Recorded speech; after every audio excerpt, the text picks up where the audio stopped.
This is what I presented last year at ReSPA with a couple of changes. But what I wanted to do was talk about product road mapping. This is specifically the process of putting your great thoughts together in a plan that'll make it easy to say, like, okay, what are we going to do first? And then what are we going to do after that? And then what are we going to do later? And to take, how do you take those great ideas and make them actionable? If I can make it. So, I assume you've learned some of these things. Some of these things should be popping out at you as familiar terms, like journey mapping or personas, affinity analysis, rapid prototyping, design, all that good stuff. So we can talk about that, or we could just look at cat photos if you want, because, you know, cat photos are cute. All right, we'll do one more cat photo. This is a very popular meme a few years ago, but so how do you put it all together? How do you build a product? And so one of the natural questions is, well, what do you mean when you say product? The way I define it really loosely is it's a thing that solves a problem. So it could be a piece of software, it could be a workflow, it could be a process, it could be an idea. But the idea is, but the point of it is that it's something that can apply to fixing a problem. It's a very broad definition for a good reason. So if you're using digital service delivery, if you're building a website or an app or something like that, then you probably have heard of the term Agile project management, and you're gonna hear a lot more great stuff about this, so I'm not gonna go too much into this. But it's the idea of taking these little chunks and iterating and doing things over and over again. And instead of doing the insanity of the same thing over and over again, you keep building more and more cool things. So basically, this is sort of a general chart. You start off with a need. For example, this poor individual here needs to get from the airport or wherever to home, right? So generally you identify a need, and then you do the human-centered design, the stuff that you learn with Judy, which is really diving into someone's problem, understanding, empathizing with them. Like, yeah, it's not a great feeling to be stuck at an airport or a bus stop, like not have the ability to communicate. How can we get around that? So then you prototype, and this is the key that I tell folks. By getting your ideas down on paper and testing them on paper, you save a ton of time, a ton of money, and a ton of heartache. Once your paper prototype is solid and you're like, hey, that'll solve the problem, then you can start building something in real life, whether it's computer code, or in this case, you say you're building a car, you would build like the cheapest, you know, prototype-y kind of, it barely works, it'll get me there, it's like the Model T Ford type of thing, and we'll try it out and we'll see if it gets there. And someone's like, yeah, that you know, old-timey car wasn't bad, but you know what, I had a lot of bags, so okay, well in this one we added a bigger space for cargo. And then you keep iterating, you make it fancier, and you keep improving it, and then eventually, this is a key part too, there comes a part where your product isn't useful anymore. You should proudly retire it and stop using it and use something else. The world changes. Somebody told me a quote that everything that we build in the government, within 5 years, someone will build it for cheaper and it will be better quality for you to just buy it. But what we tend to do, at least in my experience in the federal space and the state space, is we buy the new thing and we keep the old thing going, so we're paying for both, and we do that for 30 years before we go, oh wait, we've really been wasting a lot of money, we probably shouldn't do that anymore. So there comes a point where you just say, you know what, I'm not using this anymore. And you should be proud, and you should be happy, and you should throw it a retirement party. So, another thing that I try to tell people is think about cost.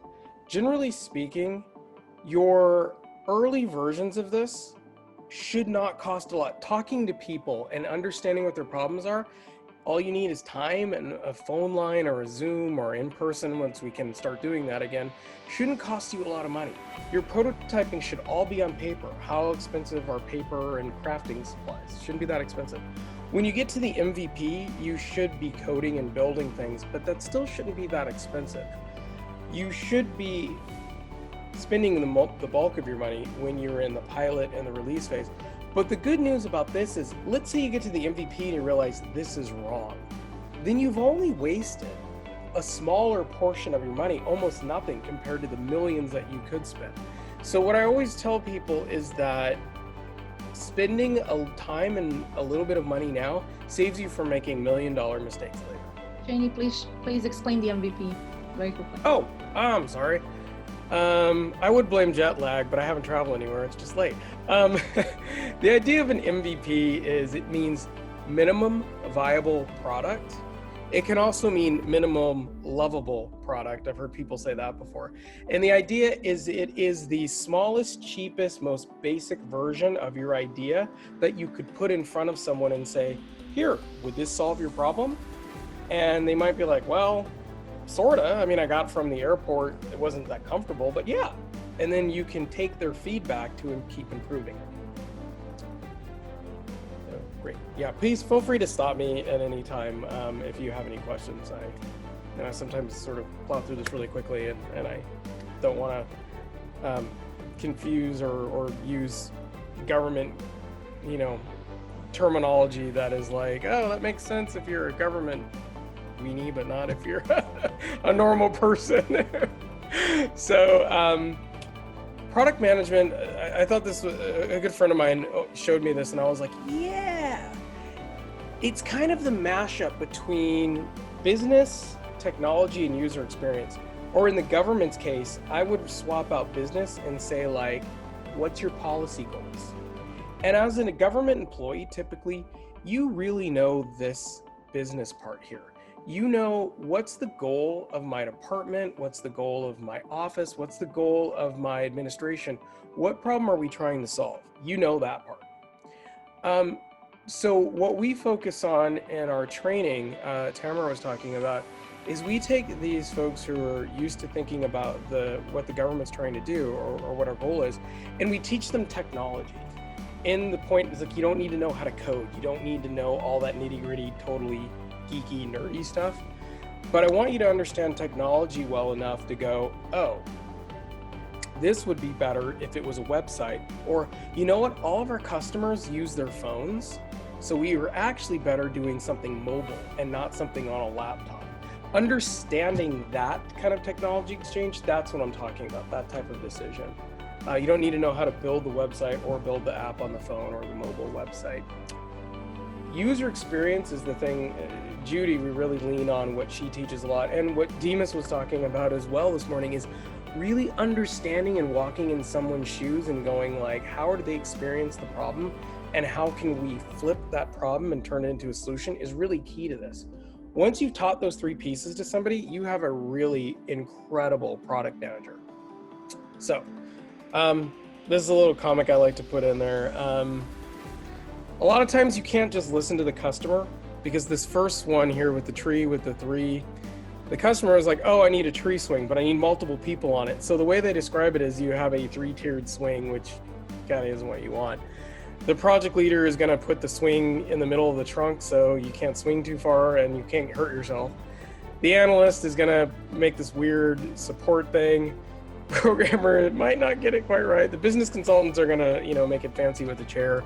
There's no documentation in the lower row here, which sadly is what happens a lot of times. Operations, when it was installed, there was actually no swing. You were billed for a roller coaster, no support. And really what they wanted was a tire swing. They wanted to be able to have one kid on top and one kid in the tire swing. And that's not what people were expressing when they were talking about it. So I'm not going to bore you with this slide because I just talked about this. So in short, can you build a thing that solves a problem? So think of yourself as a product manager as sort of a mini CIO. You're kind of looking at the process to make sure that people are doing the right things, because at the end of the process, you're going to spit out a good product. So you might be saying, like, well, wait. Isn't that project management? Isn't that how you manage a project? To which I say, nope. Project and product are different. They have different skills, different goals, different objectives, but they are closely related, and I'll explain why that's important in a second. So project management early on was really focused on, are we doing the right activities in the right sequence to build the thing? So a really early example was actually the Hoover Dam. That was one of the first large projects where they actually used some of these planning and control techniques to make sure that they brought in the right type of concrete right when they needed it. So they weren't waiting around for days and days and days for the concrete to show up. Well, meanwhile, they couldn't build and water was spilling over the dam kind of thing. So that was a key example, still standing. Then a gentleman named Deming added quality to it. And the reason why this is important is when you add quality to it, that's actually one of the things that helped the Japanese auto industry become so effective in building cars, is they really focused on making sure that they spit out vehicles that had less and less defects. Shani, may I interrupt you just Sure. 10 seconds? I think that your titles are very much important to remind the participants on Tihana's intro presentation designated to quality management. She was kindly asked to speed up, so she had so many other things to mention, but I would underline TQM, total quality management, and overall concept of ReSPA and the entire region to set organizational cultures. That's why we have chosen to actually reflect on Agile, which is purely reserved under commas for business sector, and we do understand that it's very valuable to be also part of contemporary lives within public administration and any others. And just use the opportunity to welcome also Ivan Ivanovic from Agile Software Serbia, who is also our friend with whom we are organizing regional Scrum event. Yep. Thank you, Goran. Yeah, so quality is an important piece of it. So there's scope, time, cost, and quality to make sure you're building a good thing.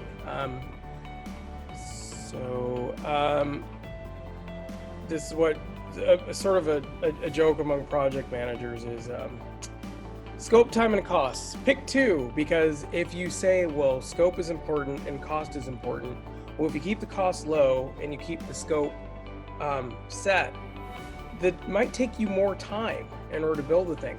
But let's say, the boss comes in and says, we need to do this faster. Well, okay, if we're going to build the same scope, we're going to do it faster. We might need to put more resources on it, so your cost is going to go up. So that's the relationship. When you add quality, it kind of makes it into a square. I think they were sort of running out of ideas because it doesn't quite work the same way, but quality is an important piece of this. So I'm not going to go into this too much. I just mentioned it. There were some really great things that came out of Toyota when they applied this to continually improve the product, where anybody on the production line could stop it and say, hey, defects are happening right here, let's fix it.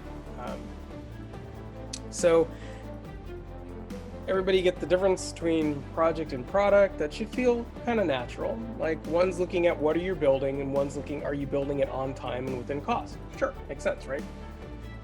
Let's throw in a third role. Why not? Just to make it more, and this is something that I'm not sure if you've already covered this or you will cover it more, but the Scrum Master, because this is a really key and important third role.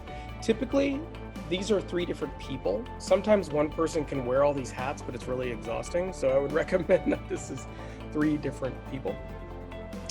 But the point of the Scrum Master is to make sure that the team that's building the thing is working effectively as a team.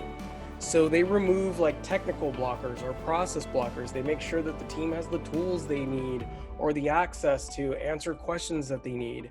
But the Scrum Master is really more focused on the internal team, where the product person is, are we building the right thing? The project person is looking at cost and are we on time and on schedule? So the project manager, is really doing a lot of the external communications, where the Scrum Master is focused internally on the team. Penny, could you make a comparison between those 3 explained roles, like a development team or project team, product owner and Scrum, versus some contemporary public administration, and perhaps some of the participants may give in a chat room or simply give their reflection how they understand this concept being affiliated to their system with respect to the fact that those changes hasn't happened or are starting. So just to try to make a bridging between this. To some people, it may seem as an abstract idea. For this reason, I'm just trying to make this kind of comparison. No, that's a great point. Thank you, Goran. The reason why this is important, and it is a thought process change, and even here in the States, I run into this, people going like, what? I don't get this all the time. Typically in projects, you have one person who's responsible for delivering it. It's usually the project manager, or it's usually like, a deputy administrator. And the big boss says to this person, you have to get this done. And sometimes that person has resources, sometimes they don't. And the problem with that is if this person doesn't have the ability to convince everyone else, hey, you should do this, or this is a good idea, then they're set up for failure because they don't have the resources that they need to get a proper team to do the discovery, to understand what the problem is, to make sure that they're building the right thing, to make sure that the people who are building this part are talking to people who are building that part. So a lot of times what happens is you end up with one person who's trying to do all these different things, trying to manage all of these different work streams, and it's really difficult to do. By having this, where you have three people who are focused on the three main determinants on if something will be successful or not, that team is able to move more of the blockers out of the way to get things done. So it's a tough concept to think about, but instead of having one person be responsible, what you're basically saying is this team is going to be able to deliver more successfully what you want, and you're going to overall save time and save money. And I probably didn't answer your question completely, but it's one of those things where as you start to see the benefit, it starts to make more sense. So you can't just overnight change and start doing this type of a process. So why do you need the three roles? Again, what I was saying is that the product person is the one who's focusing on, are we building the right thing? Are we building something that solves that problem? The project manager over here on the left is really making sure that we're not wasting our money. Are we still within scope? Are we still on time? Are we still, managing that schedule correctly?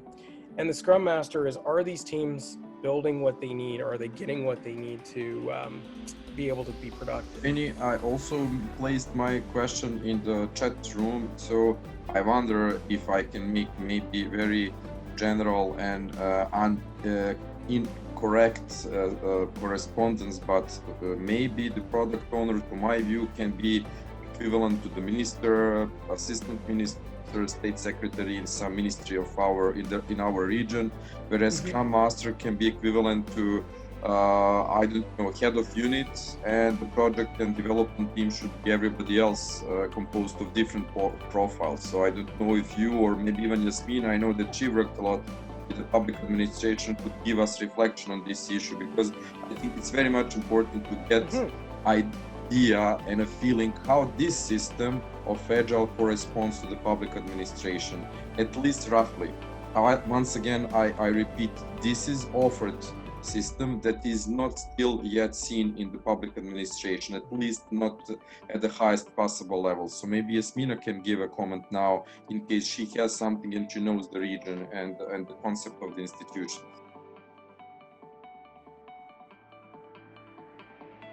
I think you're muted, Yasmina. Yasmina, just unmute. Yeah, okay. Hey. I said a lot of things. First of all, I said thank you, Goran. Then I said it's a very, very passionate topic, because it's very hard for many different reasons. I don't want to go into details there. I want just to say that it's possible, in spite of it's normally a culture that makes it more complicated than normally. but there are examples of application implementation of agility in the city governments all around the world, and in some public institutions. Let me just mention one. As far as I know, in 2010, 11, 12, something like that, for example, the Bank of Bosnia and Herzegovina did do something with the Agile implementation, at least as far as I know, in within their software teams. And that was supported by, I think, some Austrian fund or GIZ. I think I can be 99% sure. So there are at least initiatives in the region, and we did a lot of stuff in the public education, like at the higher education level. We do have some best cases even that me and my colleagues presented at, for example, some big global Scrum gatherings, such as working with the students and the teachers and other stakeholders outside the university, the higher education, in order to bring them to this co-creation of content and knowledge and learnings and teaching as well. So that worked well. Of course, there's the ceiling, because then at certain point you have to understand that you come to the wall that tells you, well, this is the structure we need to bring down, because we need a totally different structure to support the way of thinking and the way of working that is much more flexible or much more rapid, and that supports innovation and creativity.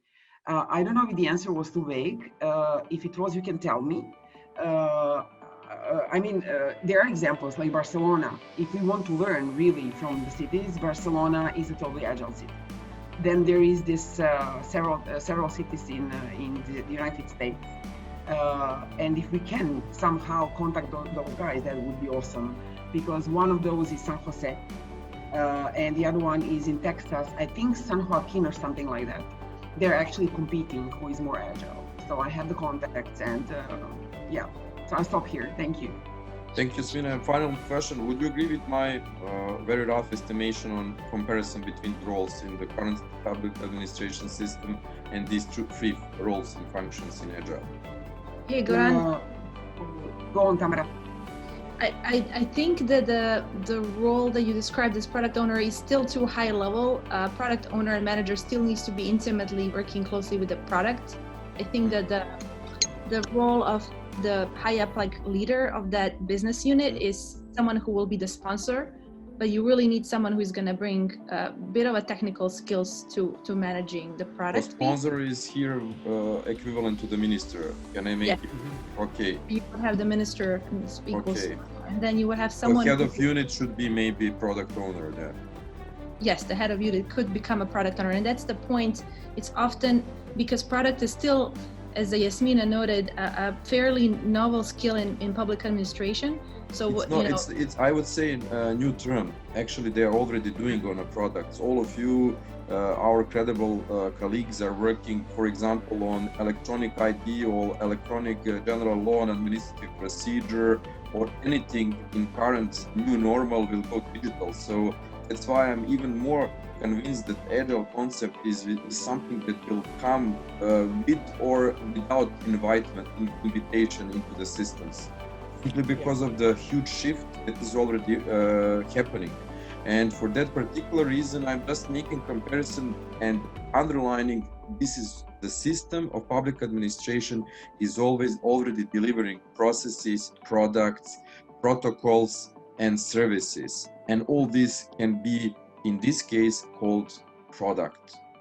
That's why I'm just trying to make these comparisons. If I may, one more sentence. Actually, it's not only in the public administration. So you have this project orientation also in big corporations. It's almost a routine. You know, it's like you have projects, then you have sponsors for the projects, and what they control is the budget, time, and scope. So what you make along the budget, time, and scope is the product. So whatever you do, like it can be even strategy. You know, strategy is a product. It can be whatever plan, for example, people, it's hard to understand that one plan can be a product as well. It will depend on how high up you are. So what is the thing you make? You know, you see what I mean? Yes. Shani, maybe at some point to just kind of go through some of the examples of product management in the last couple of months during COVID, you know, Health Corp and other, just, so we can share how. I mean, a lot of what we're trying to do here is, it's a mindset. And so these aren't so much strict roles, but for example, my mother works for the state of California and she's got 49 years of state service. She tried to retire and they keep pulling her back in. But right now she's working on a concept of applying these Agile principles to the audit process. And so something that you think is very formulaic, you do this, this, this, and this, can actually benefit from the iterative cycle. Let's do a little thing, see how well we're doing that. Try to do the next thing, review how well we did that, and then do the next thing. That cycle can be applied to almost anything. So that's why this it's a powerful movement, and you don't need to do it so strictly. So I'll show you in a second too, like a little exercise you can do now to start practicing some of this without completely changing the structure of your organization. So I'm going to skip this just for time. One of the reasons why I say you need 3 people to do this is you really do have 3 kind of lines of work that need to be done. That'd be difficult for a single person to do. The Scrum, person is being focused on, are we building the thing? If it's a digital product, is the software development team building the software correctly? And do they have what they need? Your project person, again, scope, time, cost, contract, all that good stuff, product, making sure that the business goal is still being met. So that's why it's good for the product person to be high up enough in an organization that they really do have the access to the leadership to say, hey, is this goal, is this thing that we're trying to do still the goal, still the problem? But they have to talk to each other constantly. If they're not, if they silo and one person just does their own thing, then this whole thing does fall apart. So using Agile to get what you want. I'm not going to go too much into this because I know you have a more focused thing on Agile. But sorry, the idea Shani, it's again me. I know you will hate me after this day, but I just need to read the comment of Vladan Koenic from Serbia. He says, can you all imagine our government to do Agile path on their meetings? I don't know, to be honest. And however, I assume that all these things like interoperability, doing more with less, anti-silo approach, all these buzzwords that we are all trying to accommodate in our systems will more or less bring in some moderate mode the elements of Agile. Maybe we should not be perfectionists and understanding that Agile by default will be implemented. Why not to think about so-called hybrid models in a sense that we will tackle a bit and then by the time the things will change. Perhaps our credible colleagues, Agile experts, will say, no, that's not good. You cannot contemplate with Agile by not fully understanding the concept and fully implementing. My attitude is why not? In order to make certain small shifts towards a big change, I think it's acceptable. And I'm still believing that this, what Shani is talking about, is perfect model for us, and I think it will give fantastic basis for huge changes. And we should give the attention to this and try at some examples in our everyday job lives to do it and to experiment with this. Yeah, and so let me actually jump back. That's a really good point, Goran, is that there's techniques and little things that you can do to try this without having to completely make everyone change what they're doing. So again, Agile is one of those things. I won't go too much into it because I know you're going to spend a little more time on it later. But you're focusing on time boxes where you're limiting and you're saying, in this next 2 weeks, we're going to see how much we can do. And then at the end of those 2 weeks, you review to see what you were able to do. Were you able to do what you planned to or not? And just that when that becomes habit, you'd be surprised how much you can start achieving things. But let me show you something specific. Okay, a little more Agile detail here is You start down here. You need a clear set of what the problem is. So we actually spend a lot of time on problem definition. This is key, because if we're not solving the problem, if we don't talk to people and go, is this really, we think this is your problem, but is this really your problem? If you just go with the assumption that you know the problem better than the person who has the problem, you might be wrong, and then you're solving the wrong problem. We sadly do that way too often. I've been part of that more often than I'd like to admit in my federal experience. And it's, you go, oh man, we really missed the bar on that one. But once you do that, then you observe people, who are living with the problem. Then your team brainstorms, how could we fix this problem? You come up with the hypothesis of how you would solve it. And then this whole experiment loop here is where you try different possible solutions. And then as you build a solution, you explore it, you show it to people. They give you feedback. Oh, I like this, I don't like that. And then you change those new ideas. And this just keeps going over and over, and you keep improving the product. So let me go through. So the way that we set up the Office of Innovation is we typically do things in 8 to 10 weeks. Every single one of these phases is about 2 weeks long. We spend 2 weeks on discovery, and the skills we use are a lot of the ones that, Demas and Judy and other folks have taught you, where you are going to understand the problem, understand how people are experiencing the problem. Then you're going to go and spend a couple weeks on imagining how to fix that problem. And you're going to build prototypes that represent the solution that people can try and touch and go, yeah, that solves the problem, or it doesn't. And you keep doing this over and over again until at the end you spit out something you're like, yes, this will solve the problem. But I'm going to do 2 more slides, and then I think let's do an exercise to make this a little more practical, a little more fun. So during discovery, you ask a lot of questions, you learn a lot of things. You go, hey, is this the problem? People go, yeah, this is the problem. Or you say, here is my idea of how to solve your problem. What do you think about that? And they might say, yeah, that's a great idea, or it's not a good idea. Well, how do you take the stuff that you learned in discovery and apply that back into your plan? This is something that I found really useful. This is what you would call a product vision or a product roadmap. The idea with this is you just make a little grid, like a table. You can do it in Excel or just on a piece of paper. But the idea is that you put down what you're doing right now in the leftmost column to solve the problem. This is something that would actually be stories in your Agile sprint, so you know exactly what you're building. But then as you go to the right, you're going into the future.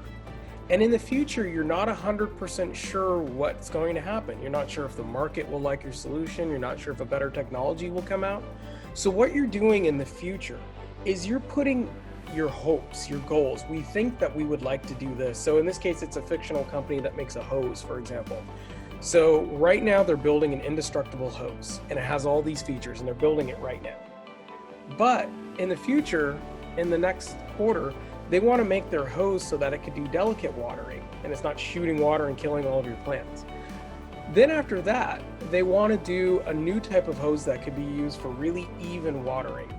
And then in the future, they want to make a hose that just keeps going forever. You never have to buy another hose. It can be infinitely extendable, which, wow, right? But what they're trying to do is as you learn things, like for example, as you go, well, what do we need to know about the flower management? And you talk to people and they go, well, I would really like it if it had multiple heads to water multiple roses at the same time. You can take that learning and you can put that into this box. So as you learn more about it, you can go, hey, you know what? I think I really know what this flower watering hose needs to look like. Then you can move this flowering hose into your current work and you start building it.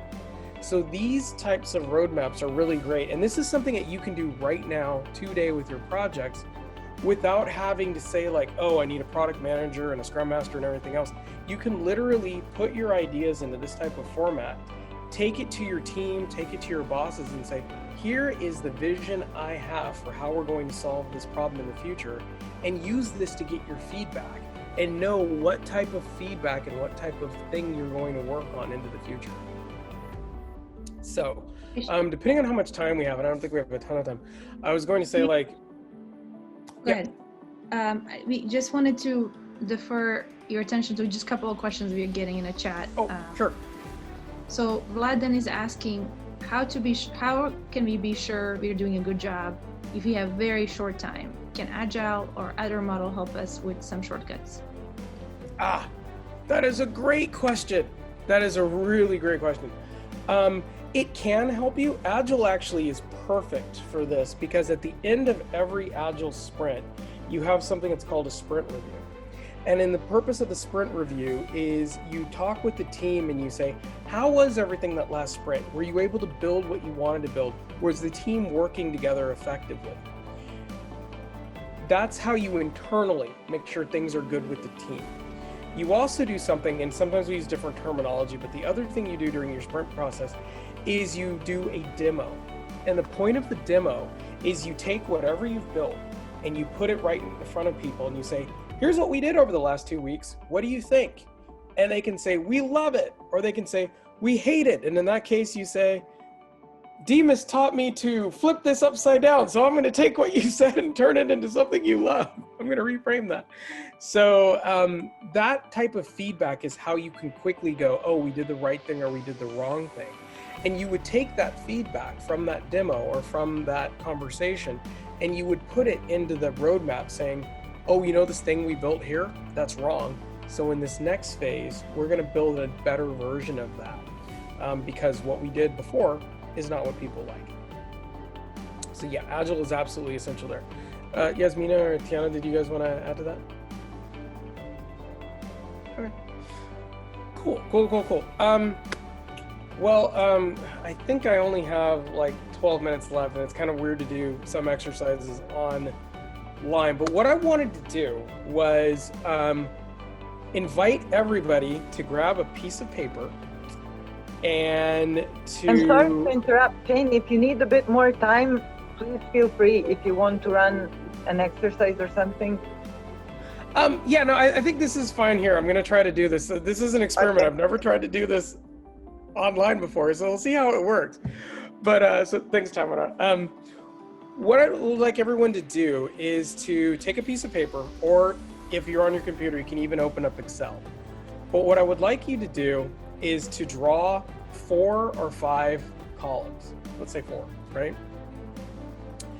So think of a project, either one that you're currently working on, or it could be like a fun project like, I want to paint my house or paint my bathroom or whatever you feel like doing.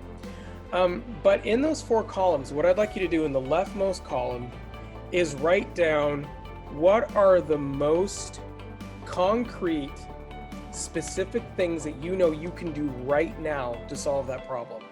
So for example, if you were painting the bathroom, sorry, I'm talking about painting because my wife wants me to work on remodeling our bathroom.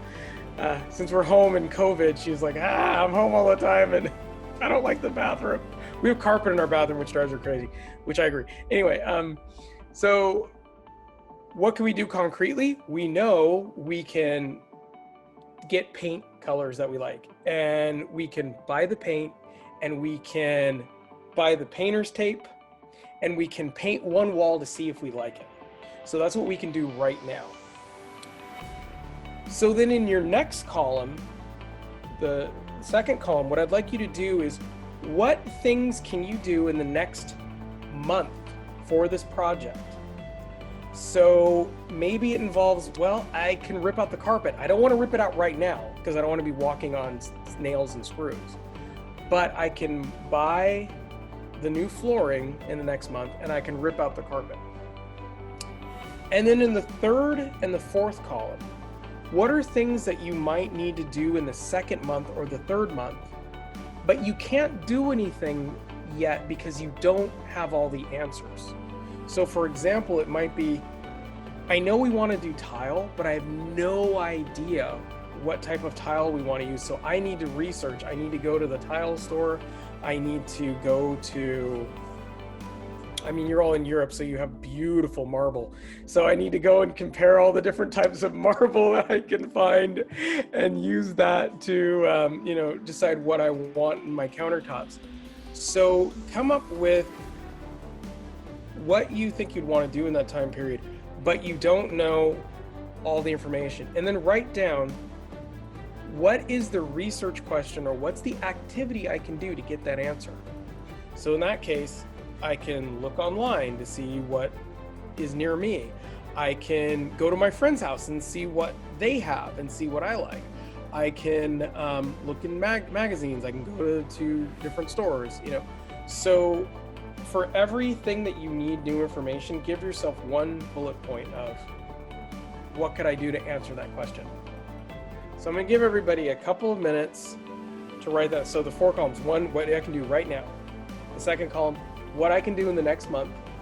And the third and fourth columns, what I'd like to do after that, but I don't have all the answers, and how I'm going to answer that.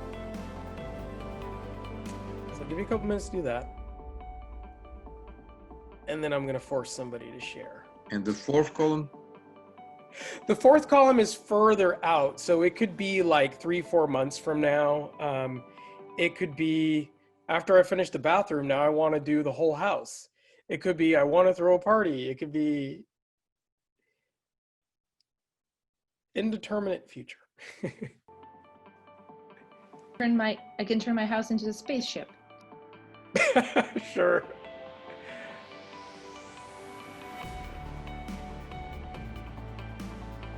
Tamara, are you talking to us and muted, or? Oh no, She's okay. thinking out loud. She's thinking out loud. No worries.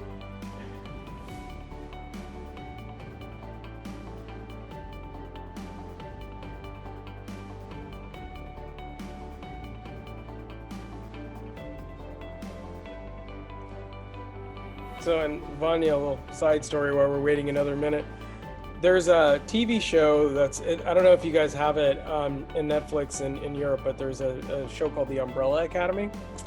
And one of the characters is named Vanya. So the kids really like that show. So they keep running around going, I'm going to be Vanya. No, I'm going to be Vanya, because she's got a cool superpower. But I'm like, I know a Vanya. So every day I think of you because my kids are yelling, I have Vanya's power. So Vanya is famous. Superhero Vanya. Vanya got married on Saturday, and so we congratulated him, and he's expecting a little one too. So hey, congratulations! Hey, that's great. Yeah. That's awesome. Good news in the time of COVID, right? That's great news. Cool. Well, I'd like someone, a brave volunteer, to, it's going to be kind of hard, but if you can, put up your graph and just walk us quickly through what you're thinking in your roadmap. So, do we have any brave volunteers? Otherwise, I'm going to make Goran pick somebody.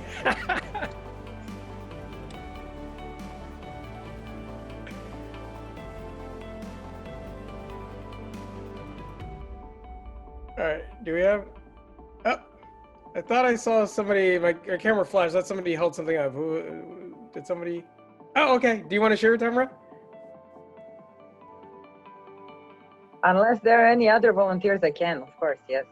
I was a little bit inspired by your talk about renovating the house. Actually, we are looking to purchase an apartment, which is, as anybody might know, quite a nightmarish project as well. So, yeah, for so many reasons, especially at this time. But anyway, so of course, I mean, immediately what I need to do and what has to be done is calling agents, maybe scheduling some apartment viewings, looking through the ads, and then the next step, which I actually didn't do, and I don't know why, in the next 2 weeks. So the second column is maybe to hire a professional agent to do at least a part of this for us, yeah. And then what I will need to do in the future, so the third column, after I have more information, is actually go to the banks, and talk to the banks, because only after I have some kind of an approximation of the amount, because we will get a loan first. what else? Yep. Then I can talk to the banks, but then this is the third column because I will need prior information. Right. And then somewhere in the distant future, there will be probably also furniture buying, or if there's renovation needed or whatever will be needed, depending on when and if we purchase something. Now then, your question was, what can we maybe do in advance or prepare regarding the third column? Am I correct? Yep. Okay, so for me, this is then so for me this is then related to the banks. So what I can do in advance is do some research, maybe about the terms and conditions that they offer, or talk to some friends about their experiences so that they can maybe recommend something. So in short, this is it. It's not a very business example, but I hope it will do. Yeah, beautiful, perfect. Yeah, thank you for sharing. And so, in summary, if you don't remember anything else I said, what I would encourage you to do is to remember this graphic and try it, because put your project and what you would like to see from the first step all the way to it being completed and awesome and everybody loving it, or moving into your new apartment and you love it, it's perfect. Put it down in this format and then use this as the visual when you talk to everybody, from your boss all the way down to everybody helping you on the project. And the reason why is this is going to be your roadmap. This is going to be your guide. So the project manager, the person who's making the schedule, who's saying like, oh, day 1, week 1, we're going to have this, and in week 15, we're going to have this, week 16, they should be able to point to where their schedule fits your roadmap. And senior management should be able to say, well, when am I getting X, Y, Z, or when are we going to release? That should be here in your roadmap. So this is the one point of truth that everybody on the project can always come back to this and say, oh, I see where my feature is and it's going to be built here. Oh, I see where my schedule part, it's right here. So you're always constantly, you're updating the roadmap, you're adding to it, you're moving things as the reality changes. But as a product person, or if you're filling that role, this is the one place that you have where everybody can say, oh, I see what we're trying to do, I agree. And this is how you coordinate everybody. So this ends up being a really key tool. So I know I walked you through a lot of different nuance, a lot of different things, but I hope that this is a simple thing that you can take home and try it, and then it'll make sense. A lot of these other techniques will fall into here. Hey, Shani, I'm sure folks might have questions, but maybe just for the illustration purposes, maybe you can just run them through a product like Hillcore or other products we've managed, and how, like, just kind of high-level summary of how did it come about? Yeah, so one of the products that we did recently was, we have two. One that was good, we were invited to come in and help the cannabis industry figure out how they can license more effectively. Cannabis is legal in California, people. It's legal in California. And one of the problems was that only about 10% of the cannabis distributors were licensed, meaning we were only collecting taxes on about 10% of the business. It's still cheaper, it's still easier, and still safer to do it illegally, right? And so the point of this was to say, like, hey, we don't want you to feel like you have to go underground. We don't want this to be complex. We want it to be safe, legal, and easy for you, so we can collect the tax revenue and you don't have to dodge the police every time they come around. You can just sell in the open and it's fine. So one of the things that we found was the assumption was the problem was that the licensing process was too complex. What we found out as we talked to the growers and the distributors, the licensing wasn't that hard. The problem was that there was 3 different departments that they had to go through, and they never knew which one to talk to at which phase. So what we ended up proposing was a workflow where they combine it into one, So it doesn't matter which department you're supposed to talk to.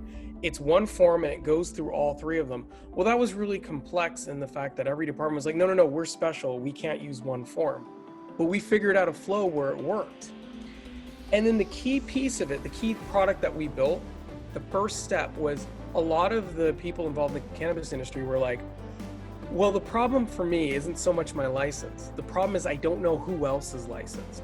I don't know if my partner who I'm working with is licensed, and am I going to get in trouble if I do business with them because their license expired? I don't know who is licensed in my area, so I don't know who else I can work with. So what we ended up building, the product that we built to solve that problem, was we built a single search function that let everybody search for who is legally licensed across all three bureaus in one single search. So we took all their, so in the background, so the vision was one single search. So our initial first step was we had to get all the departments to agree that we were going to do this. The second step was taking all their different data sets and putting them into one data set or letting us share it in one place. And then the third step, which was months, was technically pulling only the right pieces of data out, because some places you can't share the address because it's dangerous. You don't want somebody to know where a grower is because they can go steal their crop, right? But you do want to know the address of a shop so you can go buy something. So we had to make sure we're pulling out the right data for the right type of thing. So 4 months later, we had built the product and we just released it.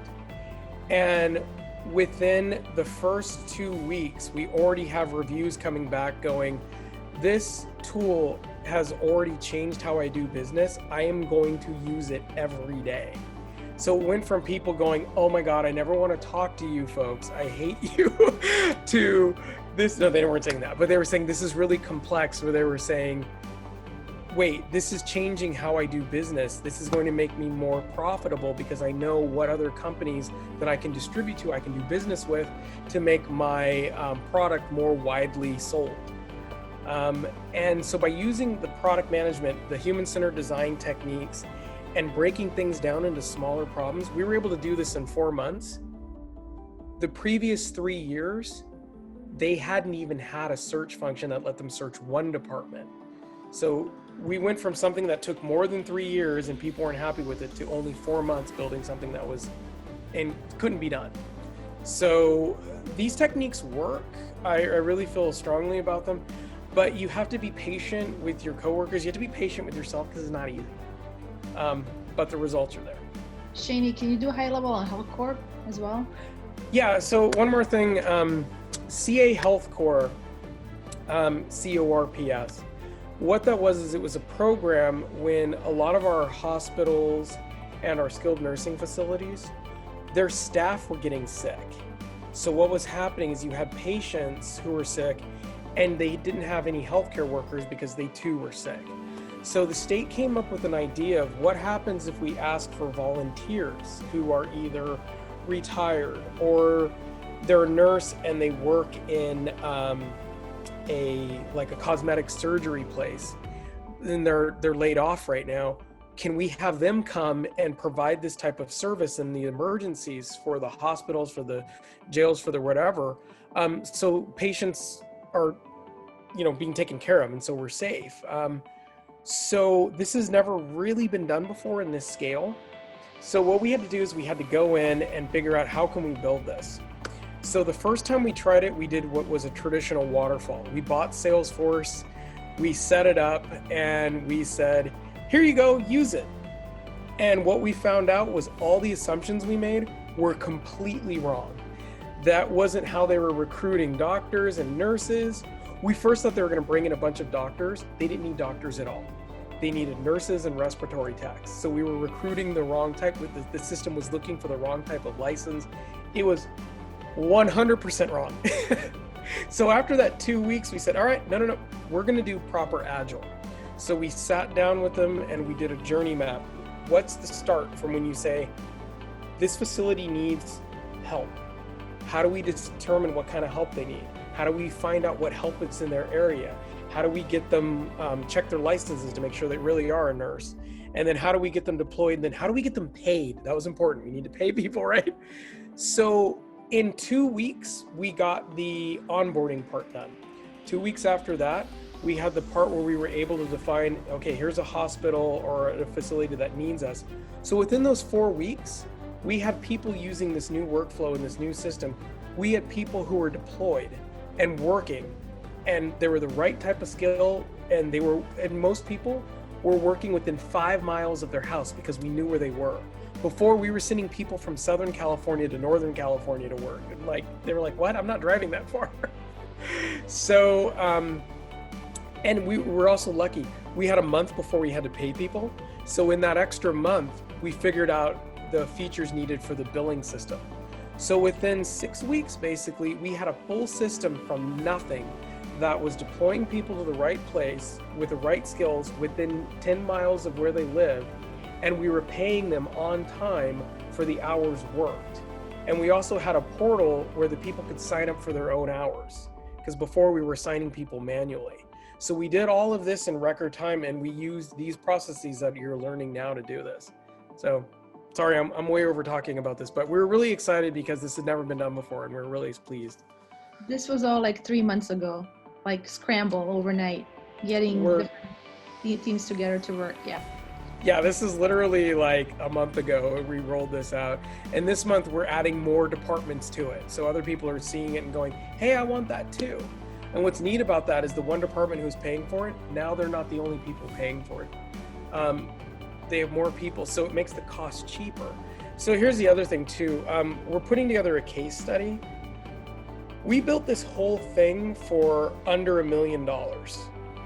Previous attempts to build something like this would have been tens of millions of dollars. So don't quote me on those exact numbers, but our first round that we wasted money was like 100,000. Our next rounds where we were building proper features were about half that. So when the case study is done, I can actually show you the numbers of waterfall and how expensive it is because you have to rebuild everything versus building it right the first time by doing a more agile process. Another really awesome thing is right now the product manager at Hullcore is our teammate Tracy, who got trained to be a product manager. We stole her from a department. She was an administrator. Like, what was her role before Shani? She did a lot of user documentation, like she wrote how to use software, and she learned how to do this in literally 2 months. And now when she goes back, she's going to be able to run projects. So this skill set can be learned, and you can do it to build great things. So, yeah, I know both Tamras, Tiana and Yasmina have a lot of other really great tips and techniques to make this. I know I'm being a little hand wavy, but I wanted to set up, but I've seen how this works firsthand, and I'm really excited because the last thing I'll say here is, I think that this should be in every government employee's fundamental toolkit. If you can do things like understand how agile projects run, and if you can do product management and build things like roadmaps, it'll help you do the fundamental work of government more effectively. So I really firmly believe that this should be our new core skill, and you'd be surprised by these little practices, just little tweaks here and there, how much more effective you can be. So. And Tamara and Yasmina will speak more to the mindset too and the culture of it, which is as important as these tools and techniques that we need to apply. So I know I covered a lot. I'm more than happy to chat with folks via email after this. If you have more questions, please feel free to reach out to me or Tamara Sarzintik. But there's too many Tamaras here. But I'm happy to answer anything, and I'm happy to be a resource. This is important, and I want to help you all do all the great things that you can do. Guys, internet broke for me at some point, and I'm now looking at the chat retroactively, and I'm not sure if we answered Rosie's question. No, we didn't. Oh, okay. Maybe, I'm sorry. Maybe if you want, I can read it out while maybe Please we do. can also address this while we're all here. So the question is, in fact, all the time we have two sides, institution and outsourcing company, what is project manager and product manager and scrum master from the side of the institution? So basically the question is, if I understand it, where are the roles situated, yeah, in when you have an outsourcing delivery, yeah? Thank you. I love this question. Because that can be complex. And honestly, my opinion is, I think the product manager has to be from your institution, because they have to understand what are the goals of your institution and what is the institution trying to do. They also need to be able to talk to anybody in the institution, including the bosses. And that's harder to do if you're from outside. Then the project manager and the scrum master, they can be from outside. And sometimes it's good to have them from outside because they don't have as much of the political kind of baggage, especially for the project manager. They're just worried about, the schedule. They don't have to, they can say like, here's the schedule. They don't have to worry about like, oh, it might offend so-and-so. It's like, here's the schedule. And the scrum master, it can be helpful to bring someone from outside because it is a really specialized skill to know how to do Agile well. And to have someone who can come in and teach people is a real nice thing to have. So product from inside, and the other two can come from outside if you don't have people inside.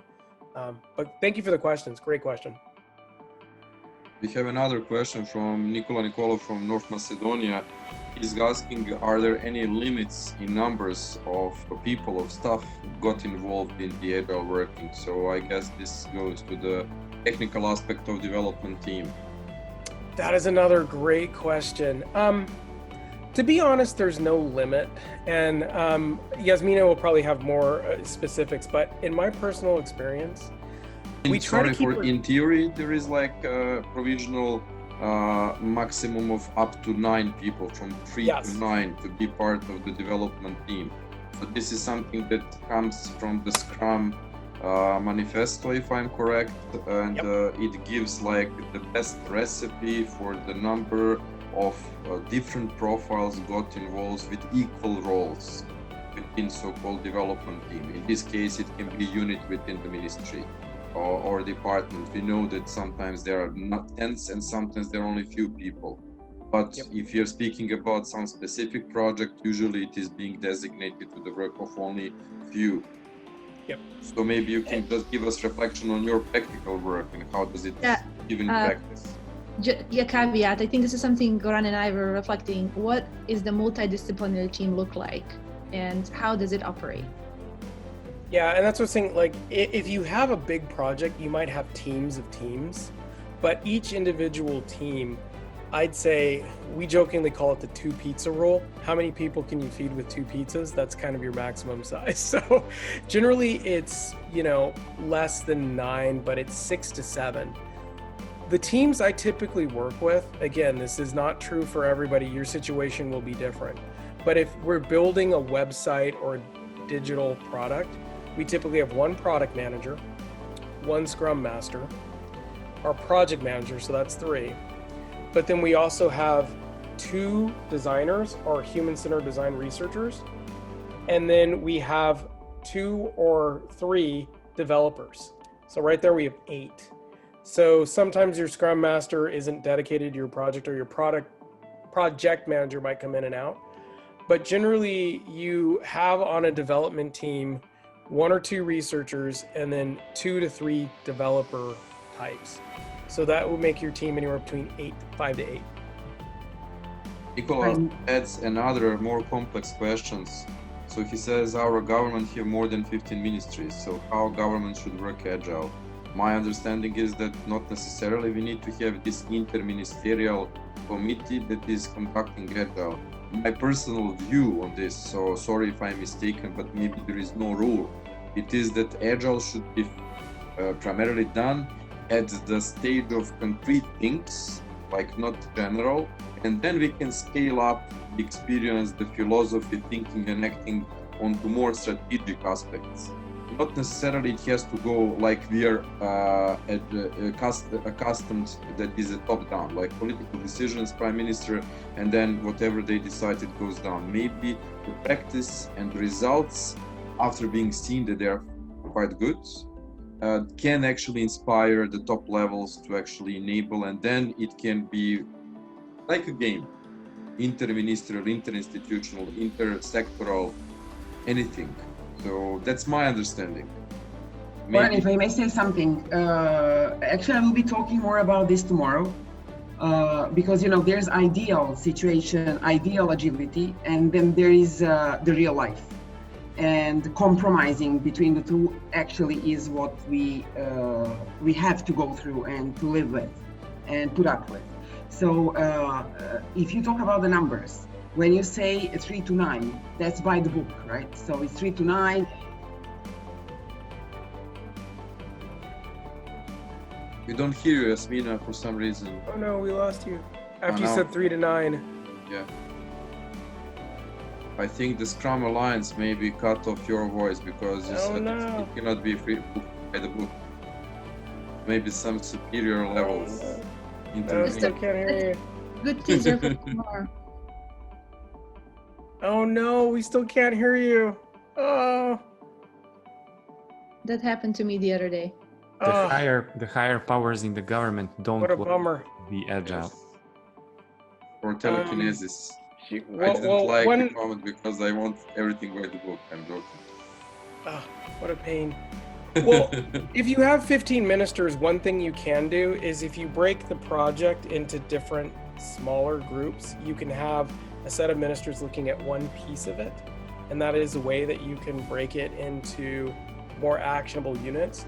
And what's good about that too is you can focus in that smaller group. That's what I mean by having a team made up out of smaller teams. And then what happens though is you're gonna have to have one person who kind of goes between those teams to make sure that they're coordinated. But that's why that roadmap's handy. And hopefully Yasmina's back. No, we still can't hear you. Ivan, do you have any example of this kind from your part if you are with us until Yasmina rejoins?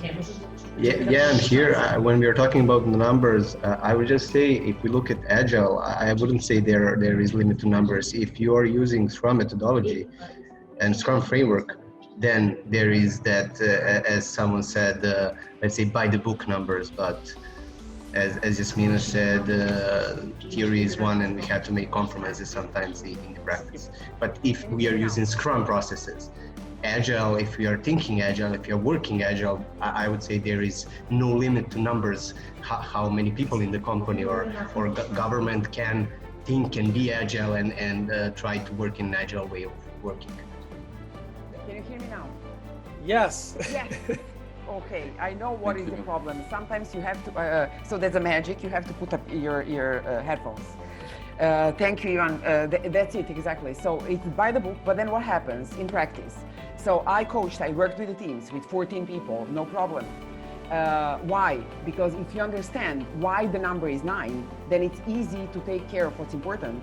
And the number is 9 because more than 9 people, we think, can't communicate well. The communication becomes very complex and people tend to split up into 2 different teams, like to make sub-teams, right? So if you have that in mind and you still have 15 ministers, it's really easy. So you put up tools and then you make the communication flow as much as possible. So it's not a problem. I even worked with the company, a big company in Montenegro, with one end-to-end responsibility team of 21 people. So, and it's also top management teams. It's possible. The thing is that we have to understand the why behind the 9 and then make some palliatives like manage the risk.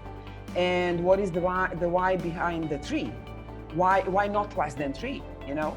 So why not less than 3? Because then we can assume that what we are making is not complex enough. Since we don't need, a lot of knowledge because it's just 2 people and 2 people can know only as much as they can, and the product is not very complex. So actually you make it by receipt. You just make it. So the agility is very, very, very expensive in so many terms, so we have to be very careful when we choose to go with let's form the cross-functional team. Because once you say that, even if you have 15 people, you're actually saying fully dedicated team. And my experience is saying that's not possible in the most of the companies I work with, because they have business as usual and they have these matrix organizations that you have somehow to work around because structures are so rigid, and revolution is not possible. And I will talk about that tomorrow, like how do you make this evolutionary change, how you evolve towards having more independent cross-functional teams, but still taking care of what is your business as usual and your daily activities that you normally have to take care of. Finally, we will inspire all of the guys here, us, to really be persuaded that we can be and that we are change agents. So as Tihana mentioned in the chat room, we are speaking about the champions, we are speaking about the lighthouses. My personal experience by working with these credible people in the region from more than 9 years and overcoming many difficulties jointly with them is that usually the shift from the everyday business towards something that is more interactive, more abstract, or more comprehensive like Agile depended on progressive individuals. And I'm very much thankful. Those one, I'm sure that all of you present today are actually possessing this gift of believing, of being dedicated and being passionate for work, and also doing small but very significant changes with your systems. And I'm looking forward to meeting up again in a few years to discuss what we did so far. So that's why I'm thankful also for this Yasmina comparisons, and also giving us idea that evolution is not prompt, that we have to be passionate but also patient, and that we have to take care that not the speed of materialization of things is not as equal as our thoughts. So we have to take care, to work on things. I concur, and on a more practical level, in addition to mindset, change leadership, and even when you have tools and techniques, there are certain conditions, the air cover that you need to have in order for your team to operate. And in a follow-up time, one of the things we're going to ask you on Friday is, what are you thirsty for more? And we are going to tailor the follow-up webinars and discussions based on what do you want to learn more about, and this could be one of the topics, or we can take a subject or a product that you're working on in your ministry, and then kind of go through our process and how we might apply some of our learnings, tools, techniques, and also what conditions might you need to change in your department. What levers are you missing? There might be political or cultural or system levers, not just like the hard tools and techniques. So we can go through it as a follow-up as well. I also like the idea of it that yesterday and the day before yesterday Vladan mentioned, to work in a pilot way on some concrete challenges. So I would also remind all of you, I personally like the idea very much. And at this stage, ReSPA is actually shaping the 2 annual program for 21 and 22. And within those years, it might be tackled a bit in a comprehensive manner, design of certain products or services from the very beginning until the very end. So like a life cycle of service. So we may think a bit, I will just remind some of you know that we did a common assessment framework pilots. It really looked amazing when we were helping multifunctional teams to use this quality management instrument in the circumstances of specific change. Like in Serbia, we did it at the moment when they were making a new strategy for public administration reform, and it showed immediate effects on a very practical example. So I assume maybe Vladan can speak a bit on that during the next hours or tomorrow and day after, but I assume if we would start from scratch, or basically starting with your identified challenges and then doing all these things that we are now passing for the 5 days, it might be more impactful than just speaking about this in theory. And then we can actually play with the Agile, with design thinking and all the methodologies that we learned so far. So I'm just giving a food for thoughts based on what Vladan wrote 2 days, and we can speak on this later. I think actually we are exactly halfway through this week now. And I must say, seeing that this is my first time to participate, really it's a very intense and exciting and enriching experience. So thank you all. And I hope we will be able to keep up that base for the remaining half, because the remaining half there will be a lot of Agile, and you will be seeing and talking to quite a lot of Yasmina and myself. So today, this is the last session for today. We have approximately an hour and 20 minutes. And what we will try to do is we will try to cover actually two topics in one.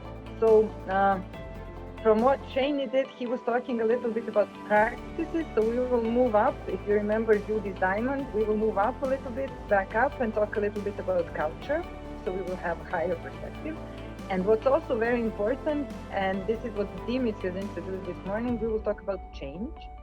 So we will see what you would do if you were agents of change for an Agile culture in your company. And then in the second half, we will talk a little bit about what are the lessons that we can learn from Agile practices for COVID-19. So this is basically our agenda for today. We'll start sharing my screen now. But I would like to call upon you to be active participants. Please, if you have questions, ask right in the chat box. We are continuing all the same practices that we had for the previous 2 days and this morning. I would like to start off with slides. You remember, this is something that Vanya showed, a very glamorous version of this on the first day. What I have here is a low budget prototype version. And so just to clarify where we are, so we talked in Shane's presentation, we talked a bit about practice, yeah, and what we are doing. And now during the next, let's say 40-ish minutes, we will talk a little bit more about principles and values. So we will go back to principles and values, and we will talk a little bit more about what makes an Agile culture and why is having an Agile culture important. Because if you were listening carefully about what we were talking about previously, there are many rules, there are many different practices. So in Agile, you have Scrum, you have Kanban, you have extreme programming. So all of these have their own sets of rules, they have their ideal model, but all of these models presuppose that in order for them to work, you need to have a certain set of values, you need to have a certain culture and a certain set of minds. So this is what will be our topic today. What are these values? What is this culture? What are these mindsets, and how do we get to them? Now, how do we get to the point when we say, okay, what is this Agile? Do we want to try it, and why do we want to try it? Normally, in my experience, this is what is happening. So you have organizations where you have blame culture, where when something wrong happens, we are focused on who did it, who did what, who didn't communicate, how did this happen, instead of being focused on solutions. We have a lot of style organizations, and this is something that I think I read in some of the chats during the previous days, yeah, that this is also an issue here. It is not clear what are common goals, and also what was mentioned a lot in the chat was manager-leader problem, and whether management believes in transformation and change or not, and whether management will support or not the change. Now, stop sharing my screen, because I would like to ask you guys to tell me, what do you think are the problems that you are facing in your organization, and what are the things that you would need to change culturally? So I have given you 3 things, okay? One is blame culture, the other is style organization, then we have the leader-manager problem. What problems are you facing? You can write it in the chat, or you can, if somebody wants to unmute. I would propose that some colleagues from Albania give us an insight into what's going on over there and what's their perception on the current challenge, at least one.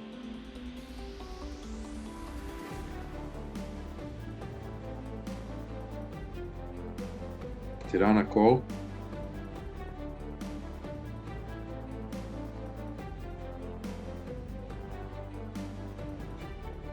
Jenny, Lirdi.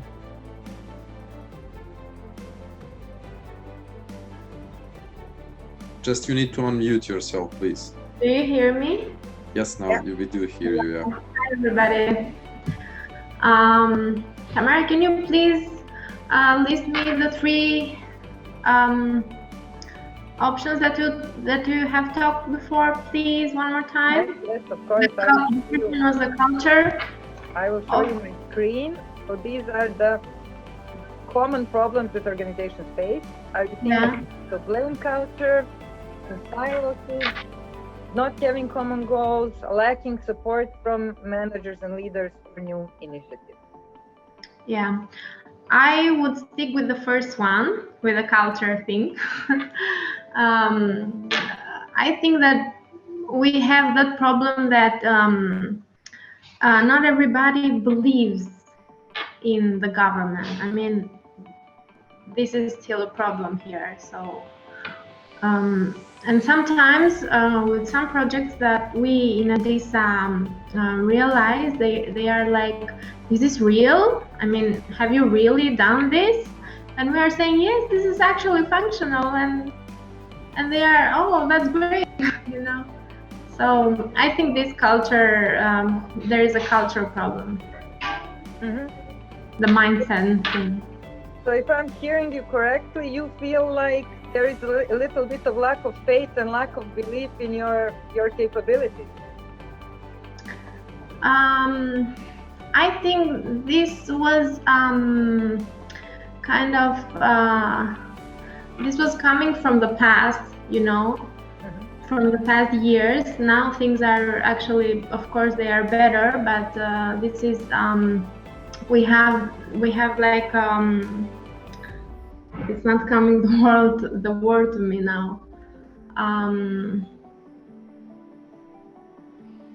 It's not coming. So we have this kind of mindset from the past. Okay.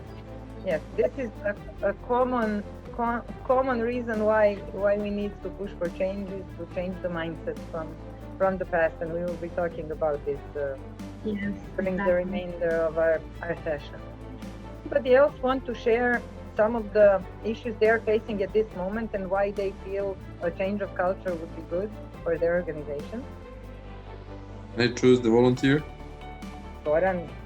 Nicola, who would you like to add on your account or on your behalf? Sorry, what's going on in North Macedonia in this regard? Oh yes, in this regard, for sure that silos organization are something that I think that always happen when you have changes in the minister cabinet. So I think that that's very common, and I believe that in all institutions happen that, you know, that now we have a new minister, and I see that now we have a sales organization, but maybe I can also maybe I can also say that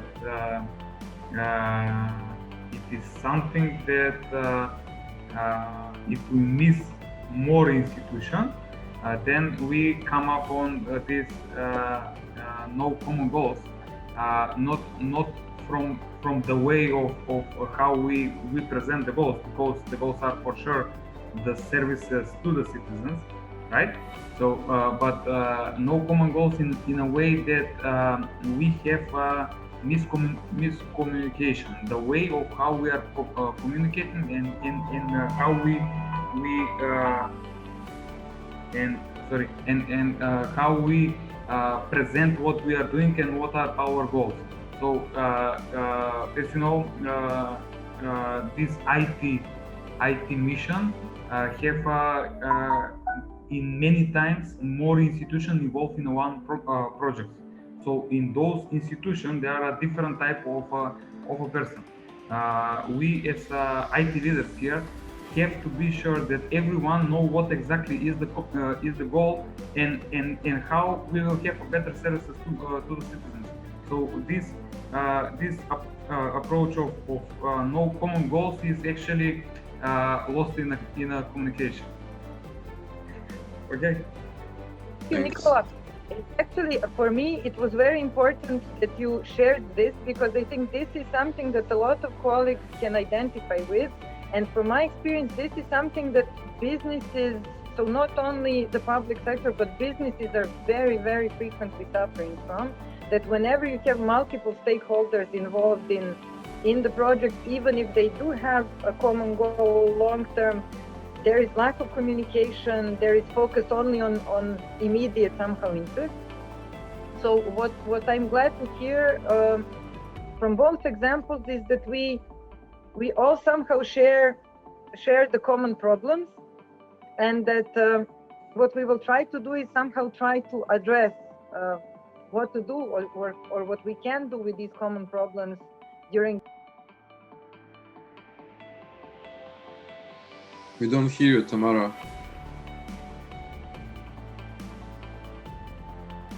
You didn't hear any of the things I was saying, or? Just last 20 seconds. Okay, sorry about that. So what I was saying is that what we will try to do is we will try to address common issues during the rest of the seasonal school. So the question is then, if these are some of the common problems that we are sharing, yeah? Why do we want Agile as one of the methods to address them? So what we have heard also during the previous days is we talked about change management. Judy has talked about design thinking or human-centered design. And we have somehow, I think, established that all of these concepts, all of these methodologies are close cousins, yeah, that they work together well. So what is characteristic of Agile, regardless of which specific Agile technique or methodology you choose, is that it's always focused on value. Yeah, so what value do you bring to your customer, to your stakeholders, to your shareholders, that it's highly responsive in terms of the iterations that we have mentioned, in terms of the prototyping that Judy has also exercised with us yesterday, and that it's targeting the specific needs of your clients, of your stakeholders. And what is very important culturally, so internally for our organization, is that the people need to be empowered and competent to make decisions. Yeah, so this is this side of the coin that we are going to look into a little bit now. We have talked a little bit about focus on value, we have talked a little bit about the need, but now we're going to talk a little bit about the organizational mindset. And this also brings me a little bit back. I think Vladan asked this question earlier in today's session, and this was, can Agile help us somehow make shortcuts if we are pressed for time?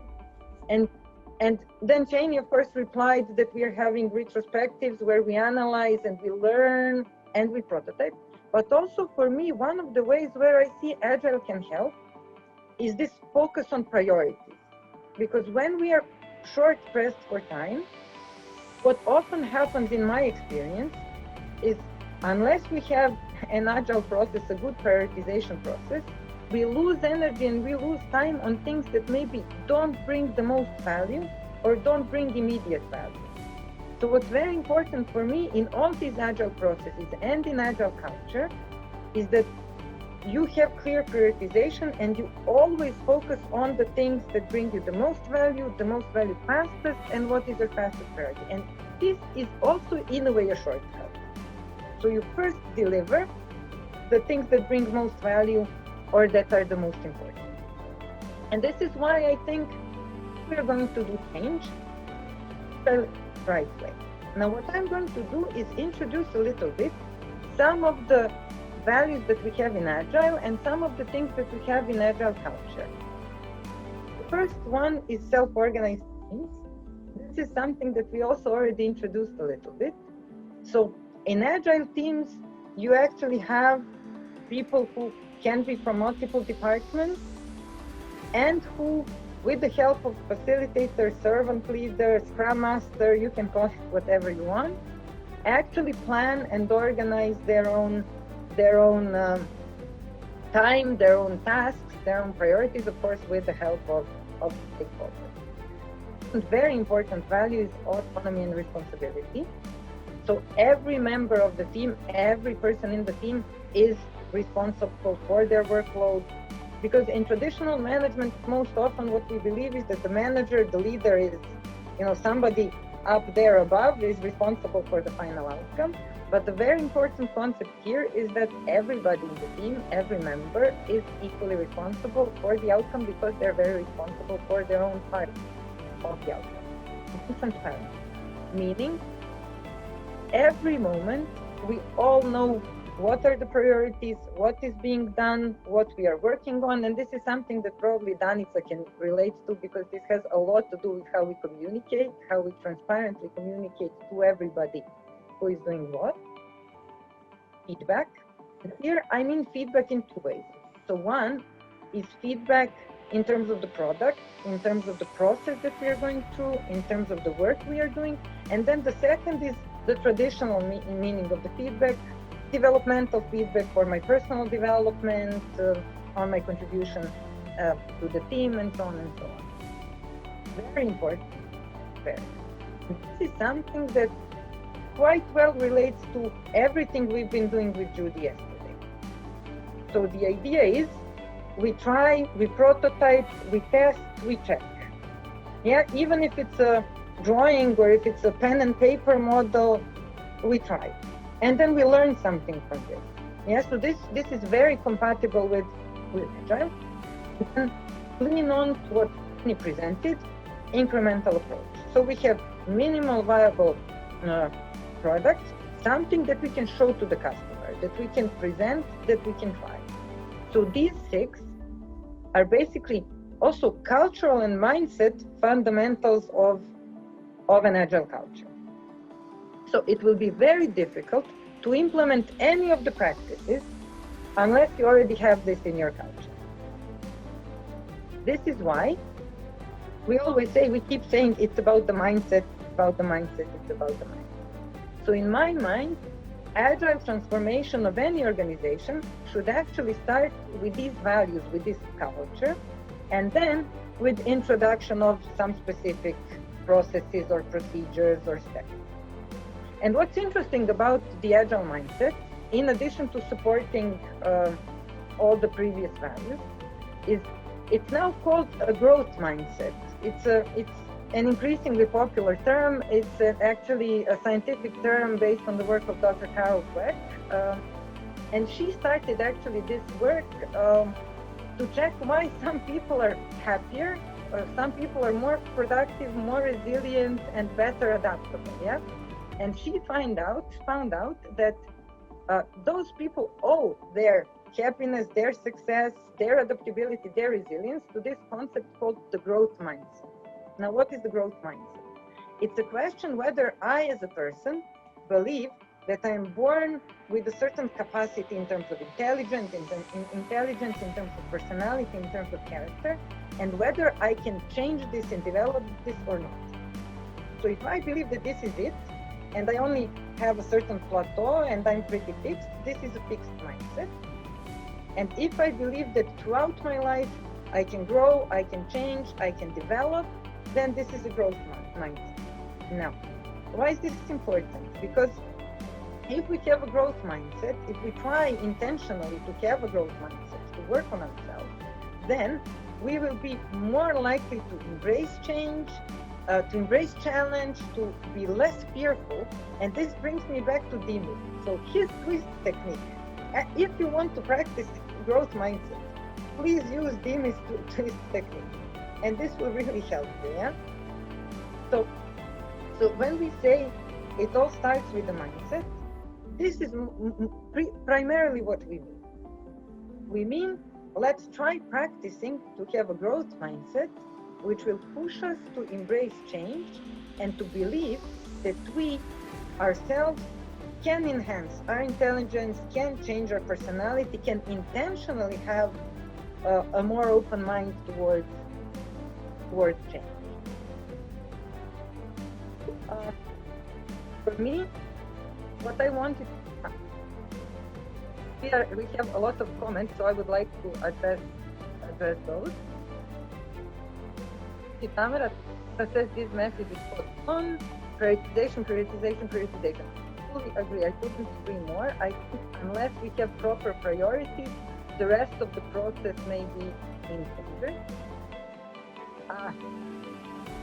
It says we workers know that, but there is always but. Management have other plans, and you know, coming also from the Balkans, I tend to agree with this. But what I want to say, and one thing is growth mindset. This means believing in change, embracing change. The second thing, and I think this was a very good point that Judy made in the comments 2 days ago. We need to manage the management. Okay, so this, yes, in strictly hierarchical organizations can be difficult, but also small things we do, small things we change in our behavior, in our teams, in the messages that we send, can also have impact. Yeah, so our task also as teammates, as colleagues, as employees, as experts, whatever you prefer to call yourself, if we have an idea and the belief that we want to see to reality, our job, I think, is also to somehow manage the management, manage the expectations, manage upwards, even if at this point in time they have other plans. Maybe they just need to be informed, maybe they just need to have better understanding, maybe they just didn't catch on to what is the latest buzzword. Yeah, so yes, I think at some points we all lose a little bit of hope and enthusiasm, but I think in the long term, this is a race that we will win. Tamara, I fully agree with you, and I also tried many times to convince myself at the moments when I am completely depressed, being confronted with so many external factors, to push forward some positive changes. And then I was reminding myself that I can influence only my approach towards something, so I can change my mindset into understanding that the power of influence is dominantly among me and my internal processes. However, if I intend to live what I speak, being it either showing through the presentation and not speaking, but also doing, giving examples, reminding that I tested something, that it worked. And finally, if we tend to transform ourselves to be happier, to smile, to imitate the good, positive vibes and be practical, it will attract the people. And I assume there are some bosses or ministers who are reluctant to changes, afraid of positive people. But I also have idea or feeling that more of them do like positive, proactive people and will seek for your solution. So somewhere in this microcosmos of your institutions, being protected with the books, with the files from the view of the minister, I believe that circulation of effects will come up to the upper levels and may initiate the change, as Tamara said. Maybe it's because they don't understand concept, buzzwords, or principally because they haven't had a chance to hear about it. So I think it's worth to simply try to remind ourselves that growth mindset is really something that we can benefit from, wherever we are and whatever we are working. But I wanted to also ask, just to give a question back to everyone. In your organizations, did you have recently any initiatives that were proactively aimed at agile change or introducing agile practices or agile values or any kind of cultural change? I mean, is this even a conversation that is ongoing? Is it even happening? Maybe Miloš Đinđić can give us a reflection on this, because he does belong to the think tank dealing with the public administration reform, and perhaps we could get understanding what's their own challenges, knowing that they are usually front runners in applying contemporary methodologies and doing very modern types of, introducing very modern types of management. Great. Hello everyone, and thank you for this, Goran and Tamara. We in the civil society, the think tank, are also constrained by projects. by time, by resources, by deadlines, by things that we need to deliver. So in that sense, we had this, let's say, a trauma having to be, efficient, being on time, and that we deliver what we promised that we will do. So in that sense, there are always some burdens.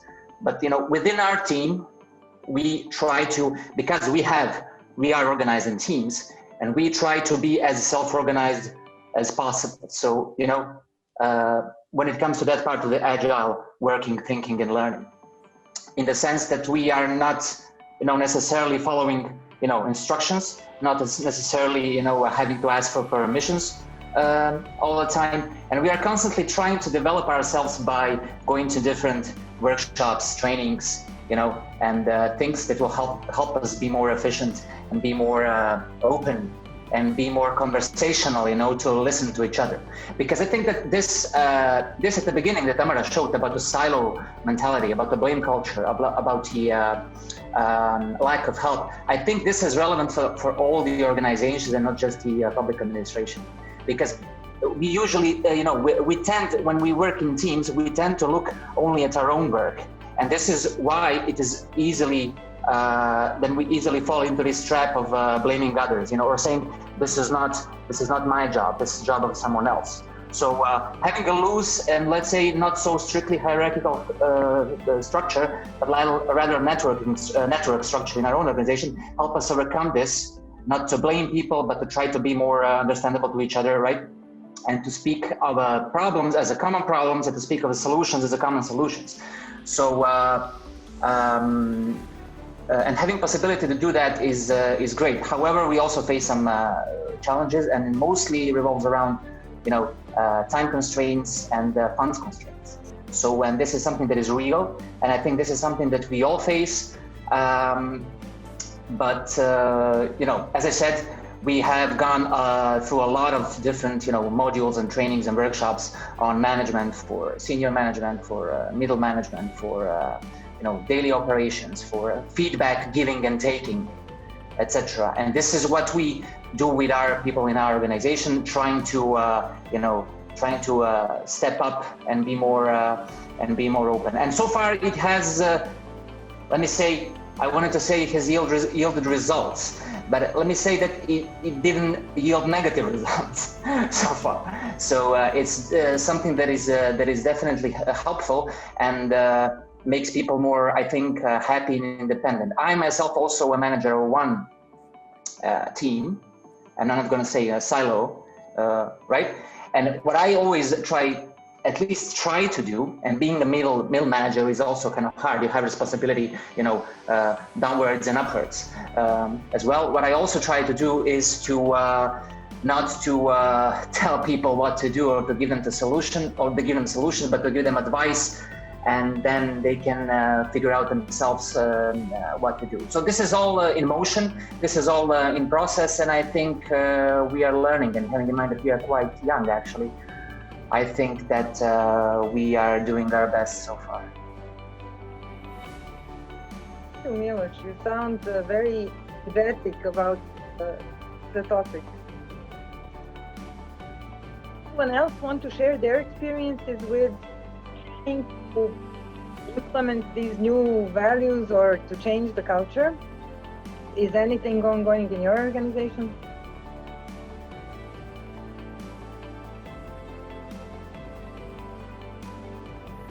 Can I? So I will be very direct, honest, and as always. Maybe yes, as always, Goran. And I will shoot another direction. So if somebody doubts on my experience, I have more than 33 years of experience. 17 of which are in the school and almost 12 in the administration. So I can tell you with all my competence that administration is like a black hole. It goes with its own rules and which do not apply to something else. So firstly, we are here, at least in the Balkan, we are in a bubble of political decisions. So talking about political decisions, they are making, they are defining our outputs of our work. So we are not speaking about the outcomes, let alone impacts of what we do. So yes, we are trying to be very, let's say, innovative and creative in our work, but all it counts is the output. And the best people are going abroad, not going in the private sector, but going abroad. So this is a regional problem that that touches us all, and not only that I'm blonde, not only that I'm a growth mind, but I do really reset myself every morning and saying what Dimis was teaching us last year. I'm doing it for 33 years. Yes, and so what I'm doing every day, I'm trying to change something, but except for the students that I teach, that's why I explained that I was a teacher once, that I saw some changes in, because I could influence their minds, not the product as a product like some software or some system improvement or so. I don't see really much of what I would like to see as an improvement. I think that what the public administration reform should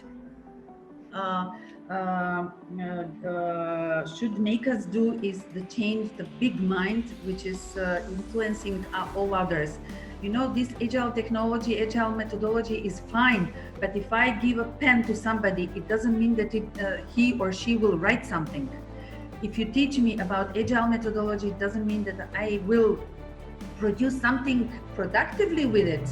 Not that I will not implement it in my work, but the problem is how to use it in a productive manner to have something as an outcome after our work. So I think that we should, in some other maybe situation, in some other occasion, in some other terms, speak about how we can influence bottom up our management or the general management in the institutions, how they would empower us to make at least small decisions and going bigger and bigger in time. So not every single decision should be made by the management. What we are speaking here again, we are speaking about the methodology, but not the methodology. Not always the methodology is the solution. I don't know if I were clear. If I You was clear, were but more than clear, Rosalinda, yes, and thank you for being direct, honest, and I would not say radical. I would say very foresight-oriented, because I was catching up on your words that we need to have a bottom-up approach. And again, I might sound boring. I would remind on what Vladan suggested.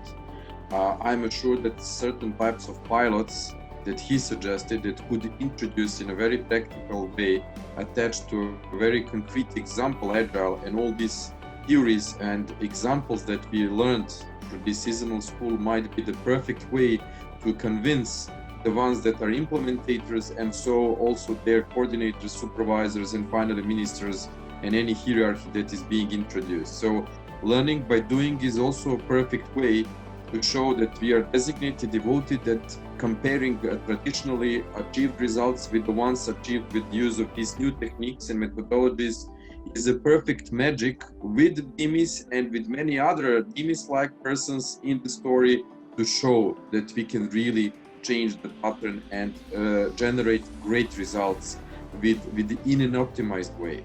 So I really feel passionate about this, and I'm sure we can make those type of changes in the Western Balkans as a team here, but also I'm assuming that we can infect the others, and I'm relying on you, Zalinda, and all you guys. Goran, Nadica, I think wanted to say something, but just before that, if I may just have a short comment. Rosie, thank you very much for your honesty. And really, I want to congratulate you for being persistent and not giving up, honestly. I'm sure, I mean, I don't know you, but it looks like your colleagues are very, very lucky to have you, really, really.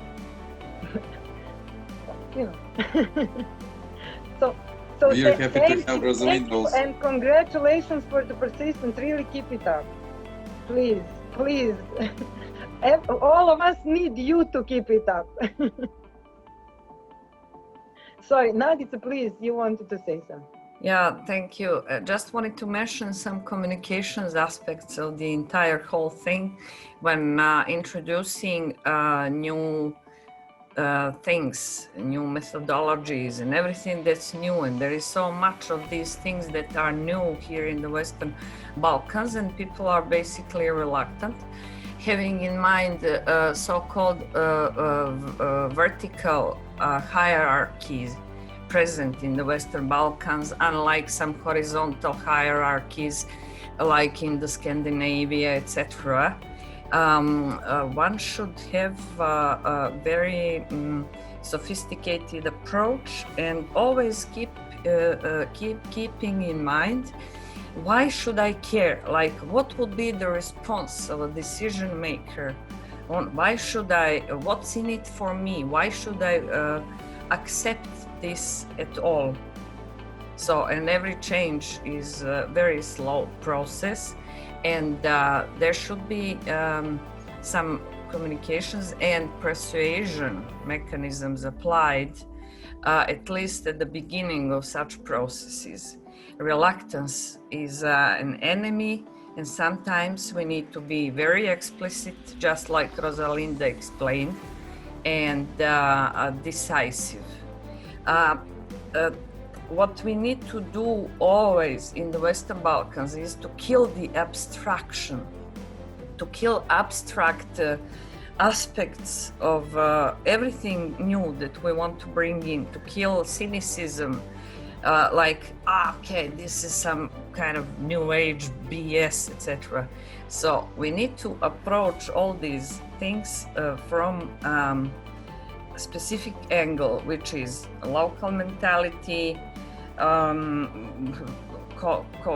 whatever the organization is, the type of organization. Start with how they would start like thinking like them and approaching from their angle. If you start killing them with values, we now want to empower you to make decisions, focus on priorities, then you lost them. So that's it only. Thank you. Thank you. Now I'm not sure if I'm using the right vocabulary, but you know, we need to also talk about values. Yeah. Okay, but now I will try to get more specific. After that, we will do an exercise all together. Well, in work groups, but still all together, which is also going to be quite specific. I'll share my screen for just basically one more slide. About a little bit about the specifics of changing the culture. To be also very, very honest, in business, I suppose, as well as in public administration, not all attempts at changing culture or turning agile succeed. To the contrary, a lot of them fail, or at least fail at the first time, at the first attempt, and then succeed at the second. For many reasons, also for the reason that command and control is the definition of managing in many organizations still, and this is something that we need to overcome. For the reason that at the point when we started to change the organization, the people in it wasn't mature enough, and then it needs time to mature, it needs time for the ideas to germinate, let's say. But what do you need specifically if you want to create an agile culture? You need a team, you need somebody whose task this will be, yeah, who will at least for part of their time think about this. What do we need to do? Who do we communicate with?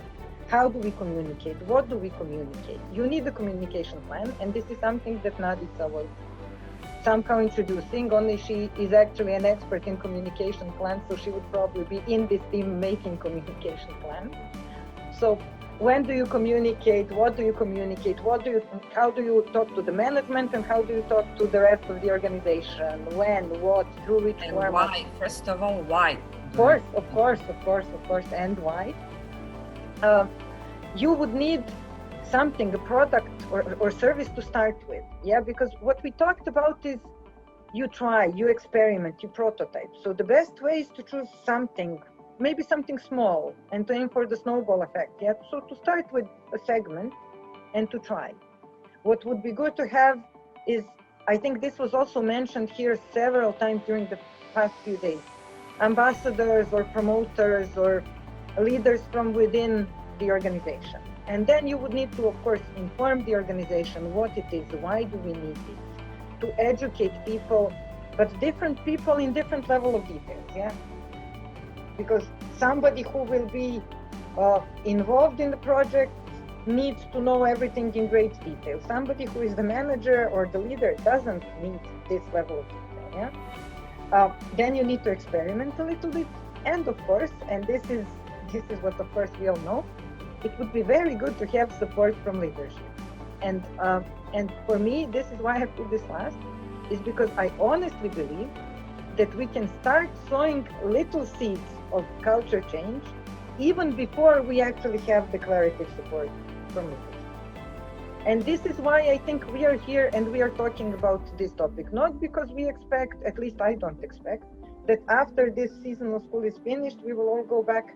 Yes, I see you, Nadica, just 1 second. We will all go back to work and tomorrow we will have fully agile cultures implemented. But I think what we're talking about here a lot is personal agency. So what I can do in my team, in my immediate environment, when I talk to people, yeah, what I can do in terms of educating myself and also in terms of, do I want to be a part of this kind of team? Do I want to be a promoter and ambassador of this culture and these values? Do I want to be somebody who is able to inform other colleagues and educate them? Please, Nadica. Thank you. Just wanted to add maybe this formulation to inform, instead of that, to put like to involve people.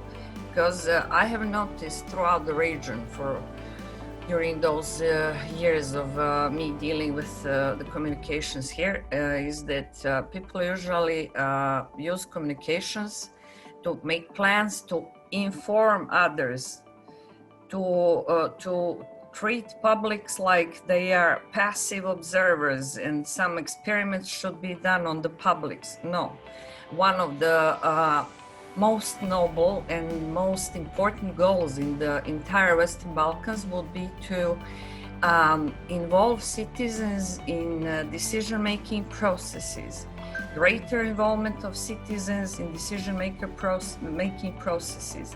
And it's also a slow thing, but slowly but surely communicators throughout the region should always take care of this aspect. So we are not here, public administration, to inform somebody about what we do. We are here to get you involved so we can work together, and I will do better with your involvement as a citizen. Thank you. Thank you. Point taken. Point taken. I will. So, good morning, everybody. Actually, I think everything is interconnected. I used to be a super rational person, a lot of logic and result orientation. And I can't say that I had to learn the hard way that intuition is very important as well. But it was not easy to accept that for me. Mathematics, that was my thing. And then somehow I went into this agility where people started talking about how important it is to be capable of estimating just by following your gut feeling. And for me, it was like, what do you mean? Like, I know how much, what is the exact amount of time I need to do something. And then you start realizing that actually we have some beliefs that we stick to. They are not accurate. Like the real life many times show us that it's not as we think it is, or it's not as we even would loved it to be. So my job today is to take us to this journey of agility a bit further in terms of implementation. Like, okay, the concept is there. Well built up, on a context or on ecosystem. but I will try to give an answer, like what is the thing we can do actually to live up to the concept of agility and to change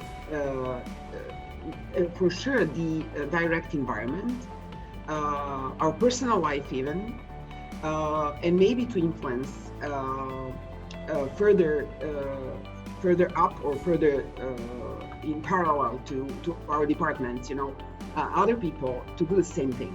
So what I'm going to talk about today actually gives you power to make change, because it doesn't depend on anybody. It depends only on your own will and on your own skill. So my job today is to convince you, to build up on the will, and to give you some tools and some information that will give you the skill and the license to start. Like you can for sure start. Okay, so let's start sharing the screen. I feel very passionate about this topic, I have to say. You can see the topic, it's this strange word, Kanban method. Sounds like totally non-loving. I didn't like it when I saw it for the first time. Why do you feel passionate? When we talked about this while preparing for this workshop, in agility, you know what works, what doesn't work. Because ideal situations are there, and they're there to guide us. And then you try to implement that, and you know that it will not work because it's ideal, right? So you have to find your way on how to be capable of evolving towards the ideal that you will never achieve. And we talked about that, and we said, okay, let's talk about Kanban. Kanban has that evolutionary essence in its the evolutionary, let's say, drive. And before we get into specifics, I will tell you just one thing. Kanban means nothing more like card. Actually, it's a card. It's a card with something written on it. So, are we ready? I need to hear you now. Yes. Yes, more yeses. Let's say yes. Yes. Yes. Okay, so my first question for you is, what do you see here? And I would really love you to talk. Sketch. Yes. MVP. Sketch. MVP, like failed MVP. I see a centaur. The team ran out of budget. Yeah. I see someone who is trying to achieve perfection. Someone with a lack of sleep started to paint and then just accidentally fall asleep. Or someone who's working from home and their child finished their drawing. Perfect. So if you have more ideas, write those down. So this is an illustration we use, obviously, to illustrate something we call the waterfall. And you had the opportunity to hear about the waterfall from Cheney and also from Tamara. But let me just explain it while we are watching this, looking at this illustration. So what happens and what happened to the world before we all went mad about agility was this approach that we call waterfall. Why do we call it waterfall? Because it was an answer to a huge crisis brought up by a development of technology after the Second World War. And the answer was, okay, let's try to put some order in how we develop stuff that depends on technology. And the answer was this waterfall, meaning the water falls down step by step, and it falls down and there's no way back. So once we start designing something and we go into developing that something, and then we go into making that something, and then we go into delivering that something, there's no way back. So that's the metaphor. And if we made a mistake, at the level of the design or at the level of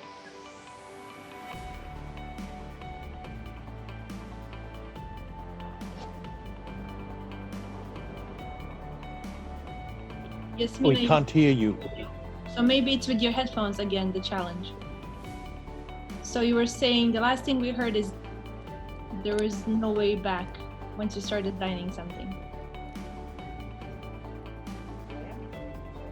We hear you now. Oh, the last thing you said, once you start designing, there's no way back. There's no way back. So you go through all these phases and the water falls down and you go together with the water that falls down, and then at the end, when the mistake is detected, the only thing you can actually do is look back and say, well, that was not my fault, you know, and you start blaming other people because it's very expensive at the end, and someone has to be responsible. So that's the waterfall. But we can also understand it, Yasmina, from two perspectives. Like either we can get crashed if the waterfall is like very fast, or we can have this buzzword from new normal, but even before, like go with the flow.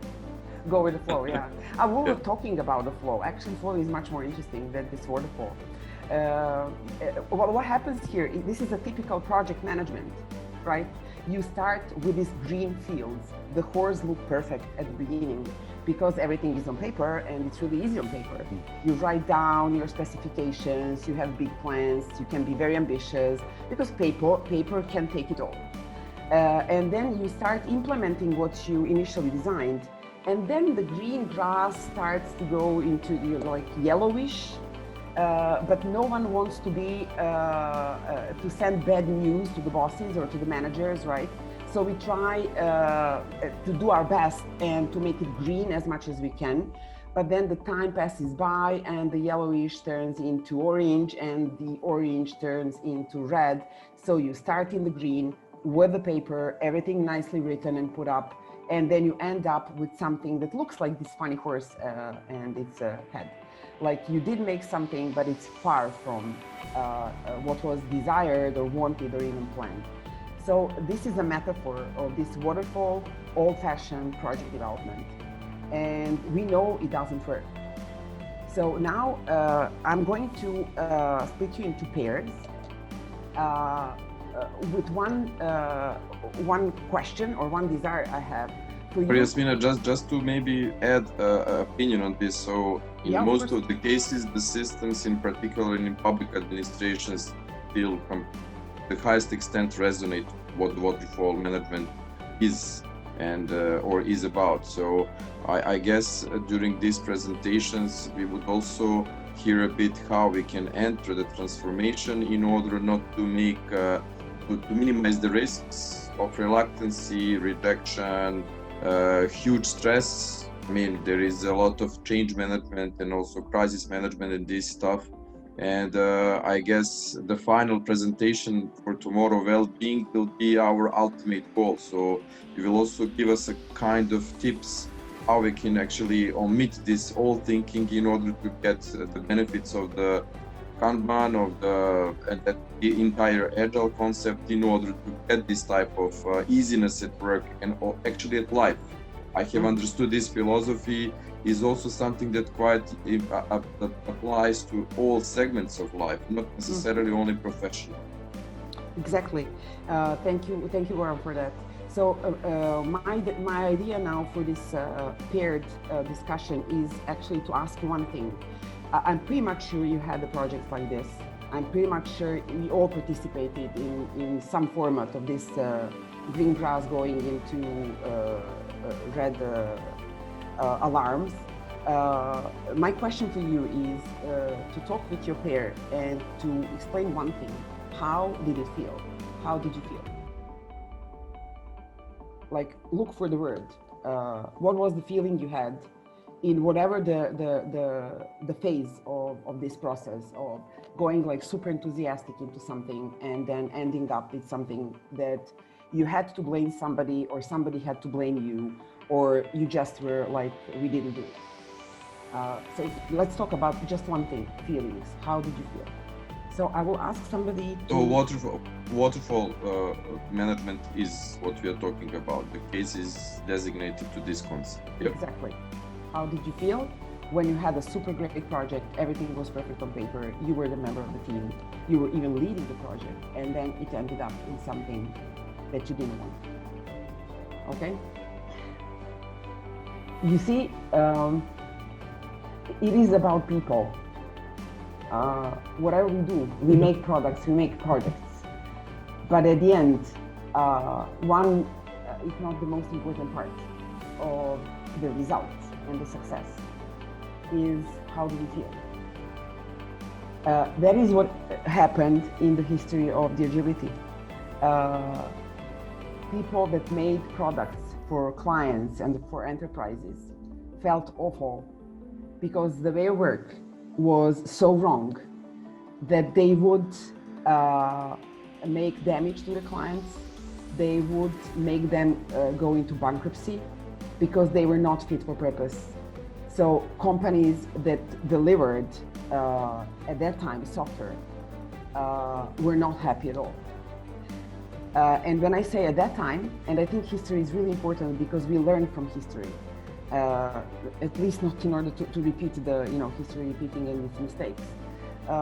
What happened in the second part of the 20th century was, and it was the after the Second World War, was this innovation in terms of we have to rebuild, we have to make this work, the world, and two industries specifically took the lead. One of those was Toyota, the automotive industry, and I guess you know that. And the other one was the programming, the software development, but not only in the companies that are like commercial companies, mostly in the military. So what did Toyota? Toyota did something crucial to whatever we know today, not only in terms of agility, but in many other concepts that we take for granted. One of the things they did, they introduced this concept of flow. And you can see here at this slide the comparison between the rally race and the scrum. And I really want you to understand why the word scrum is there. It comes from the rugby. It comes from this formation of people working together towards the goal. Like really hardworking. You can see them. Like they are in this position of strong fight for the ball that will be introduced by the guy that stands here at the side. And they all fight for the same thing. So they all collaborate in order to bring the ball to the goal. A very specific game. Why specific? Because metaphorically, it tells you first throw the ball backwards, then forward. So first fail. So that's the metaphor. Then learn from that and then go forward. When Toyota introduced these huge changes in its automotive factories, in its processes, one of the things some university professors did, they compared in a super famous article that I will share with you, we will share with you after the workshop, in case you want to read it, how the teams worked before and how the teams should work as in Toyota. So how the teams worked before was metaphorically said like the rally race, the siloed way of working. My department does this and then it hands over to your department and then there's a gap. And then your department hands it over to next department. So that's a waterfall way of working, where you have a lot of gaps in between. And one of the things that are very important with this waterfall concept that is wrong is that at the gaps, if you fail, there's no one, if you fail to catch it, right?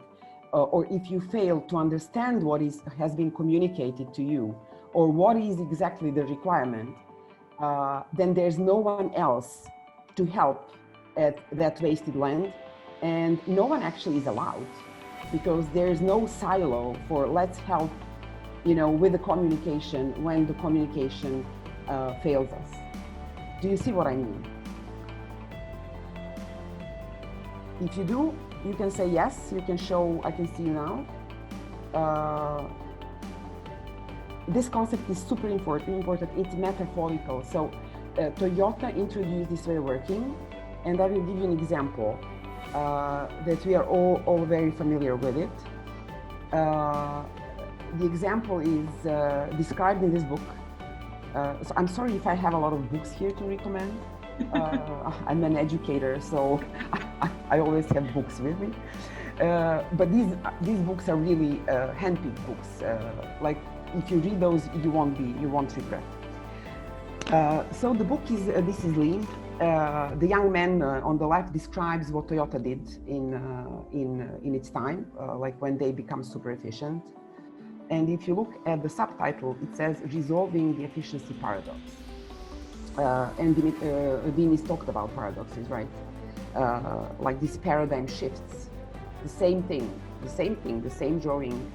If you look at it through one type of lens, you see one thing. But if you look at it at a different angle or a different viewpoint, you see a different thing. So what they did there, they described the process, and they called it flow efficiency. And I will walk you now through the story that we all know, and that's the story they described there. They talked about cancer patients, and it's precisely breast cancer patients. There was a huge research they described there.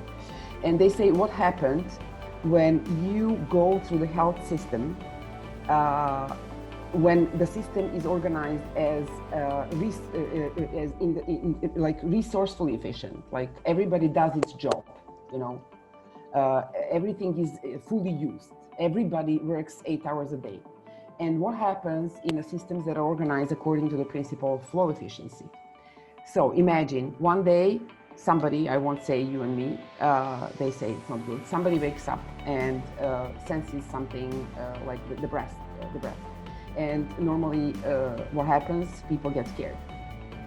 So what they were interested in, how many days or how many months, or what is the time that passes by from the moment we get scared to the moment we get diagnosed, or even to the moment we get cured. So in the systems that are organized as resource efficient systems, what happens is, you can tell me. So we wake up, we do that, and then we go where? Where do we enter the healthcare system? What is the point of entrance?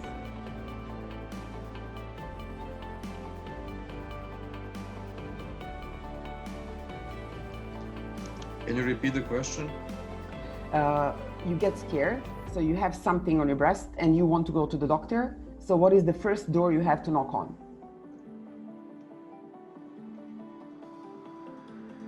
In all the health systems, normally it would be the primary Find connection. Somebody who is familiar with the doctors. Yeah, that would exactly. That's the workaround. But normally, the healthcare system tells you go to your lekar opšte prakse or the generalist, right? The primary healthcare. So you go to Dom zdravlja or this primary healthcare institute. What happens there?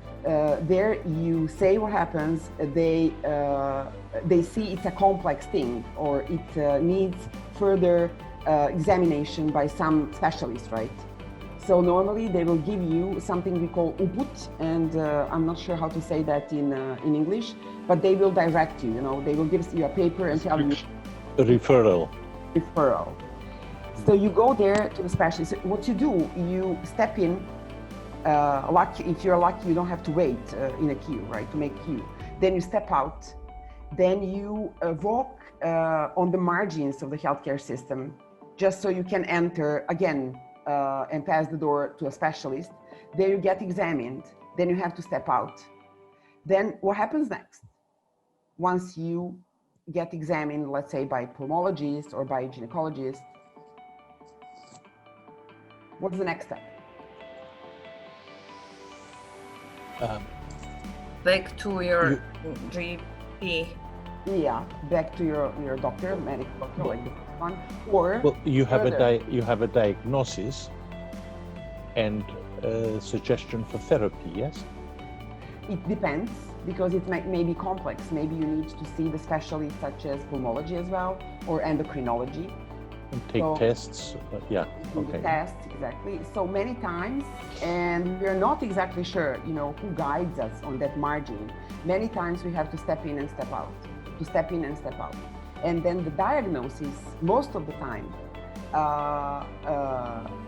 gets done at the end, right?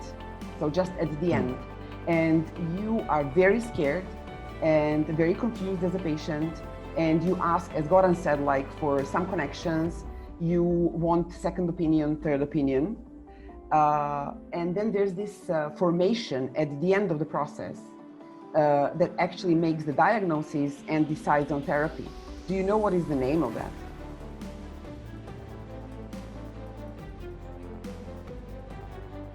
It's a team of people that gathers at the end of the process and says, okay, let's do a consilium. Yeah. Exactly. That's a consilium. So it's a cross-functional team of medical doctors, specialists, professionals that talk with each other only at the end. And we know that at the end, it can be too late, or at least if they had talked before, like at the beginning, maybe the end result would have been much better. So that's what Toyota did. Toyota said, let's make it upside down. Let's have these professional, cross-functional, super specialist team at the beginning of whatever we do, because then it's going to be much better and imagine much cheaper. So it's better, it's shorter, it's more efficient, and it's cheaper. And the system does what it has to do. The systems look at you as a valuable part of it, like you are important. It's not the system that is important. You see what I mean? Does this make sense? Yes. Also, it brings about diversity of perspectives. So they called it flow efficiency. And that's the concept of these agile cross-functional teams. The teams of people that not sit in the silos, like all financial people sit in one department, all legal people sit in a different department, all policy people in a third department. I don't know what the departments are, but it's cross-functional. You have people from different departments sitting together, gathered around producing value. And thank you, Smina, for this. Once again, I remind everyone that we started the first day with the quality management, and Toyota exactly is based this example on total quality. And just a short question for you. Can you make a kind of explanation what's the relation between Lean, Scrum, and Agile? Just to, because we are bombed with the new concepts, and in order to understand and to digest where does belong to each of those and how do they correspond, can you just refer to this? Absolutely, and gladly. Understand why. Yes, and why we are here. We are now actually differentiating. Yesterday we were completely oriented towards the Agile concept, and also Cheney had this type. So now we have another two more or less concepts that you have introduced to us, including Kanban model. Talked about yesterday. So what happened was that Toyota introduced this way of thinking called Lean. And it doesn't have to do with innovation or development or creation. It has to do with one simple thing, efficiency. And you probably have heard, and we were going to have an exercise about 7 Toyota's wastes. So when they looked at their process, they identified 7 types of wastes. Where do we waste our time? Where do we waste our energy? And they did everything possible to eliminate that. So the principles behind that behavior are called Lean. and that's the lean thinking. And there is a lot of things you can learn from there. But the essence is the efficiency of the manufacturing, the efficiency of delivering. Then after that, there is this software industry. And now I will just say ... Bear with me. We will get there in, let's say, 5 minutes, okay?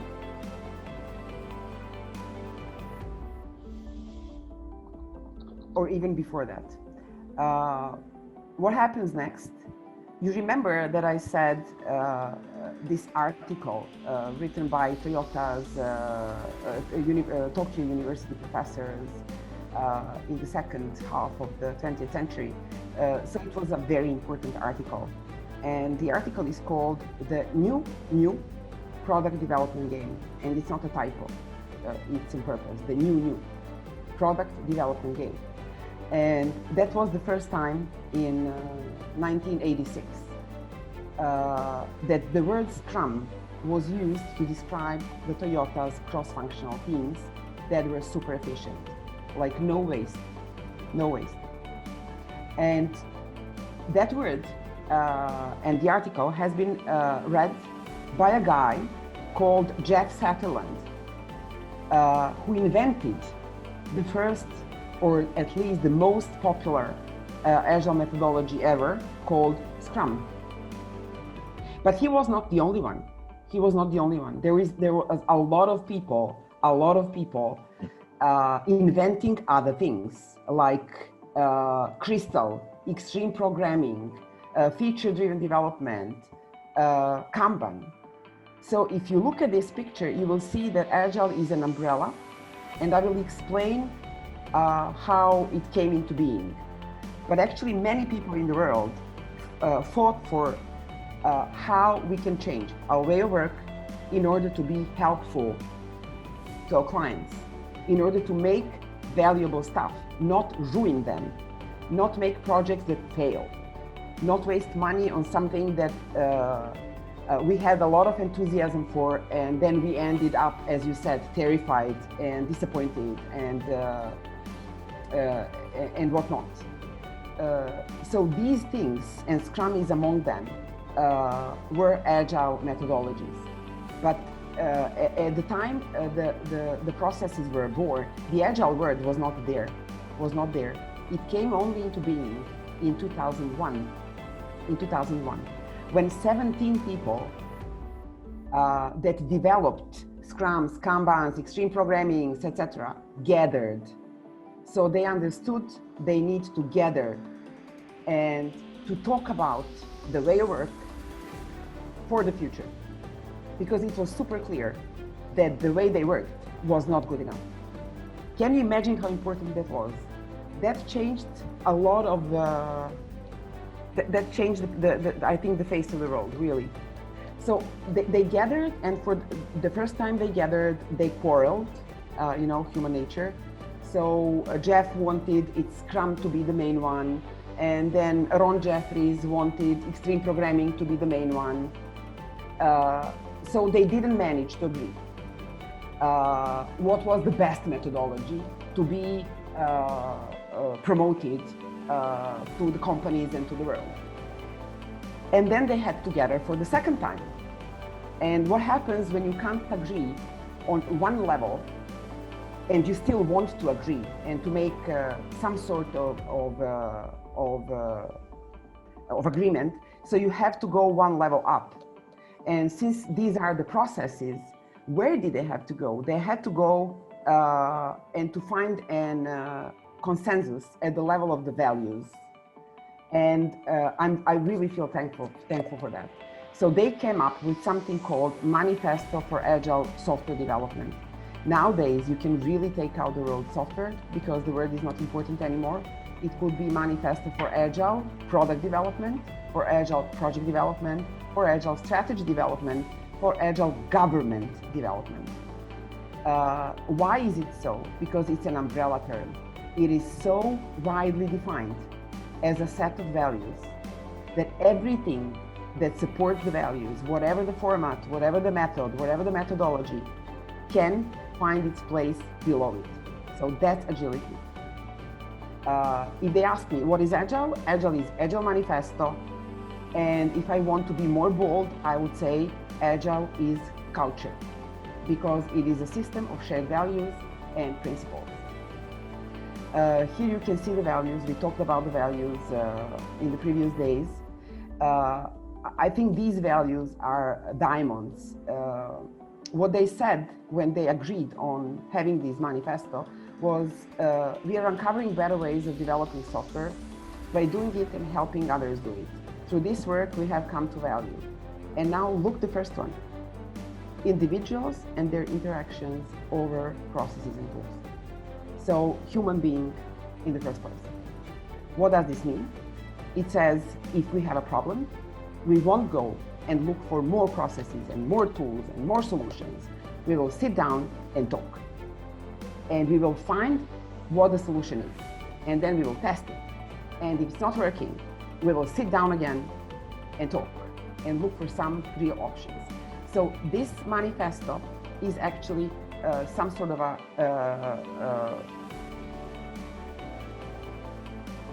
I don't want to use like super strong word, but it does recognize the importance of a human being.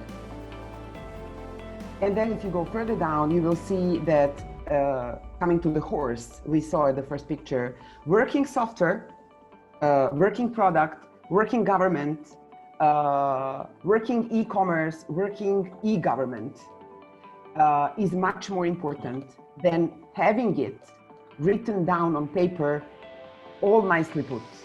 So comprehensive documentation, okay, it should exist. But what we need, and we need it as soon as we can, in order to be able to test it and in order to be able to give feedback on it, is something that works. So we won't make a plan and then wait till the end, which in the case of huge projects is normally a year, 2, 4. I myself, I coordinated this European Commission for 4 years projects, where I had to say in February of this year, who is going to travel in February of 2024, and where is going to travel the person, and how much is going to cost. You can laugh.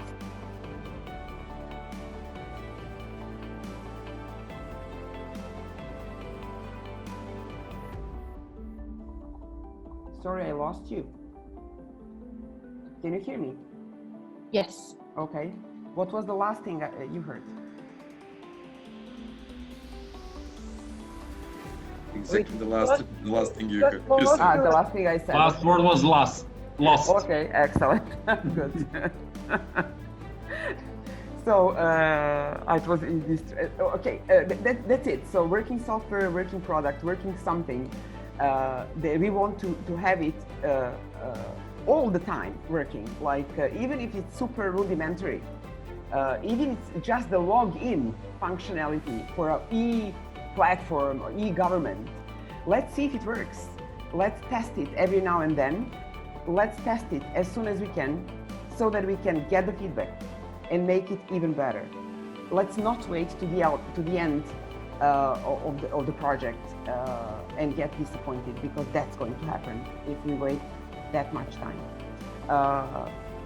And then the third one was the customer collaboration. This one says collaborate, don't negotiate the contract. This worked for me perfectly well.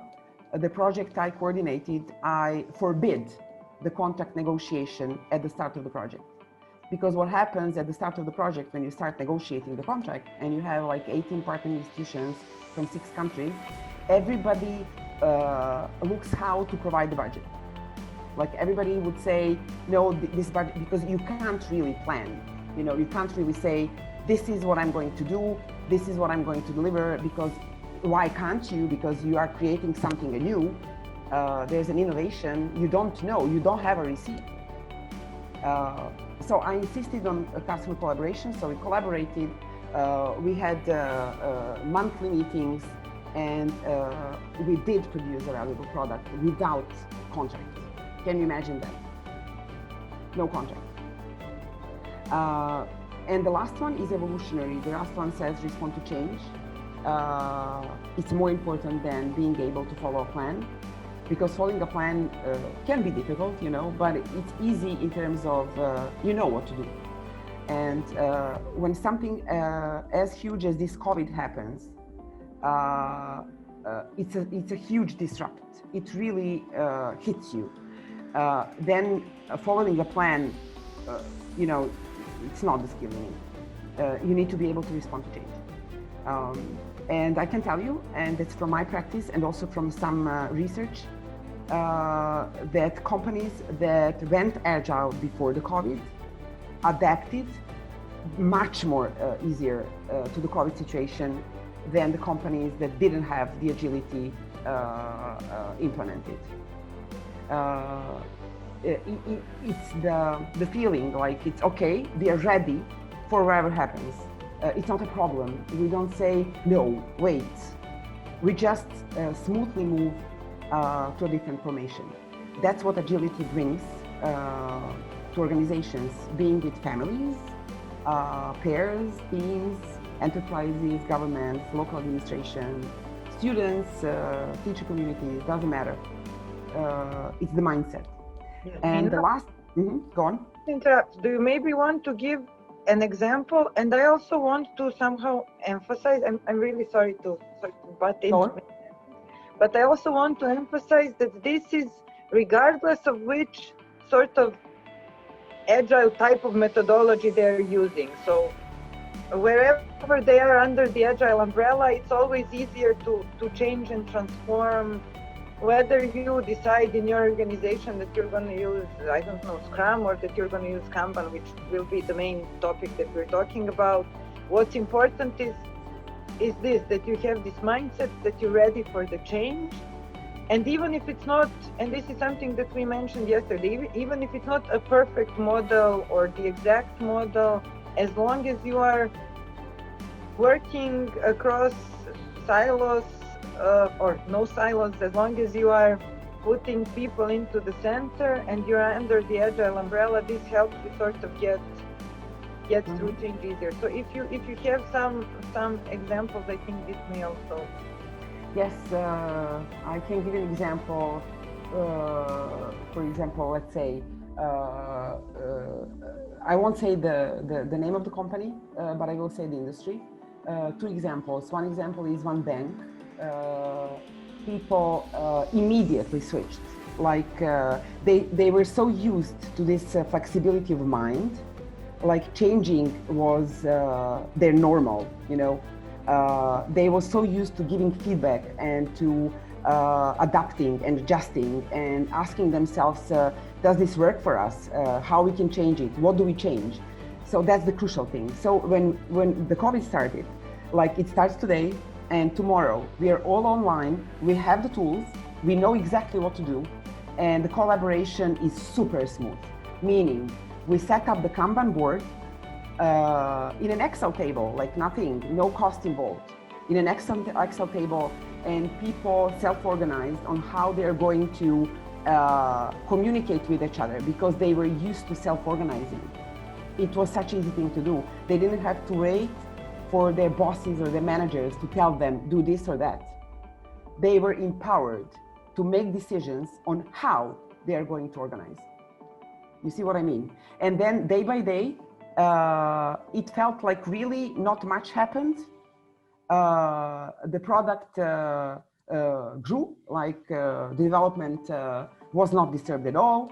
And all the obstacles met on the way, such as you can't really visit your customers, because they were making some sort of application for a tablet that agents would use with the customers to put in information in it. So you can't go visit your customers. Then the team would say, okay, let's think how we work around this, how we work around this, how we make it digital. With this, I want to say, when you have the agile mindset and when you are in the process of agilifying the organization, actually you learn to think constructively. You learn to ask yourself, okay, what is the solution? What is the real option? You go towards the solution, not from it. So take the challenge. And challenge is there always, and you are there to work around it, to work with it. So somebody said yesterday here that if we don't say problem, we say, I don't know, we don't say issue, we say exactly. And then one of my friends, one of my, let's say, Agile mentors, once I talked about like challenge, you know, like, no, I said a problem, and she said like, no, it's not a problem. Then I said like, oh, okay, it's a challenge, you know. And then she said something that I will never forget. She said, what do you mean challenge? It's joy. You see what I mean?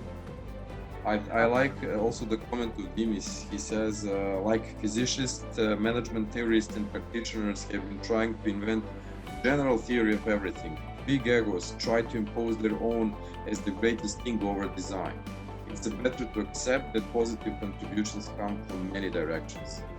So it's exactly about the mind shift and what you were just talking about. And my personal experience, even though we are now speaking about the details, while I was entering to the Agile, thanks to Tamara Strzentic, she was 3 years ago, she was trying to explain what is it about. And then piece by piece, we were introducing this concept. And I know that sometimes it may be idealistically presented, and the people may be simply trying to say, but this does not work. I will just reflect what I talked with Nikola Nikolov, who left because his daughter is just starting the first grade in the primary school.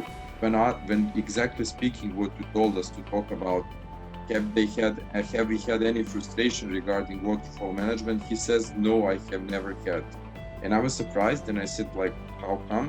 He said, I came from a private industry, software private industry, where Agile as a concept was introduced by default. I was living it, I was doing it, I was thinking it.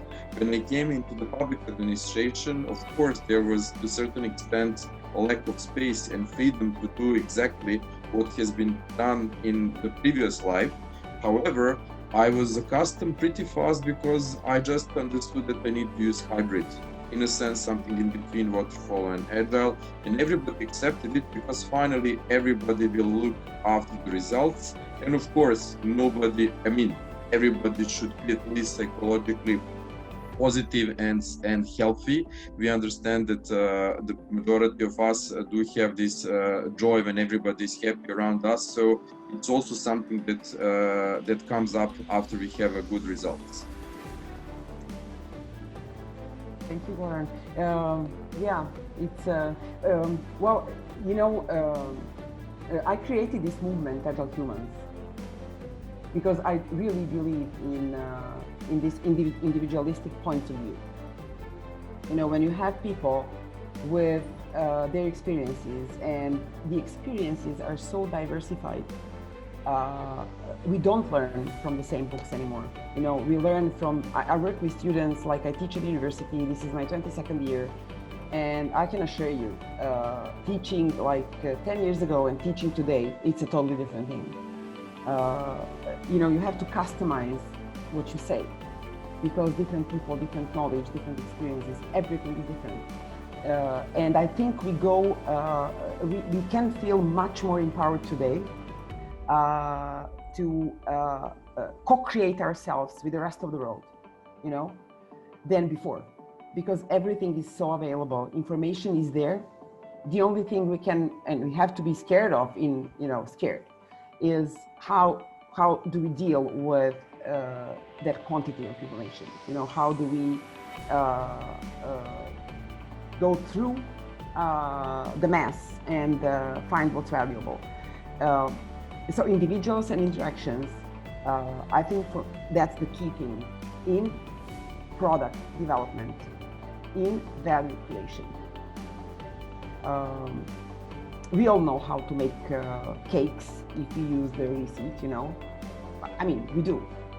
We can be less skillful and more skillful, but there's a you know, we know how to do it. There's a recipe, you know. But when we make something anew, and change, as Dimi said, is innovation, because you can't change. I mean, you can change for something known to something else known, but normally the process will be new. Yeah. Let's go on. I hope you understood this Agile umbrella, and now you get the clear picture of what Lean is, what Agile is, and what Scrum is, and Kanban is. Actually, maybe Kanban not fully yet. So just to sum up, Lean is philosophy adopted by Toyota to eliminate the waste and organize the production line, and it's called Toyota Production System, in order to have it more efficient.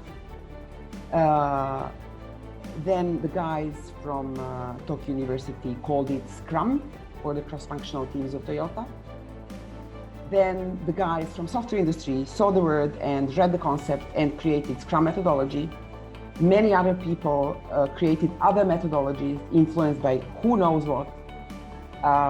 And then they gathered and they opened up this umbrella, not only for themselves, but for everybody, like for ourselves. We can have whatever methodology we want. So this slide illustrates the methodologies. So Scrum is one super discipline methodology. We won't go into details. We spoke about it yesterday when we spoke about the roles, like there is this product owner and there is this person that takes care of the processes, and then this cross-functional team that everybody works together, professionals, 3 to 9 members, and so on and so forth. It's very easy to explain. So Scrum is super ordered, made by this military guy, pilot, American pilot, Jeff Sutton. Very well explained, gives excellent results, but when you can have almost ideal situation, when you can have fully dedicated professional teams, when you can have super professional product owner, the person that knows what has to be done, and when you have somebody that really masters the process. So it's a very elite concept, a very, very elite concept. So you can use it in some parts of the organization. But my experience says, and it's not a short one anymore, it's 11 years working with small startups to insurance governance globally. It's super revolutionary and very hard to implement. So as you can see, the 14% of all the methodologies, according to the research, is other hybrid multiple methodologies. What does this mean is that the companies and the enterprises and the organizations, they don't use Scrum, they use the umbrella, they use the agility, and they make their own hybrids. So they use the first value of Agile and they say, let's sit down as individuals working in this team, in this company, in this organization, let's agree on what is the process we are going to use and what are the roles we are going to have. And let's give it a name. So that's going to be our own Agile methodology. And I'm really happy to see that this percentage increases from year to year. So it was like last year, now it's at 14%, and I hope to see even more percentage in the next years. Yeah, I'm sorry to interrupt again, but we're not seeing your screen if we're supposed to see. Yeah, you are supposed to see. Okay, we're not. Sorry. No problem. Oh, and I explained it, but you will understand now. I just realized when you were, Milos also asked when you were saying, as you can see, 54%. Oh, sorry. So it's 45% Scrum. When we lost you, then we lost the screen share. We are back. We are Agile. So let's feedback and then we. So 54% Scrum, and now just relay the image to what I said. And then the 14% of other hybrid multiple methodologies. And excuse me, Yasmina, what is this 54% of what is Scrum? Is it companies or is it companies? So companies who are practicing. Exactly. So of all the research companies, and this is the research done, like this is the 14th year they do it. So it's a relevant research, let's say. International? Yeah, international. Okay, so 54% of them use Scrum. Yes. In some way. Yes. Thank you. Thank you. Now, one important thing. When you say they use Scrum, what we know, being Agile coaches that work with the companies, is actually it's not Scrum. It's something that got known as Scrumbat.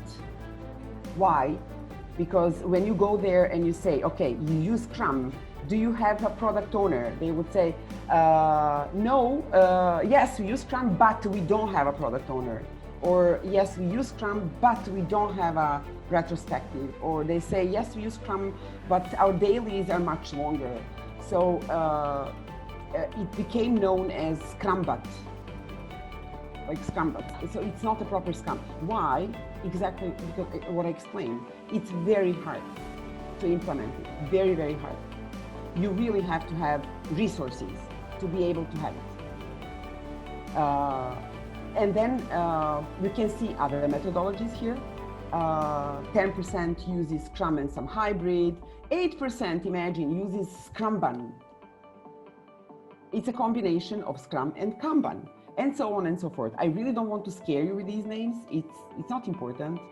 It's just there to illustrate, you know, the spectrum of methodologies. But I do want you to go with one message here. Hybrid is an answer. So hybrid is an answer because no two teams are the same. No two organizations are alike. So no methodology can work for two different organizations. So you need your own methodology, you need your own hybrid. One of the percentages I like the most is this 3%, I don't know. So they say they don't know what is the Agile methodology they're actually using. That's funny. That's really funny. Okay, let's move on. I hope this is not too boring. If it is, you can tell me. You can write. Let's pick up some feedback. Is this okay?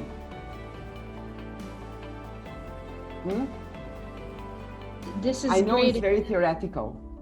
Very realistic kind of picture, and I was also wondering if, as you said, Scrumbat made me, you know, smile. If the community here can share any examples of how they may be practicing Scrumbat in their organization, if they are, it would be helpful to hear. We don't have much time, and the topic is huge. One thing I will share with you now that I just decided to do that. Initially, I didn't think about sharing the Agile Lean principles with you, but I will leave it here. Let me show you the slide. Can you see the slide? Yes. Okay, I see Tihana saying yes, so I will assume everyone can see it.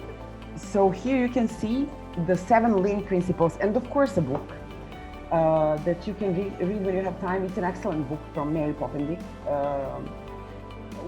One of the main principles Toyota adopted as its DNA is eliminate waste. So that was my suggestion to you as well. Start with eliminating the waste with small projects. Then, of course, you have this amplify learning and see the whole, build integrity in empower the team. But these two are super interesting. Decide as late as possible and deliver as fast as possible. So deliver as fast as possible, that's all about agility and Scrum and cross-functionality. But this one, decide as late as possible, sounds awkward. It sounded to me when I first saw it. Maybe you know the principle as JIT, just in time. Like have it when you need it, and not before and not after that. What is the opposite of just in time? It would be just in case. So just in case, why do we learn at school all the history from time memorial to the contemporary events? Just in case, so that we know, what's there. But maybe we just need it just in time when we need it. So it's a totally different mindset, a totally different approach to learning, to production, to making, to creating, even to conversation.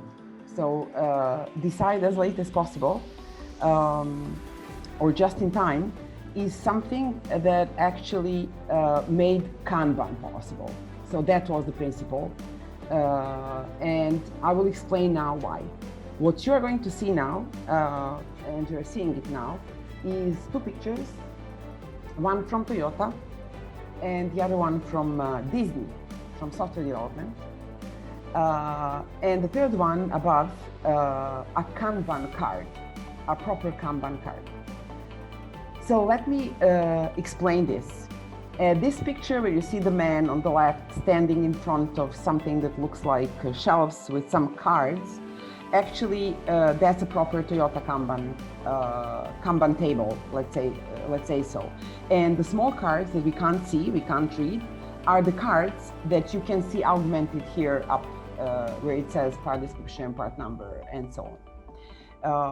So what Toyota did, Toyota used these cards to eliminate all sorts of waste. How? By echoing what's missing. I will explain. So they discovered that one of the wastes was having just in case many elements they need for the production, just in case. And they had to pay a lot of money for spaces that will hold the elements and so on. So they decided that was not very efficient nor effective, so not useful, and created a whole pull system, Kanban system of Kanban cards to announce the flow, to say, hey, we have used 2 wheels. And then the echo would go further down the line, the production line, like the 2 wheels have been used, the 2 wheels have been, so that the guys that make the supply chain can be fed up properly at time, just in time, not before needed, not too late, on time, just in time. I don't know if this makes sense. If it doesn't, please ask me questions and I'll try to explain. You translate this example into some more close to us? Yes, McDonald's, fast food restaurants. So if you go there and you look at what they have where the Big Mac stand, you will see the numbers, and then the numbers will change. They will have some signals there saying we have 7, but then you will see how they move the 7 backwards, so that the guy that has to provide more Big Macs knows that now it's 5, time to make more. So it's just echoing, like saying, now it's time to provide, now it's time to make more, now it's time to supply. So now I understand why I like Agile, Kanban and all this stuff. I worked in the McDonald's. Yes. So actually it's shortening up the time and the information becomes like symbols, you don't have to speak. They don't speak, they have symbols, they just signalize down the road. To the first supplier, to the first raw material supplier, what has to be done and when. So they don't have many, I miss the word skladište. Can someone help me? Warehouse. Warehouses, so they don't have warehouses. It's just the constant flow of elements they need. And that's how they eliminated this waste of having to pay for the warehouses and have the materials eventually not being used, because you never know how the demand is going to look like. So they adjusted the supply chain flow to the demand. That's what they did. And I don't know if there is people old enough to remember how the McDonald's were marketed once it came to Serbia, at least, that the burger is going to be delivered in actually no time. And we were shocked. I can't exactly remember what was the number of seconds, but I think it was something like 80 seconds or something like super strange. I know that we all were like, what? How are they going to make it in so little time? Do you remember that? Does anyone remember? Hey, Yasmina, Selma asked, could you provide an example of this in public administration? In public administration, the living example, I don't know that it has been done in public administration, but actually I think all sorts of digitalization or automation are a good example of this, because this is automation. This is like if we have automated the, let's say, document production, like whatever I need, I just go at some place and I type in something and I get it, and no one has to do anything about it. There's no queue, you know, I don't have to wait, no queue. So wherever we eliminated queue, and wherever we eliminated like paper, we have a lot of paper in the shelves waiting for to be used for printing, for example. So that's a good example. I can look into it. Maybe I could add, I don't know if Tamara, Tihana, or the others, Vladimir, have more better examples. The first thing that comes to my mind are one-stop shops like integrated service delivery. It automatically means that many different stakeholders or shareholders dealing with the same purpose to deliver product, process, protocol to the businesses, citizens, and other administrations have to correlate. So in this system, I think all of us, and once again, Albania seems to be the front runner in this, learned from Azerbaijan, from Georgia, from some more sophisticated in e-service aspect countries like Estonia and Finland. And I would another example that I would also pick is actually example from Latvia, Riga. Many of the institutions here, the ones, maybe Selma would remember this because she's a legal expert and a legal by the education. They have actually contemplated on the best possible way to coordinate the policies. And centers of government that we also worked with within ReSPA's portfolio at some point were inspired by this so-called interinstitutional agency. What it meant at that time in Riga, it was 2013 when they established it. They actually tried to make correlations between coordination of policies, policy designers, and real users. And this was the attempt of first kind. I remember later on, this type of, so say, probation of the Agile concept in the system was provoked based on this last example in Montenegro. They actually tried jointly with Sigma to make the identical pattern, and I'm uncertain at which stage is it now. And how successful in the implementation it is, but I remember that they tried to integrate centers of government work with the units within the Ministry of EU integration responsible for coordination of projects, and also some other vertical policies, and I can't remember the third party, but principally there was like a trilateral approach. So that's at least how I would understand this concept translated into the practices that we are already witnessing. So I don't know if anybody else has something more tangible and more clear than what I just mentioned. Is it okay? Just Yasmina, please correct me if I got it wrong, but this is a case we did also in one of the public institutions in Bosnia and Herzegovina. We used the Agile because there was also knowledge of the Agile in one of the institutions, and quite a big readiness also from the management and the team. So as delivering first and designing a client satisfaction survey, we started actually in in sorting out the waste, which we saw, the team actually saw what should not be part, goal, and the mission of the client satisfaction survey, because it was the first time the institution was conducting such. So we removed what we didn't need, and then the team set up a Kanban table, very simple, with to do and the done tasks.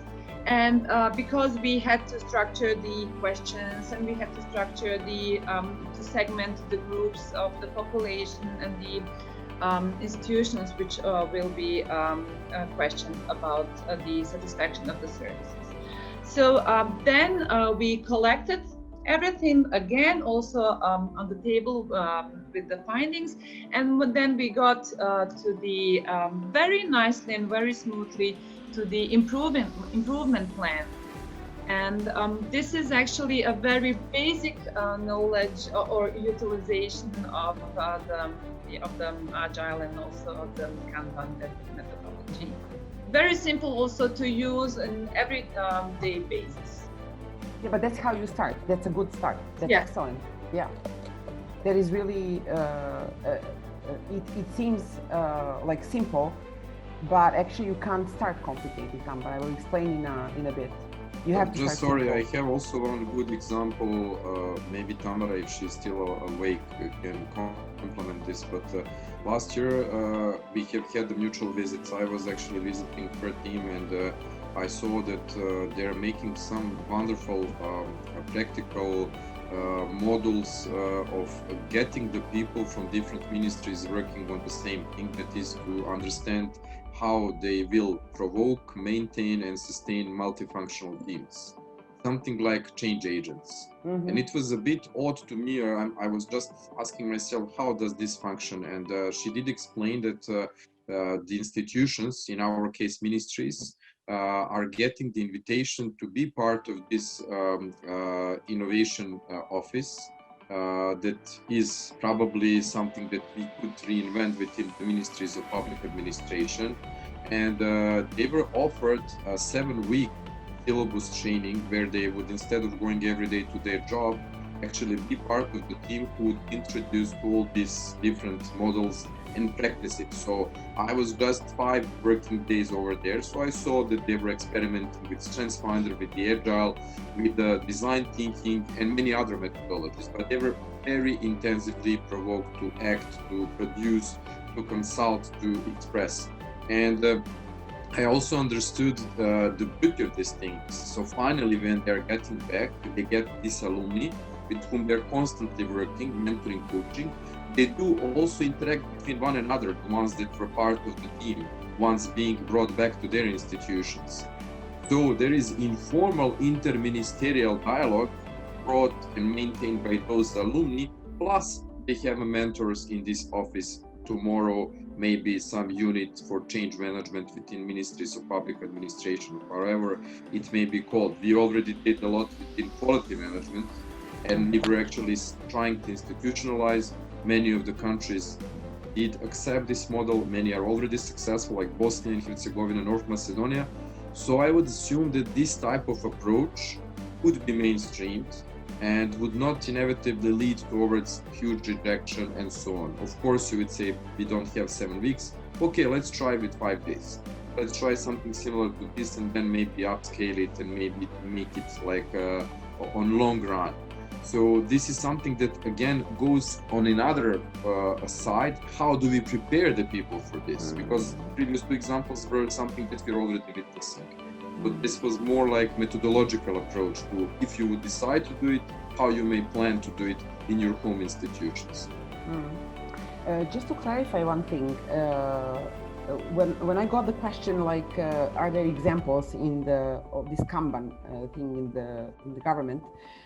So I actually answered one part of the question, which is, are there examples of this principle, like in McDonald's, you know, like when you have, when you shorten when you communicate by signals, and then you don't have these warehouses, and you don't have. So that was my answer. But the question was, are there Kanbans as we know it today, not like as in Toyota, plenty of Kanbans. Like plenty of implementations in the government. And actually I prepared one link. It's too long to have it here, but I will share the link for you in the chat so you can watch it on your own time, on how it got implemented in the government of San Jose. So I suggest when we finish today, I just gather all these links and I send it to you all together so you don't lose it in the chat. Do you agree with that? Okay. There is plenty of implementations of the Kanban board as we know it today that came from software. But one thing came to my mind that probably, although I don't know, at least in the region here, if it has been used, Kanban for procurement purposes can be awesome for sure. this pull system. You know, when at least at our university, when we make procurement at the beginning of the year, you need a tender and stuff. So people say what they need, and then normally it gets wasted because many of the items we procured are not used, or we lack some of the items, like in November, that we couldn't remember in January. And this Kanban system of pull system, like you know, works well. But then you have the wall called tendering, that is a yearly process. So it shows you pretty clear what is the impact of Kanban and what is the structure that needs to be changed so that you can have efficiency for efficiency. So you have to change at least the number of tenders per year when you can buy supplies and procure stuff. Does this make sense? I can see Nadica now on Tihan. Okay. So I will share the link on how some of the governments, the city governments, use Kanban. But let me tell the story about this this picture you see here, where this is. I will just make it bigger and share it in here. Sorry. This person. Do you see it bigger now? You should. So you need to say what is written on his T-shirt. Yes. Rock down there. Something like Vimeo, something like that. Yes. I don't know, rocks. So this is the Kanban board adapted from software from Toyota. Doesn't have much to do with it. Some principles. Okay. Now we can forget about Toyota and concentrate on this. So when this David Anderson inspired himself by what Toyota did, he created this type of visualization and method that he called Kanban for software, okay? And now today we call it Kanban for development. So it's a board with some post-its on it. And this is a board in Disney. The cross-functional team uses the board to develop some sort of a game. It is in the main corridor, in the main entrance in Santa Monica. So everybody that enters the building has to pass by this radiator of information. And when people talk about the product, they gather in front of this. So it is so visual, so transparent that you can't literally avoid it. So you have to see it. That's the characteristic of a good Kanban board. Here you can see some stuff like backlog and story. Here you can't see it well, but it says to do, and here is the doing, and there is probably the testing, and there is, I guess, the done. So it's from the ideation of the product, from the start of the project, the idea, to the final, to done, right? So you can see it all in one place, and you can see the progress. So you can see what is the status physically. It's not written in words. It's not just abstract words saying in progress, testing, done, but it's physically separated. What is in to do, what is in progress, and what is in done. Very important for our brain, because our old visual brain thinks better if we separate visually the chunks of information. Remember this. So whenever you can separate information in visual chunks, it will be better for thought processing and thinking and conclusions. Again, the book. So this is the book. Who wants to read further and to deepen the knowledge in Kanban? It's written in 2007, the book, although the whole thing started in 2004. There is a lot of literature, and I will send you the reading list as well. And I just rushed to come to these principles of Kanban. So let's see what happens here. This is something that you can use tomorrow. This is something that you can use even today if you go back to your work at 2 o'clock, let's say. So the first principle says, start with what you do now. So you don't have to change anything. Start with what you do now. What does this mean? It means that you can visualize the work you do. You write down on post-its, or you write down on some electronic tool, what's your plan for today? Like, this is my plan for today. That's it, like my to-do list. Then when you are done with that, the next principle says, and then agree to pursue incremental evolutionary change. So this means that once I visualize what I do today, tomorrow I will have the opportunity to think about what happened today. And I will have the opportunity to learn something. How? Well, I will see tomorrow that what I planned for today actually didn't happen. You know, many times we have these to-do lists with a lot of items, or we think we will be able to do something, and then we are not. We don't do that. So let me see your faces, and let me find a person that has to-do lists and does it all from a to-do list. Do we have that here? No?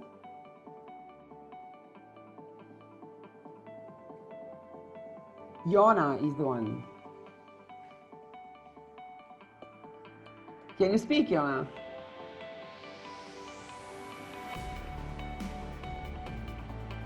Sorry, is it okay now? Because I was, Yes, it's okay. I keep getting interrupted. I'm on my phone and I keep getting interrupted, and the whole thing goes away. It disconnects. This is a perfect context. Multitasking for the two lists. Yeah. So, Sorry, can you? Yeah. Tell me again. Can you please? So, do you have to-do lists? Do you make to-do lists? Do you manage to stick to the to-do list and do nothing more, nothing less, just what you planned? Well, without to-do lists, I can't do anything in my life. From a professional side to personal, it's everything revolved around to-do lists and lists. I can't function. Obviously, I get to do more than the to-do list, but if I don't accomplish what is on my to-do list, then it's not good. It's not good. So you do more than what's on your to-do list. Well, I try to, but usually at least to finish everything that's on my to-do list. And that's on a daily basis, on a weekly basis, on a project basis, on everything. There's a to-do list. We will go to, you should create some course, training course, and we go there and learn. Anybody else? So my experience is that people tend to have more than they can do, especially the ambitious people. And even if you try to keep it simple, you will get tasks from other people. So you will have to be reactive, as Yona said now. Many things come from the requests from other people. So you have to do more than initially planned. And the problem with this is that we don't learn from that. Smina, can I give a crazy example to this? Yes, of course, crazy example. I remember, I think it's more than 10 years ago when I heard about it, and it really reflects our reality.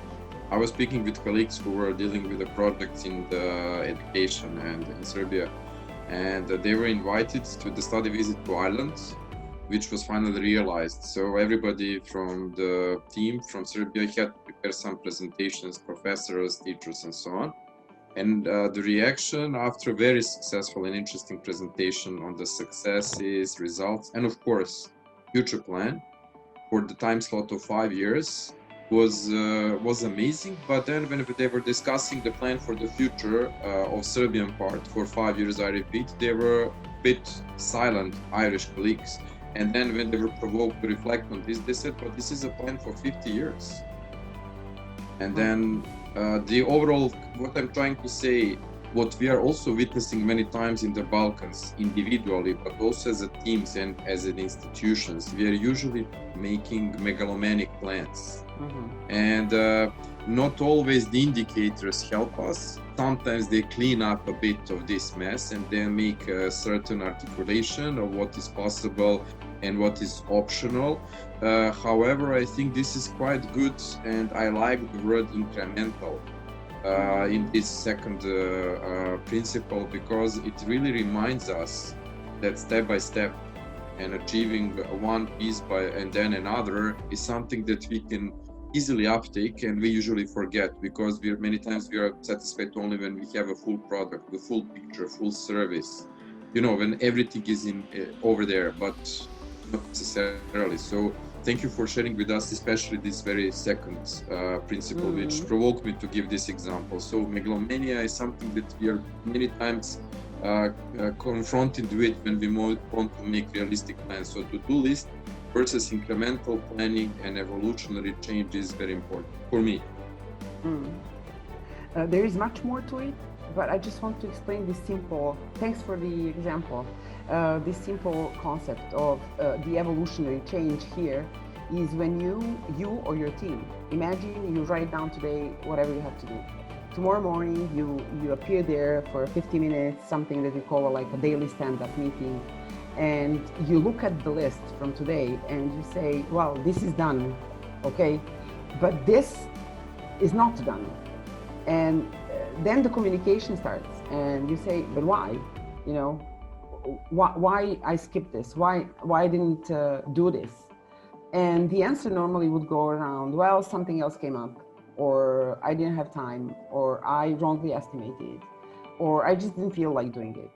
You know, you will learn the answers to what happened. Like, why didn't you do that? And then today, like the next day, so you will plan better. You know, you will say, well, I was capable of doing like 7 things, 2 big, 5 small. Maybe I plan for 7 again, you know, just not over plan, just not put 13. So if you start like that day by day, you will learn what is your capacity, what is the capacity of your team, what are the weak sides. Like at 4 in the afternoon, I always feel super sleepy. So whatever I planned for the 4, I can't do it. I need help there. So this promotes meaningful conversations and learning day by day. That's why it's evolutionary. You can try it on yourself. It will show you, at least I found out that I was a super big hypocrite, you know. I would say to myself, yes, I can do this. And then I would have like 17 items there. And then I would do 9. But next day I would say, no, today I will do the 17, you know. And then again, you don't do that. And I teach people, I'm an educator, I teach them how to do that. So I really had to be very tough with myself and to learn that it's 7, it's not 17. And it's really easy then to plan your life because you know your capacity, or if there's something really, really important and you really need 9, you look and ask for help, or you delegate. And that's how you create bonds and partnerships and bigger mission. Because if it's bigger than you, then you need help. And bigger than you means you can't do it alone. It doesn't fit, you have more desires, so you need partnership. That's the evolutionary change, that's the evolutionary part of this. Imagine within the team, it really opens up hearts and people speak, and this good balance of work and life comes into place because you are very accepting then. You have to accept that somebody had a headache and it was really hard to work, and you have to accept that you have a colleague that has problems with coming on time. So let's see how we help you and stuff like that. So it's creating this humanistic, encouraging context. And create safety space for people to fail and to learn fast from the failure, because it's day by day. It's not year by year. You learn every day.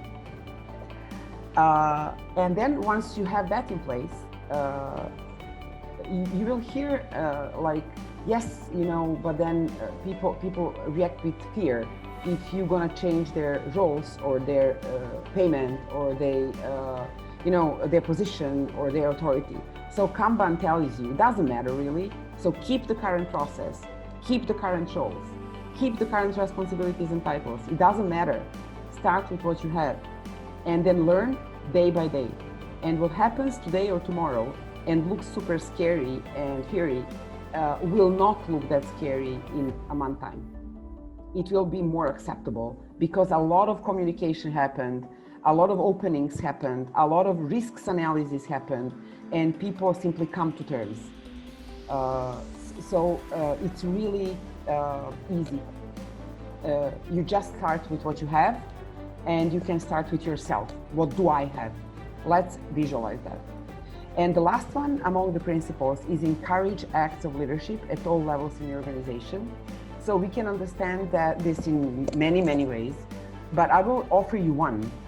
So whenever you stand in front of this table, of this Kanban board, and you have this meaningful conversation, and if there's a colleague, doesn't matter the title, or doesn't matter the hierarchy level the colleague comes from, if there's an initiative, like why wouldn't we do this in order to change something, or to eliminate waste, or to make it better, say yes. Whatever it is, say yes. That's encouraging actual leadership. Because what you're encouraging there is the ownership, the initiative, and the experiment. So evolution comes with experimentation, and it goes hand in hand. So whenever you can, support experiments, especially knowing that it's short amount of time before the experiment fails. So the damage won't be big. And then what are the practices supporting the principles? The practices are also, and we mentioned a lot of those, like visualize the workflow, create your own Kanban board, make it super simple, make to do, in progress, done. And try to discipline yourself in really having it in an accurate state. You can work on only one thing at a time. We think we can work on more things. Right now, and I know that by myself, so don't think that I want to point on somebody.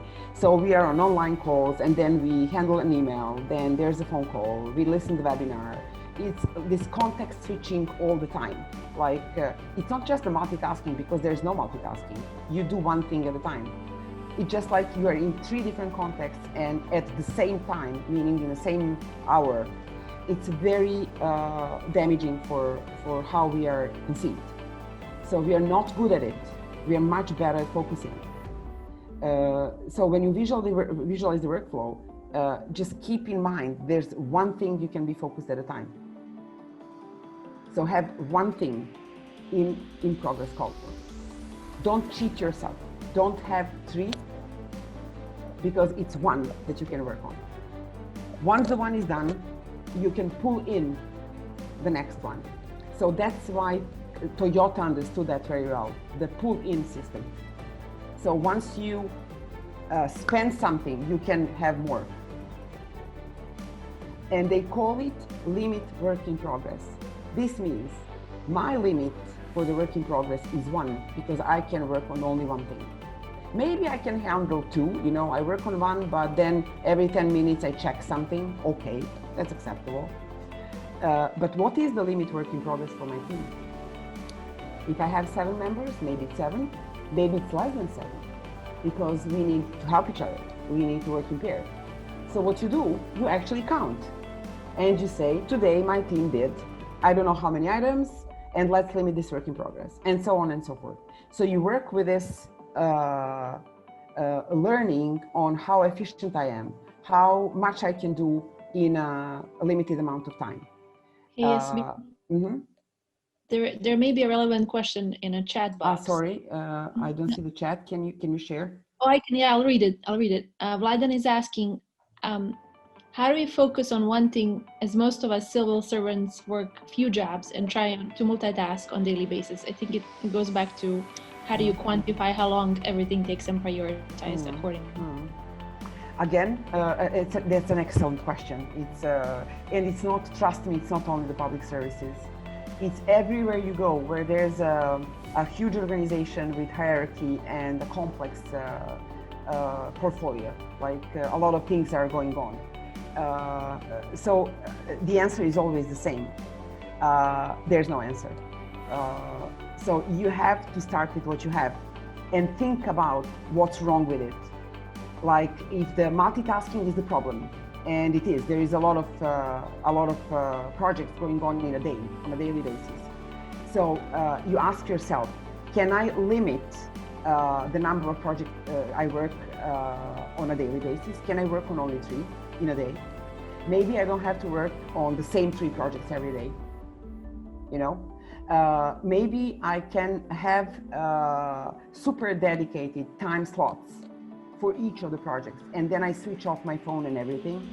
So reduce the level of interference. And how you're going to do that, it will depend on with whom you work with, what is the number of the project, how important they are. I have seen situations in which And I trust me, I did. And it was not once. We had a portfolio of 10 projects. We just cut it to 2. Because at some point, you have to do that. Otherwise, you will end up with the following situation. There's a meeting, and there's one person that has to be involved in almost all the projects because the expertise is in that person. And we don't have 2 people with the same expertise there. So there's a meeting they call splitting up the field. So what they do, 10 project managers come to Philip and they cut Philip, meaning cut his time into small chunks that they can use him. And I got really scared when I saw that because it's a human being, you know, it's not a piece of paper. You can't really cut it. So Philip was, of course, like, I can't say no, because if I say no, I will get fired or I will suffer some consequences. So he was really trying to do his best to serve all the projects. And of course, what happened? He got sick. He got sick. So you don't have him anymore. So you cut it into pieces and there's no Philip. Now what happens then? Then you work around. You know, then you find your way because you can't stop. And now the question is, how is it possible when we ruin the person, then we can find the way out? Why do we have to get to that point? You know, we don't have to.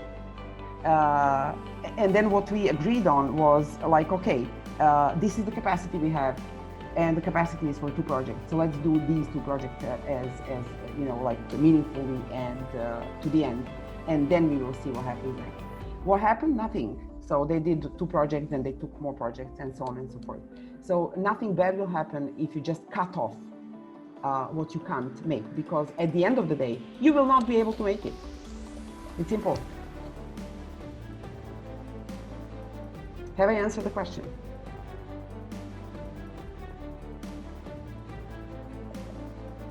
Vladan is the one who asked it. Yes, I agree with you. I'm sorry I didn't hear all your presentation because we have issues there. And that is why I asked this. Usually we work much more than one job. And it's sometimes it's okay to say, okay, for this week I will work on this case, but usually it's not that easy, especially when we have a leak of employee. Mm-hmm. So we need to manage more tasks, not because it's your jobs, but you need to jump in another office to help people. So that is important to divide obligation, to divide with your mainly task, and to explain management that it's not possible to jump from one topic to another. Excellent, excellent what you said. So the answer, actually you gave it. You gave the answer. The answer is individual accountability. The answer is, if I have too much on my plate, I have to say no. Okay? It's easy to think that than to really say. I know, because that's the part of the reactive. I say no, but then it has to go hand in hand with, but let's try and do this. So no to this in an assertive manner. Sorry. Yeah, exactly. We need to be assertive. And then it's really like that. It's really, you know, sometimes organizations, they can't see very well because it's not visualized what's on the person's plate. You know, you have to go and explain, and then no one listens because, you know, they're high stakes at high interest. So it's much better if you can visualize your backlog and bring the person there and say, where do you want me to put this? This is my limit. That's a great point, Yasmina, because a lot of my team members work on different teams. We use GitHub to visualize every single team member's, you know, backlog and what they're working on. That way they can tag their peers to help them on certain issues. What's GitHub and how do you go about? Another thing that could be valuable to mention is what we have done to provide an opportunity for everyone in our team to step up and take a lead. We are trying to, as often as possible, identify discrete tasks and opportunities for someone to step up and take a lead. Like this week, we're starting a speaker series and learn series, but we are looking for people to step up and essentially to start to host that. So that was one of the discrete tasks we put, and someone on our kind of table of things that we want to get done, and then a team member would say, okay, I'm available. But having that all kind of in the Kanban board transparent, it allows for people to sign up and see what are the discrete tasks and how long it's going to take to do something. It promotes the transparency, and also it gives people an option to kind of come in and take a lead. So that I was going to add that based on what you were saying earlier. Vladan wants to say something. Yes. Okay, it's night at Tamara place. Tamara, imagine today when you go to office and you get a totally different task, different question. How long in your mind you need to switch from one issue to another one? Now it's question how long we can prepare ourselves to jump from one task to another. It's not easy to explain your brain that you need to forget one thing and to jump on another one. That is the main problem. When you need to manage in self, you understand what I mean? Yes. So it's very stressful. Yeah. I would say one of the things that we encourage our teammates to do is literally like prioritize their workload. What is the priority 0, 1, and 2, and 3 at any given week? I think as you go day by day and you see all different tasks that you're being assigned, you can then step back and start to document them and create that kind of list of things. Then the next time you talk to your manager, you can say, here are my constraints, and here is how you'll get the best out of me as a team member. But you can also connect it to another module that we introduced at the beginning of this convening, Strengths Finder. If you've done strengths-based report, you can share with your manager, here's my strengths. I'm really good with, I'm an activator or I'm like an achiever. I'm really good at these specific things. So I would, that's another kind of aspect of this that we encourage in teams. Leverage and kind of leverage the best strengths on your team that you have. I don't know if this is something that is possible to do on your team, right, Vladan, but think through your superpowers and how can you get other folks on your team to jump in and help on the tasks that they're asking you to take a lead on. How do you spread it on your team members? Muted. Unmute yourself, Alan. We can't hear you. Vladan. Oh no. We can't hear you.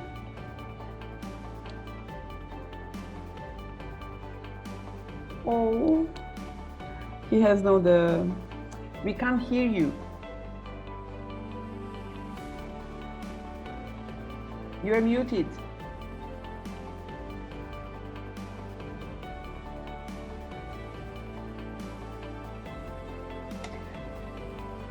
He'll get it, I think. Now, we didn't hear you. We didn't hear you. You were talking to somebody else, maybe. It's okay. One more thing from this Kanban practices, I just want to highlight one more thing, and that's this make process policies explicit. So make agreements on how we work. What is the when we will consider we are done? Like, what is the definition of done? We are done when we tested it, or we are done when we just released it? How many errors it could have? stuff like that. So make your process policies explicit. Whenever you have one nicely cooked, you write it down and you agree on it. That's like a law. You know, that's something that is above people, and that's the system, strong enough to guide you, but not too strong to ruin you. So that's how you build the walls and how you build the guardrails that serve you, by making agreements. Dimis. May I say something?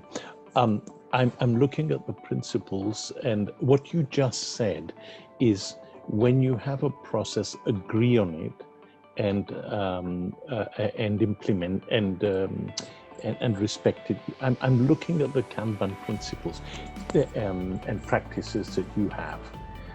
It's a very tidy list.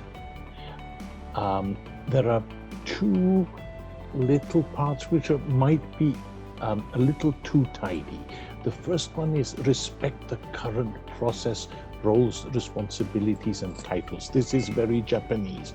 And yes, this is where you are. You're working in an organization. You can't be an anarchist all the time. But can you be an anarchist a little bit of the time? Because there must be times where you have to challenge the processes and the roles and the responsibilities. And that, in a sense, is also what Scrum is about. And then the other one says, encourage acts of leadership at all levels. And sometimes acts of leadership are also acts of disobedience. Sometimes. So I am not advocating for permanent chaos. But what I really liked from what I just caught one phrase that you said, Yasmin, and I liked it a lot. You have a process, just agree on it and do it. So rather than respect processes, is respect processes, but keep reinventing them all the time and make it something movable. I always find that in public administration, people are saying we have very heavy processes. We have things that are built in stone. You can't do this without getting 5 permissions, and then to get one of the 5 permissions, you need another 10 permissions and all that. And we're all very top heavy. So I would say that what you just said, I think, is a crucial part. Reinvent your processes. Thanks, Dimis. You know, it's sometimes I have this feeling when I stand in front of the Kanban. It's almost like respect everything you have, because tomorrow you won't have it. You know, tomorrow you'll have something else to respect, because it will change. You know, the agreements change day by day. So what you have today, perfect. Tomorrow it will be gone. You will have something else. And it's very fluid. You know, it's very. And the good part is that it's so. The change is so slow. You know, that slow in terms day by day. But you end up at the month, at the end of the month, with a super huge change. And then you tell yourself, how did this happen? You know, look where we started. Look where we are now. And no aggressive move has been made, no revolutionary thing, many small acts of rebellion. That's true. Many small disruptions and many small initiatives like, I will do this, let's do that, that got encouraged. So I know banks, like huge banks, that started with one Kanban board in one HR department. And then everybody that entered the department, they would say like, what's this? And the other ones will explain, and then they would want it at their own premises. And then you have like tens of Kanbans all around the building, and people talking in front of it. So the day number 1, when they had one Kanban, and the day number 20, when they had 10 Kanbans, it's not the same process anymore. It's totally different. You know, it's very powerful, and it doesn't scare you. That's my point. Let's go on. So transparency, that was one of the things one of the things that helped me understand why agility to myself, because this huge project, it was millions of euros, I had to coordinate. I was really, really scared for many reasons, that I will end up without it and it will be taken from me or something like that. So I really needed, when I looked for agility, I really looked for project management methodology that will help me have full transparency, almost like a radical transparency of, not only actions, but only budget spendings and decisions and everything. And, I was very good at writing the project. I was very good at negotiating. I was very good at convincing people, and I was very good at not giving up. But once I got it, I understood that I'm not very good at managing it. So I had to learn. And then I looked for the project management methodologies, and there was this funny thing called Scrum. And the description I read, and trust me, it was on Wikipedia, there was something like, it promotes transparency, and I was done. When I read that, I just looked for the training, and I went to the training, and everything else is history. So it was in 2009. And ever since then, I think this is the main thing, especially in the public administration. So whenever you can have radical transparency, and I know it's not easy, it's really not easy. Transparency can be also misused, and I don't want to use stronger words. Well, whenever you can, practice it, exercise it, like have it.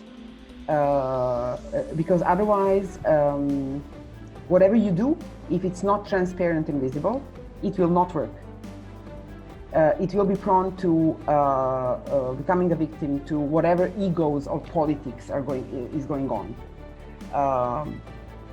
So I don't have more advice on this. I can just tell you that it goes hand in hand with a second value I want to talk about today, which is courage. Yeah. So Kanban board, this is how it looks like. This is how it looks like. And I will ask you one thing now. Take a minute or two in total silence. Take a paper, take a pen, because tomorrow we will see each other, right? So take a pen, write down whatever you have to do today. Write your to-do list for today. And make it like this. Make it like A4 paper or whatever size, and just form the columns: to do, doing, done, and just write down what you have to do today.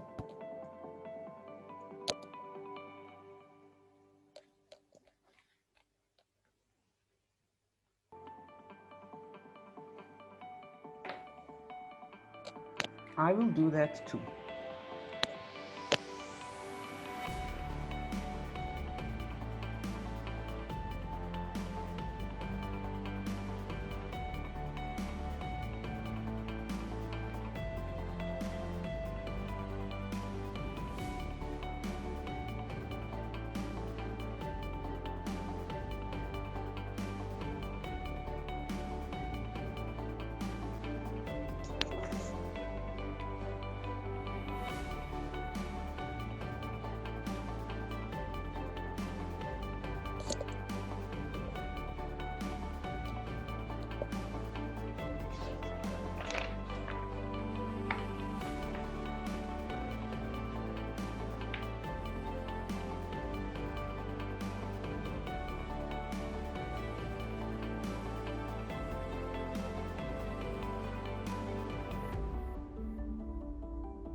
When you are done, just put up the finger so I know.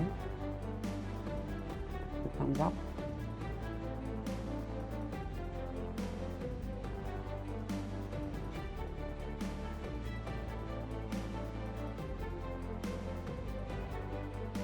Yasmina, Mm-hmm. I have a practical question. I was just thinking about it because, so for example, when we're talking about this personal Kanban list, and I believe you have some, and I also try to have some with more or less success. But so what do you do in terms of level of detail? So what I have For is example, actually... let's say there are some emails that you want to answer, some phone calls that you have to make, or whatever, you know, during the day, or that are important to you. How do you treat these?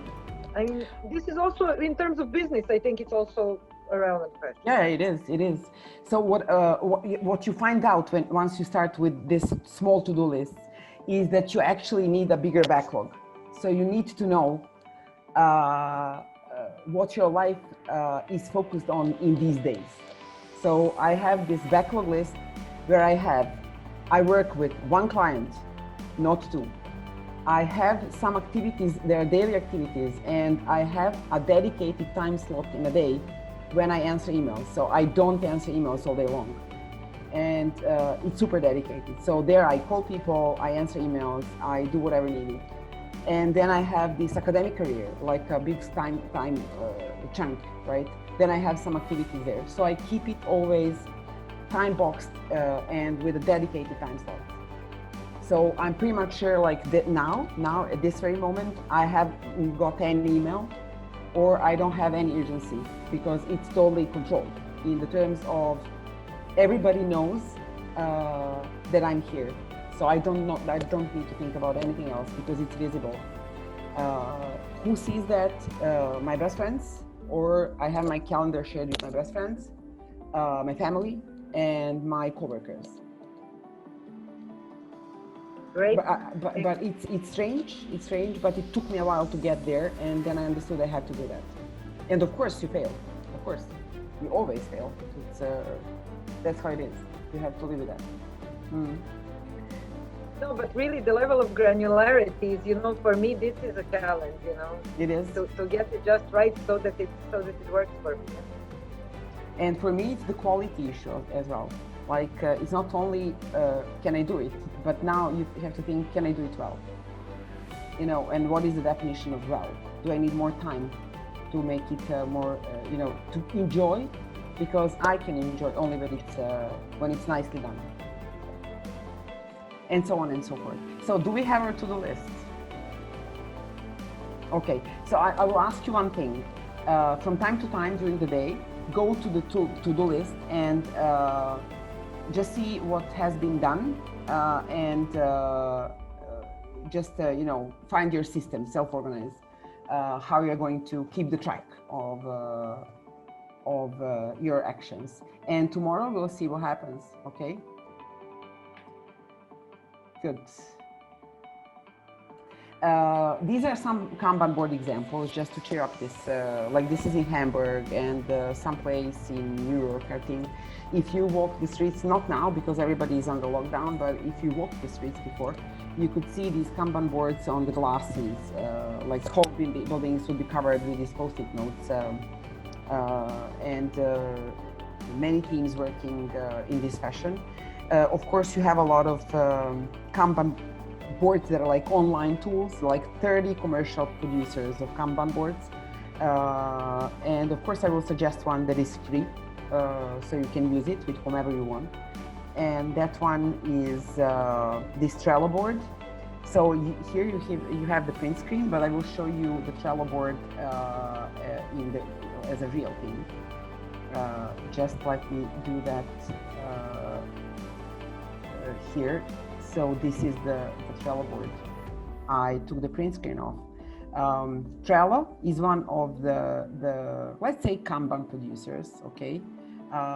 And it's highly interactive, so it's super editable, very easy. You can add another list, like you can say waiting, it's so super easy.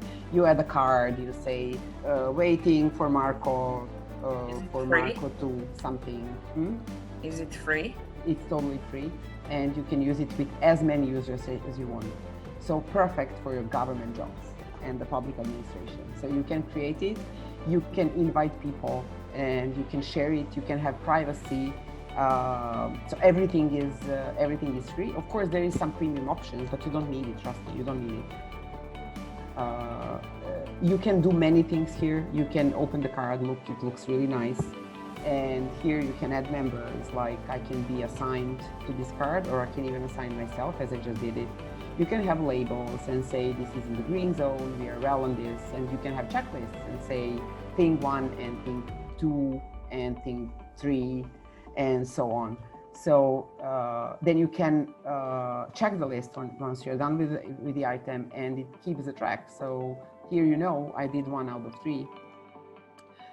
You can have due dates, like let's finish this tomorrow, and attachments, as many as you wish, from computer, Trello, Google Drive, Dropbox, Box, OneDrive, attach a link, you can attach a link.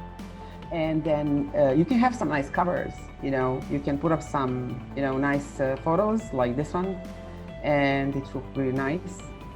Some important information that can be visibly seen, easily seen visually, like easily accessible.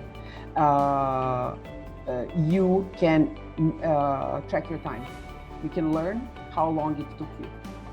And if you have big data there, you can learn a lot about yourself. You can move the card, you can copy the card, make template, watch, archive, share, and finally delete. So it's really, it's a really good tool, very easy, very user-friendly, no training needed. So what I did here, I said present Kanban method is done, introduce the values and principles, so this is also done. And we talked about the transparency, we talked about the Kanban as a weight, and now we will have to go into presenting courage. So it's so easy. I go back to the presentation. Do you have any question about these tools?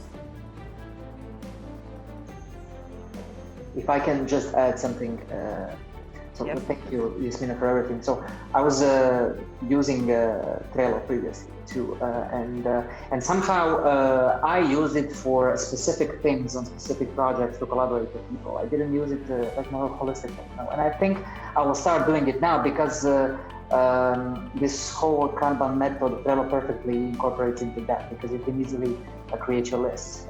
Backlog, to-dos, progress, etc. And what I wanted to share, interestingly, or maybe it's not interesting, I don't know, that the guy who recommended Trello to me was working in the software development industry. So, and he showed me how they have dealing with the multiple projects. And when I say multiple projects, like 20 different projects at the same time, Trello helped them keep track and keep progress. So I learned something from that industry. Well, yeah, absolutely. I use it for my own company. I use it for students.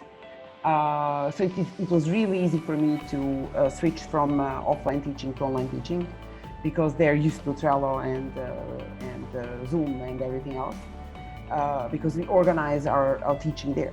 And I know many commercial companies, like many like pharmaceuticals, or like big companies, they use Trello.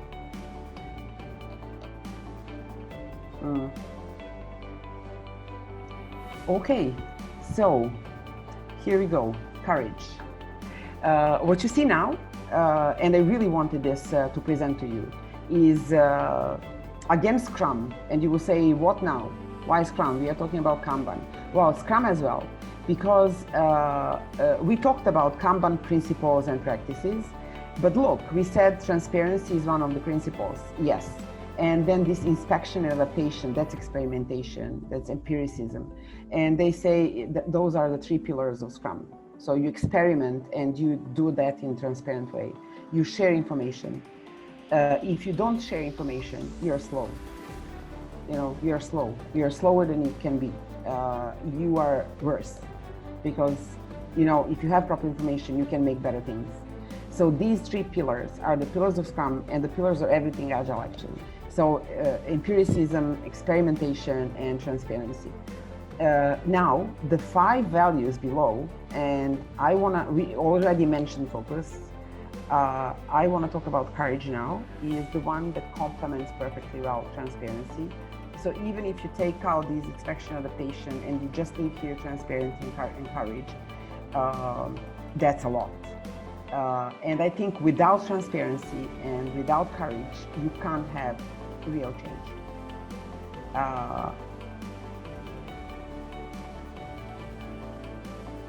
So, what is courage? Courage is to choose, courage is to prioritize, courage is to say no. And I would like to illustrate this with this Matrix movie. I don't know if you remember the end of the Matrix when Neo comes to the architect and has to choose. You know, there are two doors. And he says, choice. The problem is choice. And then the answer he gets from the architect is actually the incremental development of Matrix. He says, yes, when we made it flawless, sublime, and then we expected triumph. But then you people, you know, you had some of your stuff that we forgot, you know, to take into consideration. So we had to remake Matrix. And I can't remember anymore how many Matrices were made, but Matrix was made in an agile fashion. So when Neo comes there and says choice, the problem is choice, what is he actually saying is I choose to face the reality of my role in an incrementally developed world, or I just choose not to see that and to live the Matrix life as planned for myself. So I think this is a very powerful message. Like, what do we choose? Do we choose to see? And then once we see, we act, whatever the action is. Or we choose to see and ignore it. If we don't see it, we can't really choose. You see what I mean? You can even answer.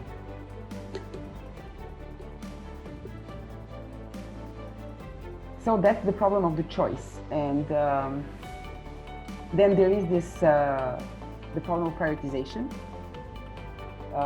And we talked about it, you know, like to-do list, they are prioritization. But nevertheless, one thing is very important here. Less is more. It's one of the principles, like probably the I don't know how to say that, but I can't say the main, but almost the main principle of agility. And you can read it in many documents, and it's super absurd. It's paradoxical. It says like this: maximize the amount of work not done. So you wake up in the morning and you don't ask yourself, what else can I do? What can I add to this? How much can I do? Because we think that more is better, right? More is more. But actually less is more. So you have to ask yourself something like this: my time is limited. I want to be able to use it for things I like. So what from this list I have I cannot do? Marica. Just to add on to what you're just explaining is the principle called kill your darlings, meaning when you're preparing something, especially when it comes to written materials, whatever you like the most of what you've written, then you have to delete. Kill your darlings. Kill your darlings. So thank you, Nadice. So I'm going to ask you to look back at your to-do list and to somehow highlight the things you can not do today.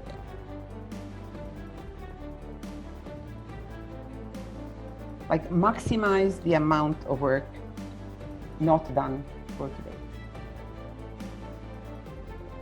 Yeah, that's very good advice. And let's see what happens tomorrow. Did we do the must things?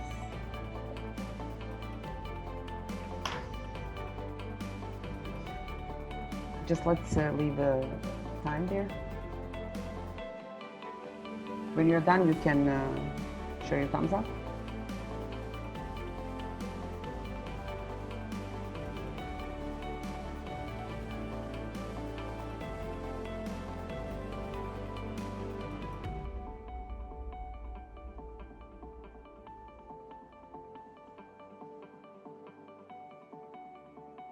So perfection is achieved when there is nothing more to take away. Okay. Well, we're approaching the end of today's gathering. I want to finish this values and principles presentation with this great Japanese proverb. And it says, vision without action is a daydream, and action without vision is a nightmare. And if you try and visualize now the Kanban board, you will see that actually there you have a visualization of vision directly linked to the action. So you can always see what was the idea you started with, what was your vision, and what is the action you're taking, and what is the status of your action, and how much of it is done. So you can adjust. So keeping it visually connected, the big idea you started from, and that also relates back to the question Tamara asked, like, how do I organize my small things, you know?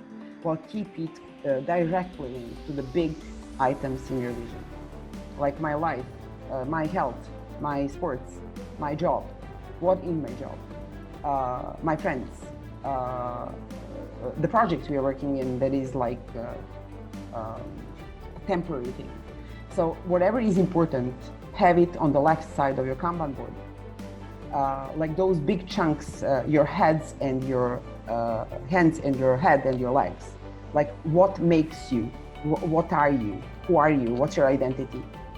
And then have these small items directly related to these big chunks of your identity.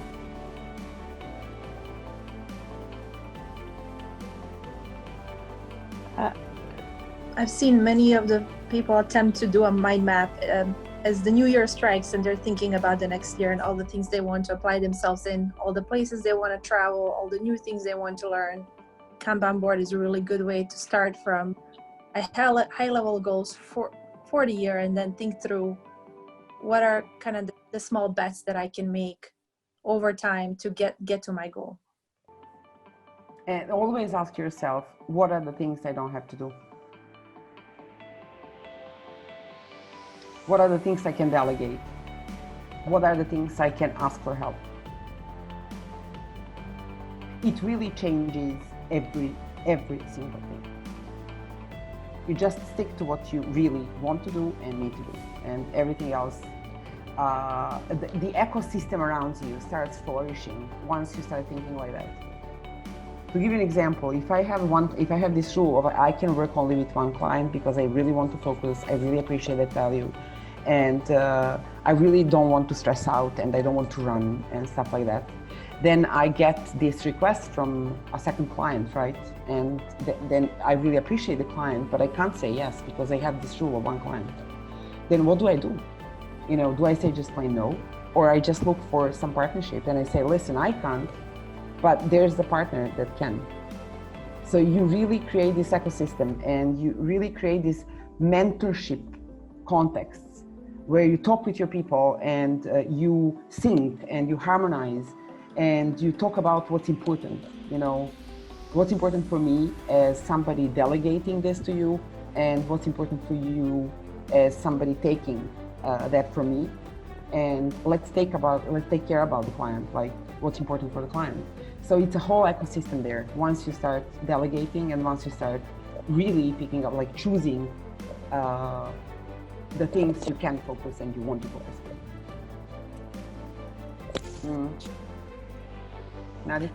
If I may just ask you to elaborate a bit more about delegating, given the amount of micromanagers and centralized minded people in public administration.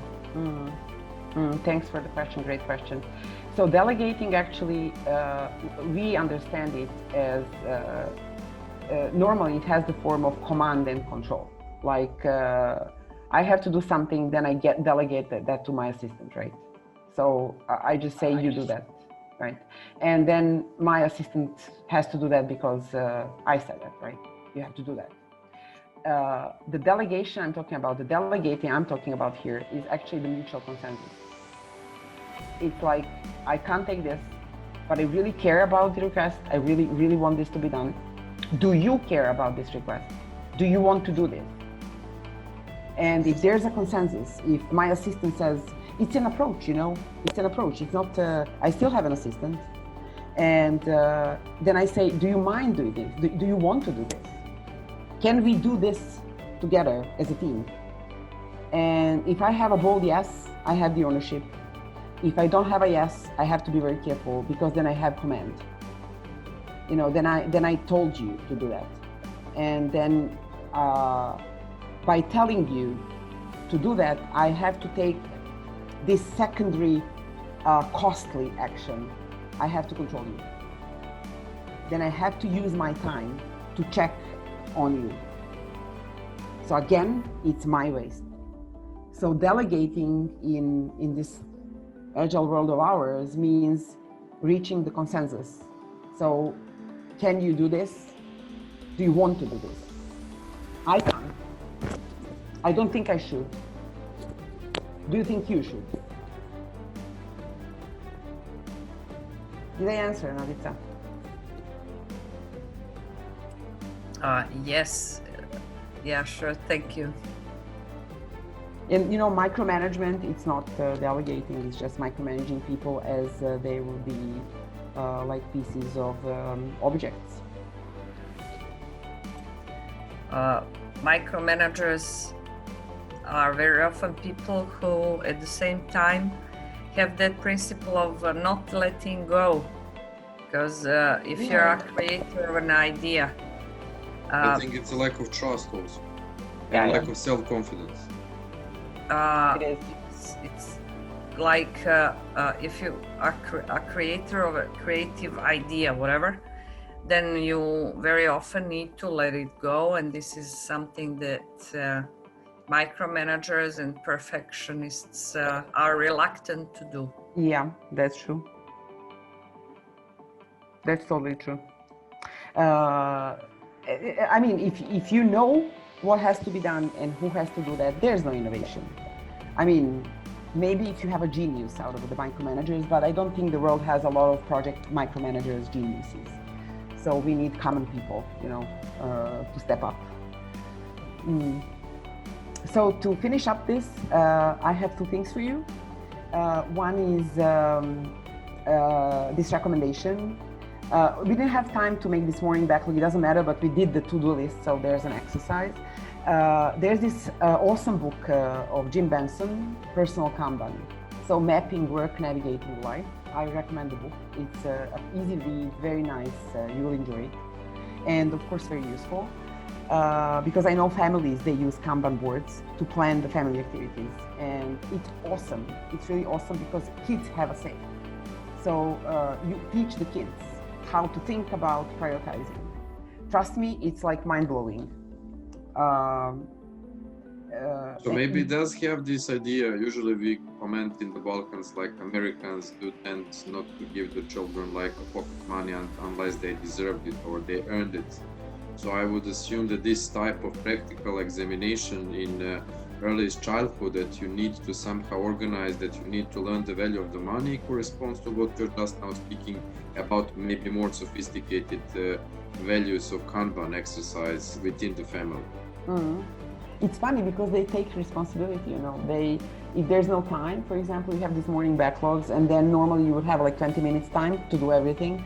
But if it's just 10 minutes for whatever reason, then the kids know what has to be done. And they take care of the cat or they just go and throw the garbage on, you know, it's like they know, you don't have to communicate that. It's really like super educational and it's a life skill. They also have to physically write something with a pen, a piece of paper. Or draw. Or draw, yeah. And I think they're preparing a new book called Kids Ban. So the Kanban for kids. It's going to be awesome. I'll keep you updated. And last but not least, I want to end up with this short video of 8 that will sum up everything we spoke about, 8 reasons why Kanban is a great fit with government. So let's listen to this and then close the session. Tomorrow we'll have more time. But I really want you now, while listening this, to write down some ideas if you have, so that tomorrow we can share when we have the sum up session, okay? I think this is shared properly. Just let me know, shared compound sound. Okay, let's go. 8 reasons why Kanban is a great fit with government.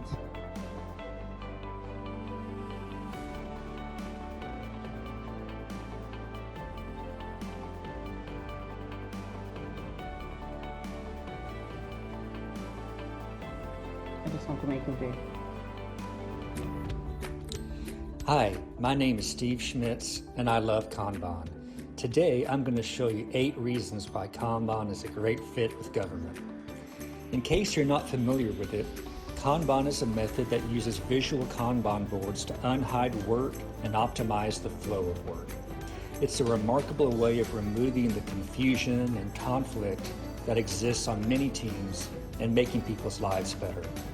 Kanban begins with visualizing the work and workflow on a wall, and it ends with employees. I'm sorry, everyone, but I really have to go because in 2 minutes I have to be in the staff meeting. And people who receive I'll see everyone products tomorrow. and services more Thank you for today. So, Bye. here are the top 8 reasons why Kanban can be a great fit with government. Number 1, adopting Kanban doesn't require a transformation. Transformations sound big, scary, and risky. Kanban doesn't do that. Instead, the first step of Kanban is to start where you are and to only change something as a last resort. Number 2, Kanban doesn't require anyone to change their roles or job titles. This means that no one feels threatened and no one has the fear that their role or job title will become obsolete. Number 3, Kanban can move at the same pace as government. Perhaps one of the most foundational principles for government agencies is stability. In order to maintain this stability, things often move a little more slowly. Kanban can work very well in this kind of stable environment. Number 4, adopting Kanban requires very little time from people. You don't have to stop working to start using Kanban. This means that government employees can maintain their focus on serving the people instead of taking time away to serve Kanban. Number 5, your office probably has all the tools and equipment needed to begin Kanban. Kanban doesn't require any new software or a long procurement for new systems. If you have a marker board, dry erase markers, and some sticky notes, you have everything you need to get started. Number 6, you can put Kanban on top of any process you have now, and Kanban will make it better. It doesn't matter if you're using waterfall, experimenting with lean, or doing things the more traditional way. I like to say that Kanban is like cheese. You can add it on top of anything to make it better. Number 7, a major focus in modern government is reducing waste. Kanban is a fantastic way to help reduce waste. By visualizing work, identifying bottlenecks, and increasing the flow of work, Kanban can be a game changer in reducing waste. Number 8, you don't even have to call it Kanban if you don't want to. Sometimes people can be reluctant to adopt new methodologies that sound foreign to their way of working. You can take away all the new jargon, call it a project board instead of a Kanban board, for example, and still get the same great results. In summary, Kanban is a very low overhead yet effective way to increase the flow of work, help employees become less overburdened, and to produce outcomes with more predictability. On top of that, it's a great fit with government. If you'd like to learn more about Kanban, feel free to reach out to me. I'm Steve Schmitz, and thank you for watching. I will start the screen. What we will do in the next hour, let's say, is do a little bit of wrap up, not only in terms of Agile, but also we will try to somehow wrap up the whole, let's say, the whole season of school a little bit, if possible. Are you seeing my screen? Yes, we are. Okay. Basically, what was happening this week, we covered a lot first yet somehow connected topics, yeah, and these would be, for me, the keywords in terms of the topics. So for me, the umbrella term, I think, for this week is change, and then under this umbrella, we talked about innovation, quality management, human-centered design and design thinking, and then Agile and all these different concepts from the Agile universe. And of course, very important at this point in our lives, crisis communication. Some of the buzzwords or the keywords that we were talking about this week, what I would like to ask of you, start, is if you can, in the chat box, I will stop sharing the screen. If you can, in the chat box, write what was the word that sums up this week for you.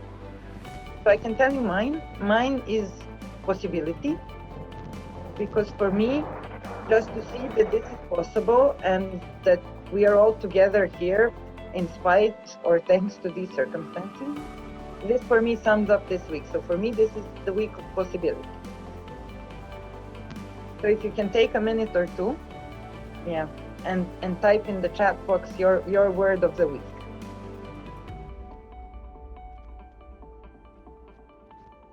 So Goran says hope.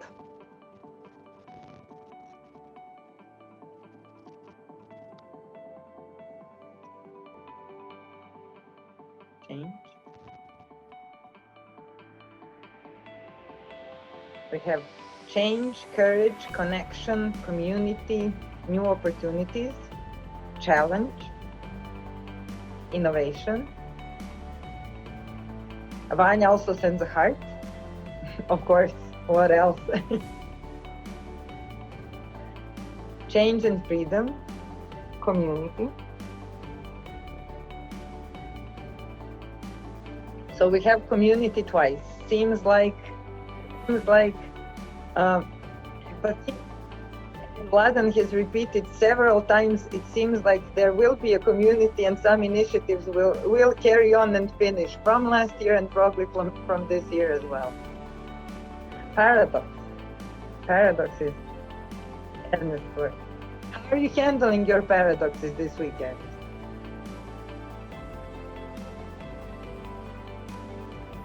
Awakening. Okay. Thank you. Paradoxes every day. How are you handling them? How are you integrating your polarities? What are you doing? How are you balancing? Give us your secret. Just ignore. Okay. Ignore that. Kimi, I think you wanted to say something. First, recognize them. Be fine living with them. Then attempt to manage. Then try to manage them actively. My 5 cents. Thank you for the always wise words. Experimentation, enlightenment, synthesis. These are our keywords for this week.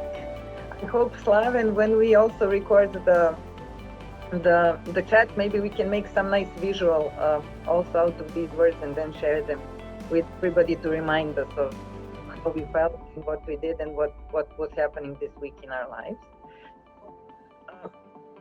What we will try to do now, myself and Yasmina, is put all these words and all these concepts that we covered in a little bit of context. I will share my screen again because it's here also to have a little bit of visualization. Quickly, you see my screen? Yeah? Okay. basically, what we talked about this week is a lot of different topics which are all somehow interconnected. And what I would like to have as a takeaway is that they work best if they are applied together. So when we want to do something new, to change, to innovate, first we need to understand what we need to do.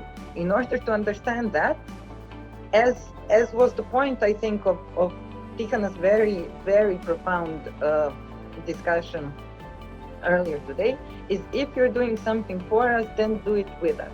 Yeah. So this is where we started. We start with human-centered design. We start with talking to people. We start with talking to our stakeholders. And this tells us what we need to do. But then, okay, so we know what problem we're trying to solve. We have an idea what product or service we want to offer. But then the question is how? How do we do this? How do we implement? How do we manage the product? How do we manage the process?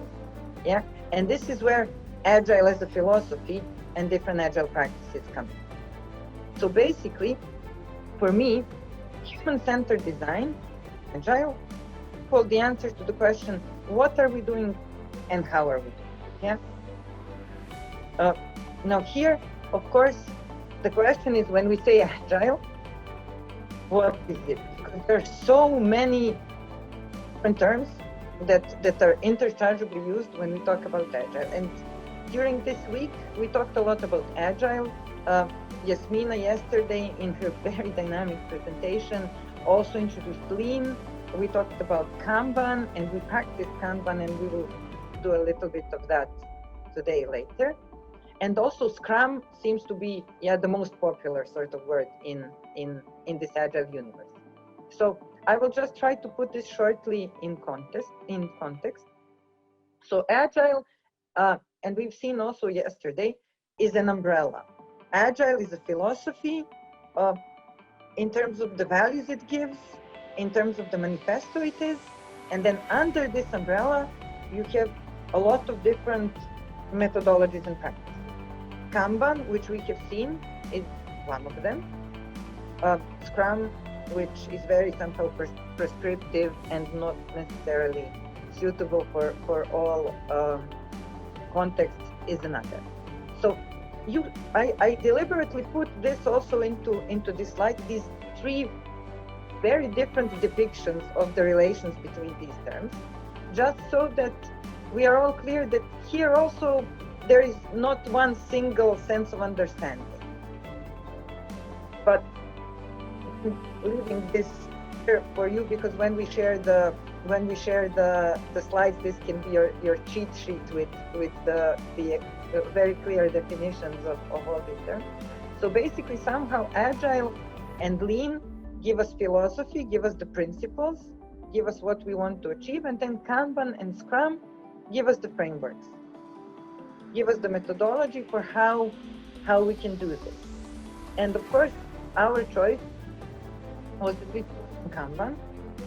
Most of the things we talked about yesterday were related to Kanban, with the details of the framework and of the approach. And our idea was also to continue this a little bit today, because I think we believe that practice is important. So what I would like now to call upon Yasmina, my partner in crime, to give you the instructions for the exercise that we will do regarding personal Kanban today. And I will stop there. Good morning. How are we? So let's go back to the to-do list, right? So we created a to-do list yesterday. Do you have it in front of you? Okay, just take a minute. Oh, great, Dimis. Take a minute and just acknowledge what has been done and what for some reason you were not able to accomplish, and think about the reasons. And then I will ask Slaven to put you in groups if it's possible, so you can share. And my request is to share not so much what hasn't been done, but the reasons why, what happened, what stopped you, and if there is an opportunity, maybe to talk about how we could do better in our today's plannings, like when we create the to-do list. Is there any learning? Is there anything we could do better when we plan for today's activities? Okay? So take a minute for yourself, and then meanwhile I will ask Slaven to maybe, let me see how many maybe in, let's say, 6 groups.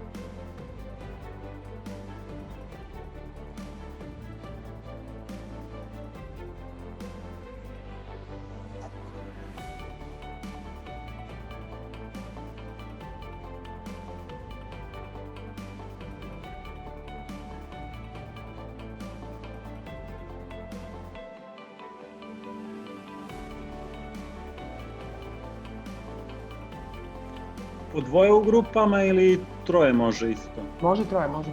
Može troje, važi.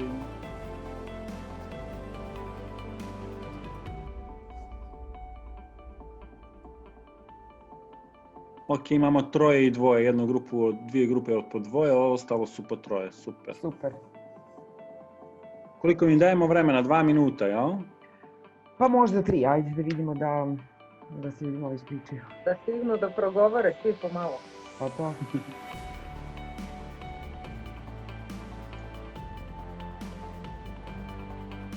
Znači u 54 recimo da ih da onda kažeš close the rooms, da. Pa će onda biti to 55 minut, super.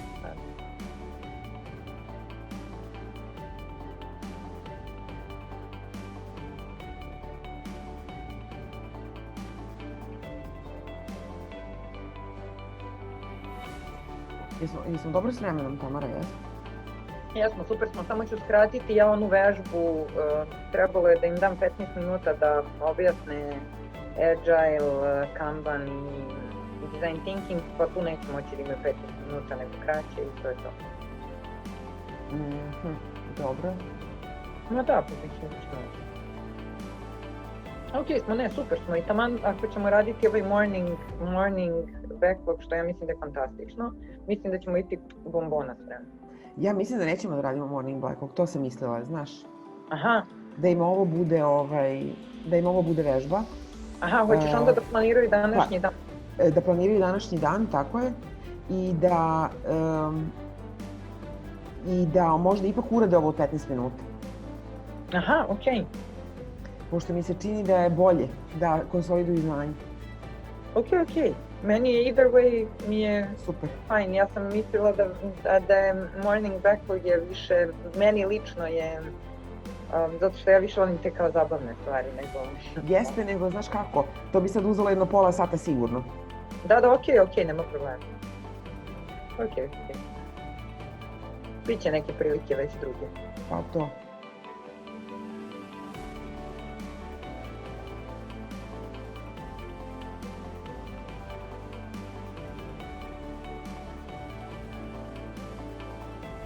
Za ovu konsolidaciju znanja ja bih zamolila da oni nešto i nacrtaju, napišu, naprave slajd.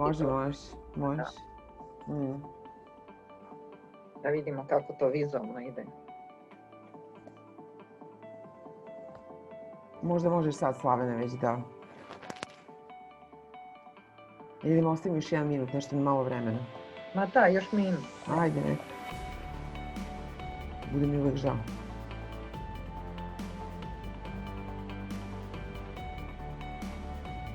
Imaju, ja vidim sad sam isključio sad će za nekih 30 sekundi da se vrate.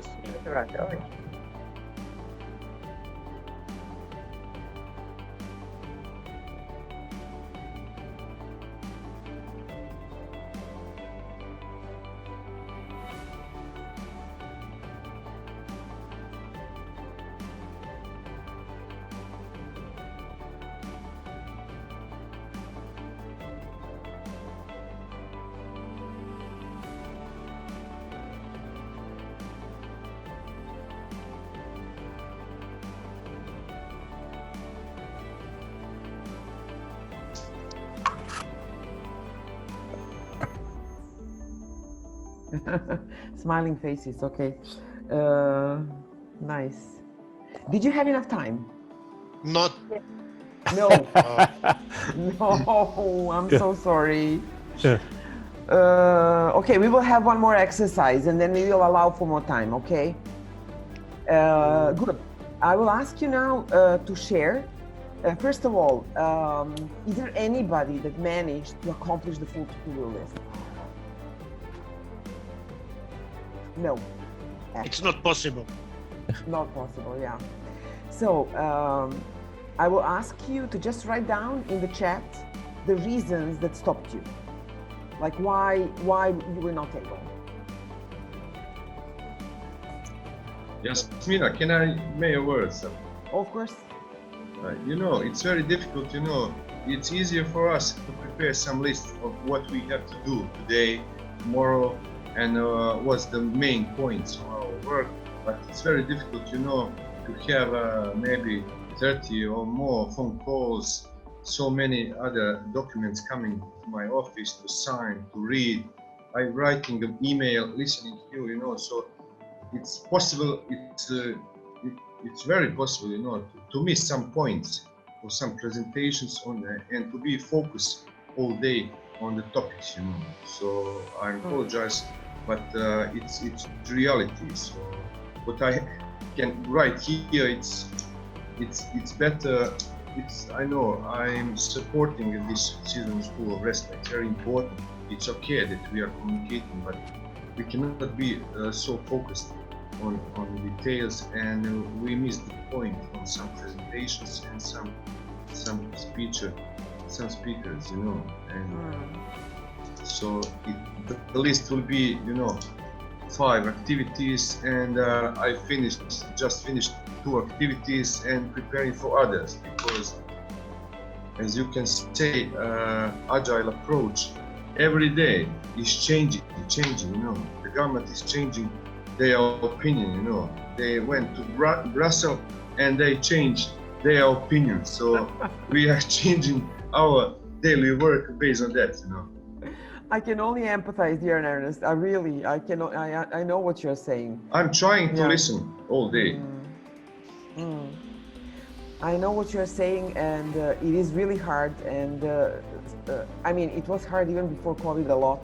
Now with this COVID thing, it's even harder because the way we work is supports multitasking. You know, we have everything open in front of us, and all the emails are coming in. Even if you're in a meeting, you can't really switch off because you're connected. So it's very complicated. Now what I want to say, and maybe to give, it's not an advice, it's more of a, you know, the pragmatist in pain had to go through all of this. And then I found some recipe, you know. So what I do normally, I wouldn't go into small tasks. You know, I wouldn't go into super small to-do lists. I would keep an eye on what is really important. Like I would keep a focus on what is really important for today, and then the action will come along, you know, with the focus. So, and exactly, it will be my second question now when we look at the list.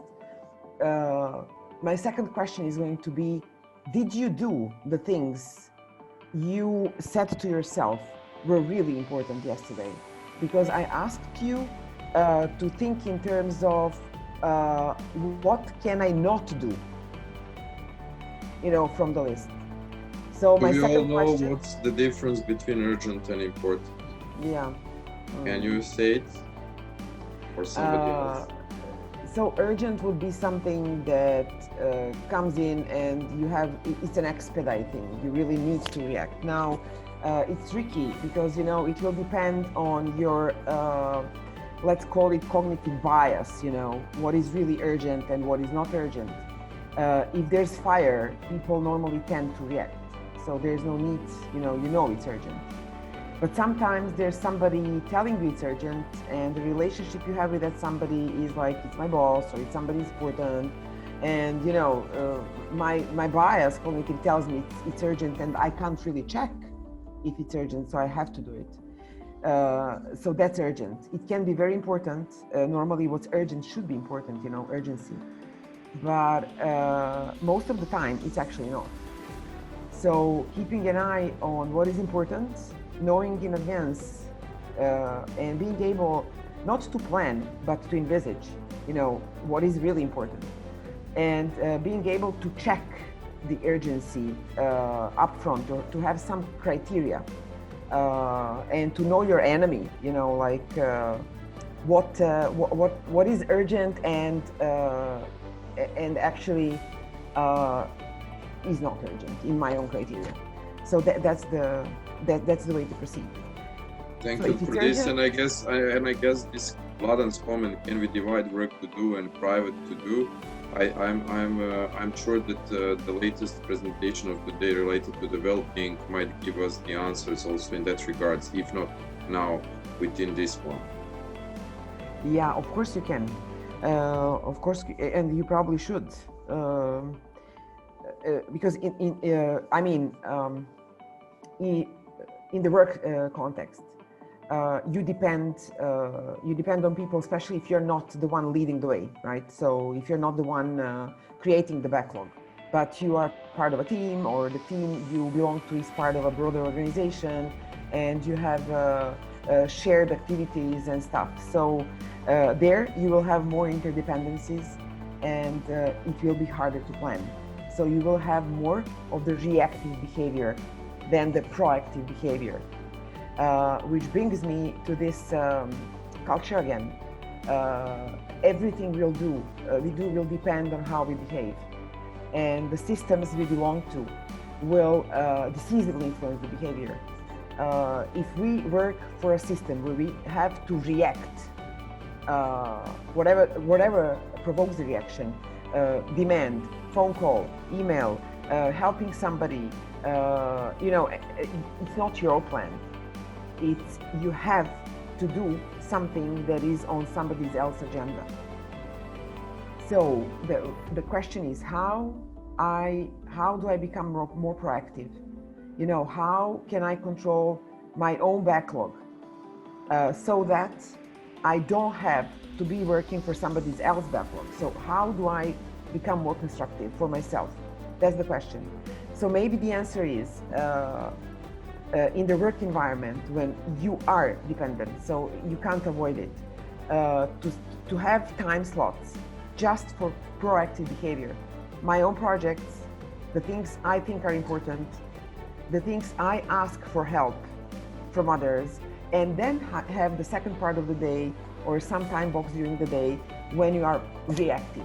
Like, let's see the emails, let's answer the phone calls I missed, let's see if there's anything that anybody needed me, and I would say separate the gold from gross. Like, think about it. Was it really important? The thing I said yes to, did I do the right thing by saying yes? Maybe no would have been better, not only for me, but for the person and for the whole organization. Because when you say yes to too many things, you're actually saying no to quality.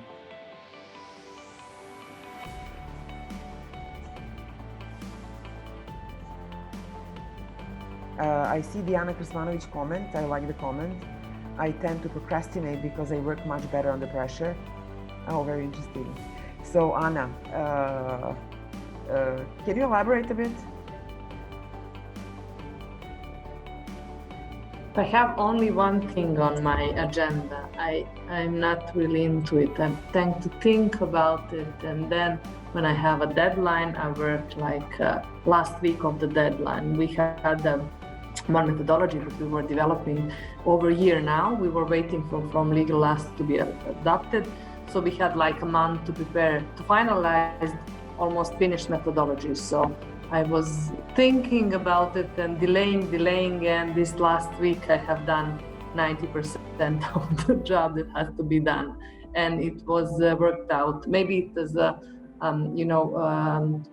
reason that I need to overthink, to really find the solution and to to solve the problems in my mind and to make a composition and outline and then to put it in practice, or it's just that I'm being a bit lazy and then I do on the tight deadline? Because if I have some activity and do not have a deadline, I tend to delay it. Yeah, that's interesting. You see the wording we use, you would see that as a negative thing, right? Like to procrastinate, I tend to delay. So there's some sort of not positive semantics. And the thing is, you remember yesterday when I said, when I presented the lean principles, I talked explicitly about one, which is just-in-time behavior. So I would say that you're just in time, but you need a checkpoint there. The checkpoint would be, you did it on time. Did you do it on quality expectations? Is it a quality job you produced? That's very important. So you can, actually it's very, very good to be just in time. And then it's also, there is this saying that says, start or decide in the last responsible moment. So don't do that before that, because you need more information. So the last responsible moment is going to be the one that you really need to do that. So do you have, I mean, the question is for all of you. I've seen that in banks. Sorry. Just before you move on to the next question, I just want to add a little bit regarding what Anna was saying.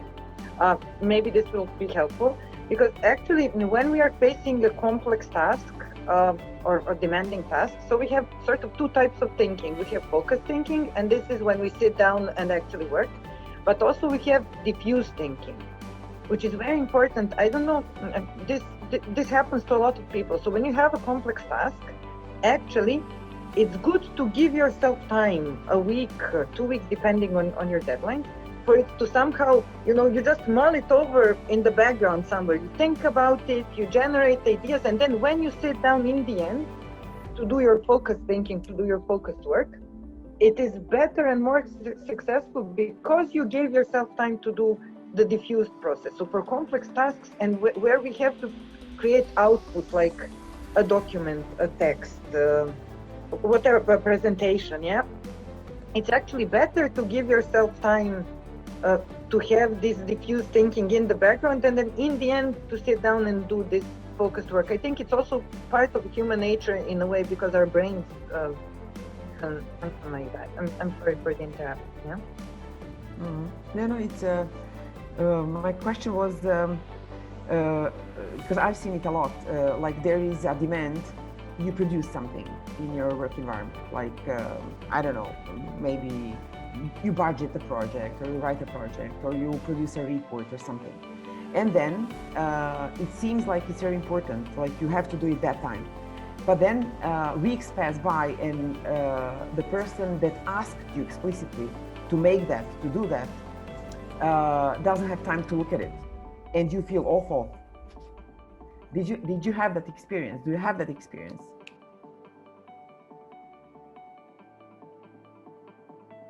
Like somebody puts pressure on you to make something for them, and then time passes by, and they don't have time to look at it.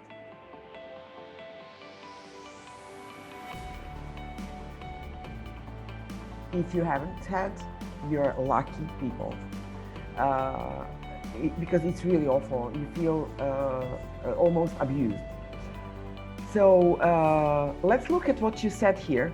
There was, the answers are unplanned events, doing many things in parallel, unplanned events, new problems, having so many to-dos, shorten the daily list, haha. Sometimes you need to constantly look into the list, because you don't, if you don't, you forget it, so you don't, you don't do it.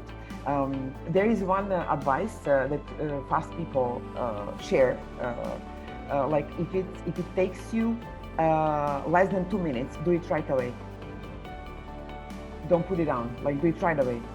If it's not complex, and I mean, it won't be complex if it's 2 minutes. Then we have this learning shared from Goran that he should not multitask. That's true. I wanted to say something about the multitasking. At the end, it's going to be courage. At the end, it's going to be, I will not answer that phone call now because I'm focused. So it's about dignity, actually. I want to use this super bold word. It's dignifying your time. It's dignifying your purpose. It's dignifying, your brain. Like I want to use my capacity. I want to have this full presence right now because I want to produce something meaningful and in the best quality I can. So maybe my word would be for today would be dignity, although for yesterday it was connection. And it's up to ourselves. We are the ones that have to say no, because if we don't say no, there's no one else. There's literally no one else. Even if there's somebody else that can protect you, the protection will come in the format of don't do that. So it will come in the format of the command, and you don't want that. So it has to be you saying no, whatever the viewpoint is. Do you see what I mean? Have you had this type of situation in your life, and what was the reaction of the others? Yes, I had. Yes, I had. You have different sorts of. I do that all day. I do that every day. Actually, nowadays, I say no almost every day. Any example, the latest one? Just to understand the context and the surroundings. Yes. For example, let's start with my private life. If I have the peer pressure from my friends to meet because we don't meet, right? So like we don't have time, or there's something going on. For example, if I'm too tired and I had my work that I decided is important for that day, I will say no to meeting the friends because I can't have quality time with them. I'm too tired, and then I will think about the time slot and really push and really be super constructive. Like, let's have a weekend outside Belgrade. Like, let's have a quality time together. Let's plan for it.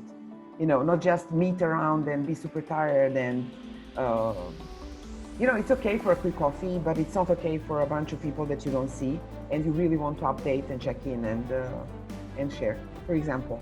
And then I would say no to a client, a bold no if I think I don't have enough time, or I can't really be there. And that provokes you can have all sorts of reactions, but at the end, rational people understand. They understand the reasoning behind, they understand it's good for them as well. I would say no for a team building, for example. I would say no, I don't know, for many things. Yasmina, how do you say no to the bosses in the public administration in an assertive manner, acceptable for them? Okay, let me share an experience because I did it and it was really tough. When I was in charge of one super important project at the higher education level, and all the stakeholders were involved, like up to the government. It was the Ministry of Education at that time. And then I was younger, obviously, and I was a woman, which I still am. And I was alone, like leading the way alone, but actually working, as we say, šljakati. I don't know how to say that in English, because I was good at maths, and then I calculated something that no one liked.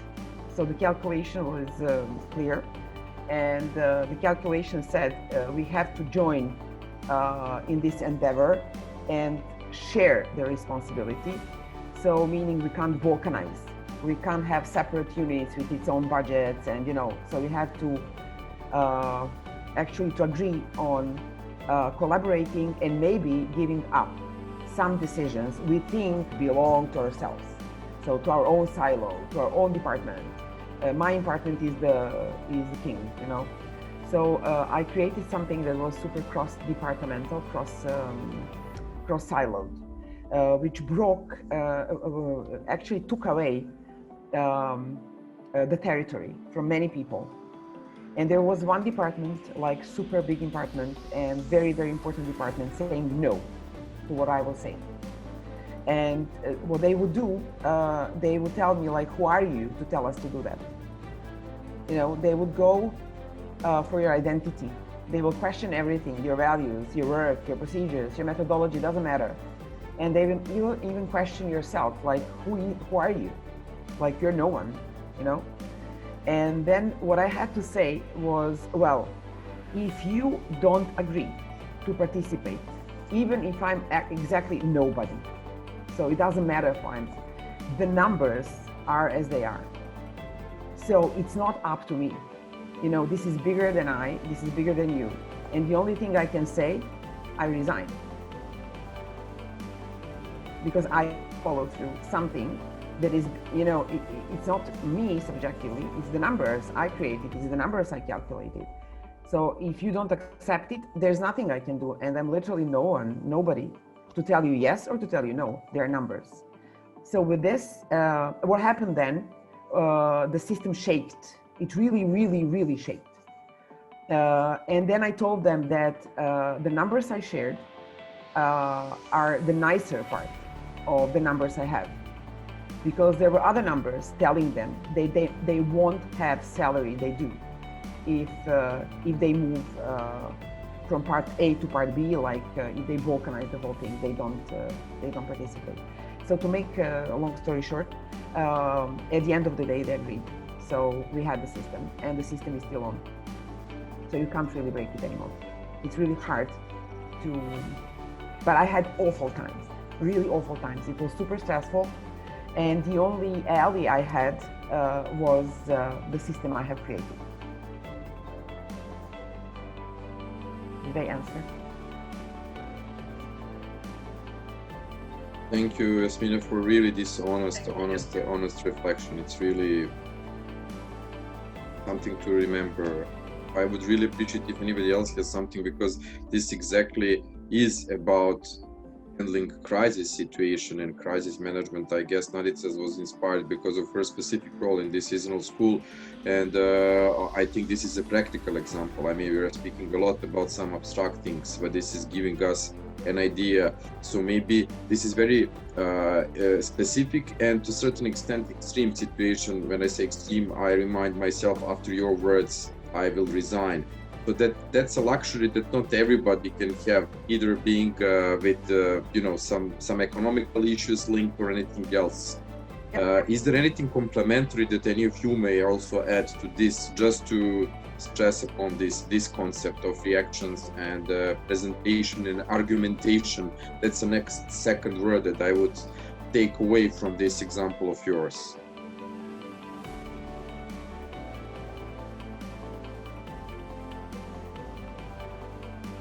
Tamara? I can share, yes, I can share.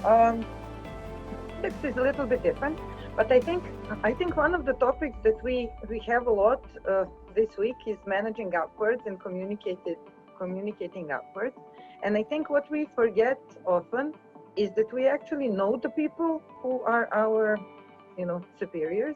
And if we know them, then I suppose we can manage them in a way, and we can strategize how to manage them. I can share an example.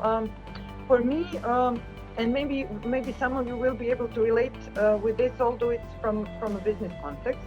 So we were choosing project management tool, yeah, where we track projects, where we track progress, where we track resources. I suppose you use some form of tool in your organization. And for me, for example, I was my director wanted to give this task to me. Now, for me, it is quite interesting, and I would be okay with doing it. But my estimation at the time was that it's not my job, and I'm not necessarily the best person to do it. Yeah, because I will not be the user of it. So I would be probably good at selecting it, but I would not be using it in the end. So my decision at this point was to say no. But then the question is also how do you say no? So because I know I worked with this person for a few years at this point, then what I did, I had a different strategy. So I of course would not go and say no outright, yeah, because that doesn't get you anywhere. But what I was doing is then I made a proposal. So for me, for example, what I suggested is, let's do it this way. Let's select maybe a short list of tools, 2 tools, 3 tools, and then actually make a team or give it to somebody who will later be the key user to actually do the selection. So for me, it was okay because I knew that for my director, what is important is that this is done, that this is resolved, that we have the tool selected in the time. And this is what's important to him. So for him, this suggestion was okay.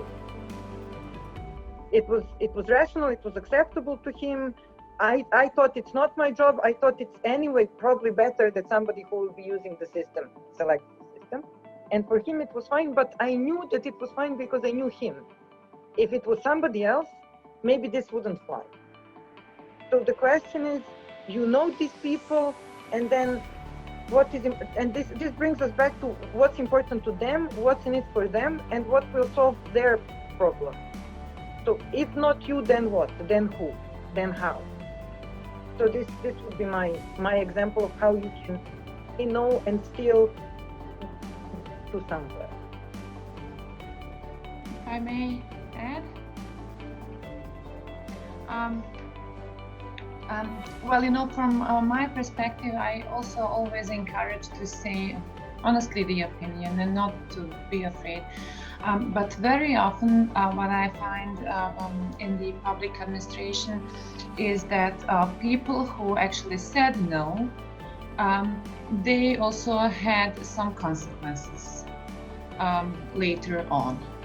So the rest saw that there are consequences which have not been that positive maybe, and they are then basically doing the things which they maybe should not do or they cannot do, etc. And on the other side, they're also always in every organization, they're the ones who are working quite a lot, but keeping very silent about the results. And they're also the ones who are not maybe doing so many things, but their self-marketing is so well. And that creates frustration on the other side. So I am in love with quality management and in love especially with employee satisfaction surveys. Because then the management doesn't know from whom the answers are coming. It should also not be used as a tool to fight the management. No, I don't like to fight with anybody. I always encourage people to openly say their opinion.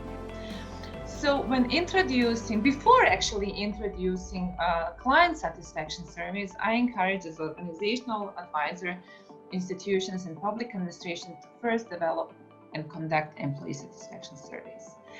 Very often, the person who is presenting the results has a very tricky task, because then the manager will happily hear about the good results, about the leadership, about the workload, etc. But then the improvements are always kind of, what? You're not satisfied? And you're public servants. Like public servants are, I don't know what, the job is tough of the public servants. So be wise. Use the tools which have been discussed here throughout the week very wisely. And also, I would strongly encourage you to use the client satisfaction surveys. There are some moderate methodologies how to start off. In case anybody needs support, I'm pro bono here to help you with designing the first questionnaire. And so use it, and then you have to be strong as a group. But then also, when you use the employee satisfaction surveys, everybody will actually say the honest opinion, which can be quite well. But then the workload is always a subject which can be always improved, and this self-marketing, and those people always running to the manager say, I did that, and basically somebody else did the job. So the communication is the key, but also this courage to initiate this process.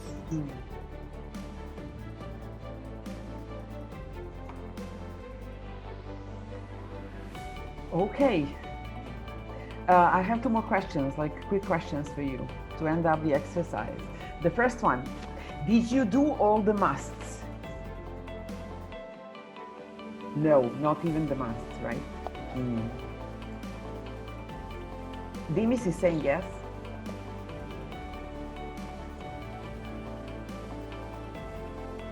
We can hear you, Dimis.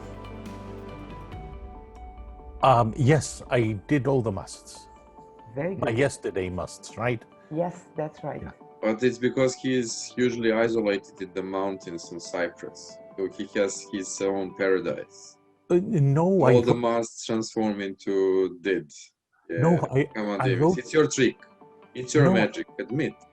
Well, I wrote a lot of things, and there are things I didn't do, but I realized that they weren't musts. Yeah.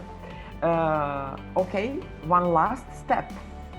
Make your to-do list for today wiser than yesterday. Take a minute, and tomorrow we won't be together, but you can do this alone, right?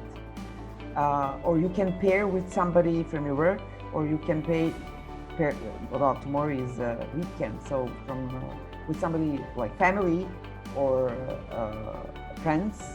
And this peer pressure is awesome. So you can keep up checking your to-do lists with people you trust and talking about it. And trust me now that it will be evolutionary. It will produce change. Just do this simple step. Create your to-do lists. Do your self-check. Pair with somebody that you will do the same thing, like a mate, like to-do list mate. And then you can have these awesome conversations around what happened, why did you do something, why didn't you do, and how to make it better next day. So it's day by day, and it's day by day better versions of ourselves. Thank you. Go, Dean. I just wanted to make a little, this is a self-reflection. I always have a bigger list than what I actually do. That's, I think, because I overestimate what I want to do and I underestimate the time. Now, I do this all the time. However, in all the residue, they end up in a pile of things. Later go through, I find ideas and I actually use them. So maybe it's not so bad to have things on your to-do list that you don't actually do. This is not very systematic because I'm not because I like living with chaos, I guess. But what I think we shouldn't be ashamed if you put down 10 things to do and you've actually done 5. If you've only done 1, then you should ask questions. Good point. If you read Kanban, and I encourage you to do that, you will see that what's in focus, it's just a super executive list of things you do. But then you can have these columns, you remember, with ideas that you would love to consider for tomorrow. So you don't have to delete that. You don't have to say, what I don't do tomorrow, today, I won't be doing it, never, ever, never. You can keep it, but watch out. Don't make it too long. So the short thing is the doable thing. So keep it short. And of course, ideas are there to inspire us. We shouldn't be deleting those.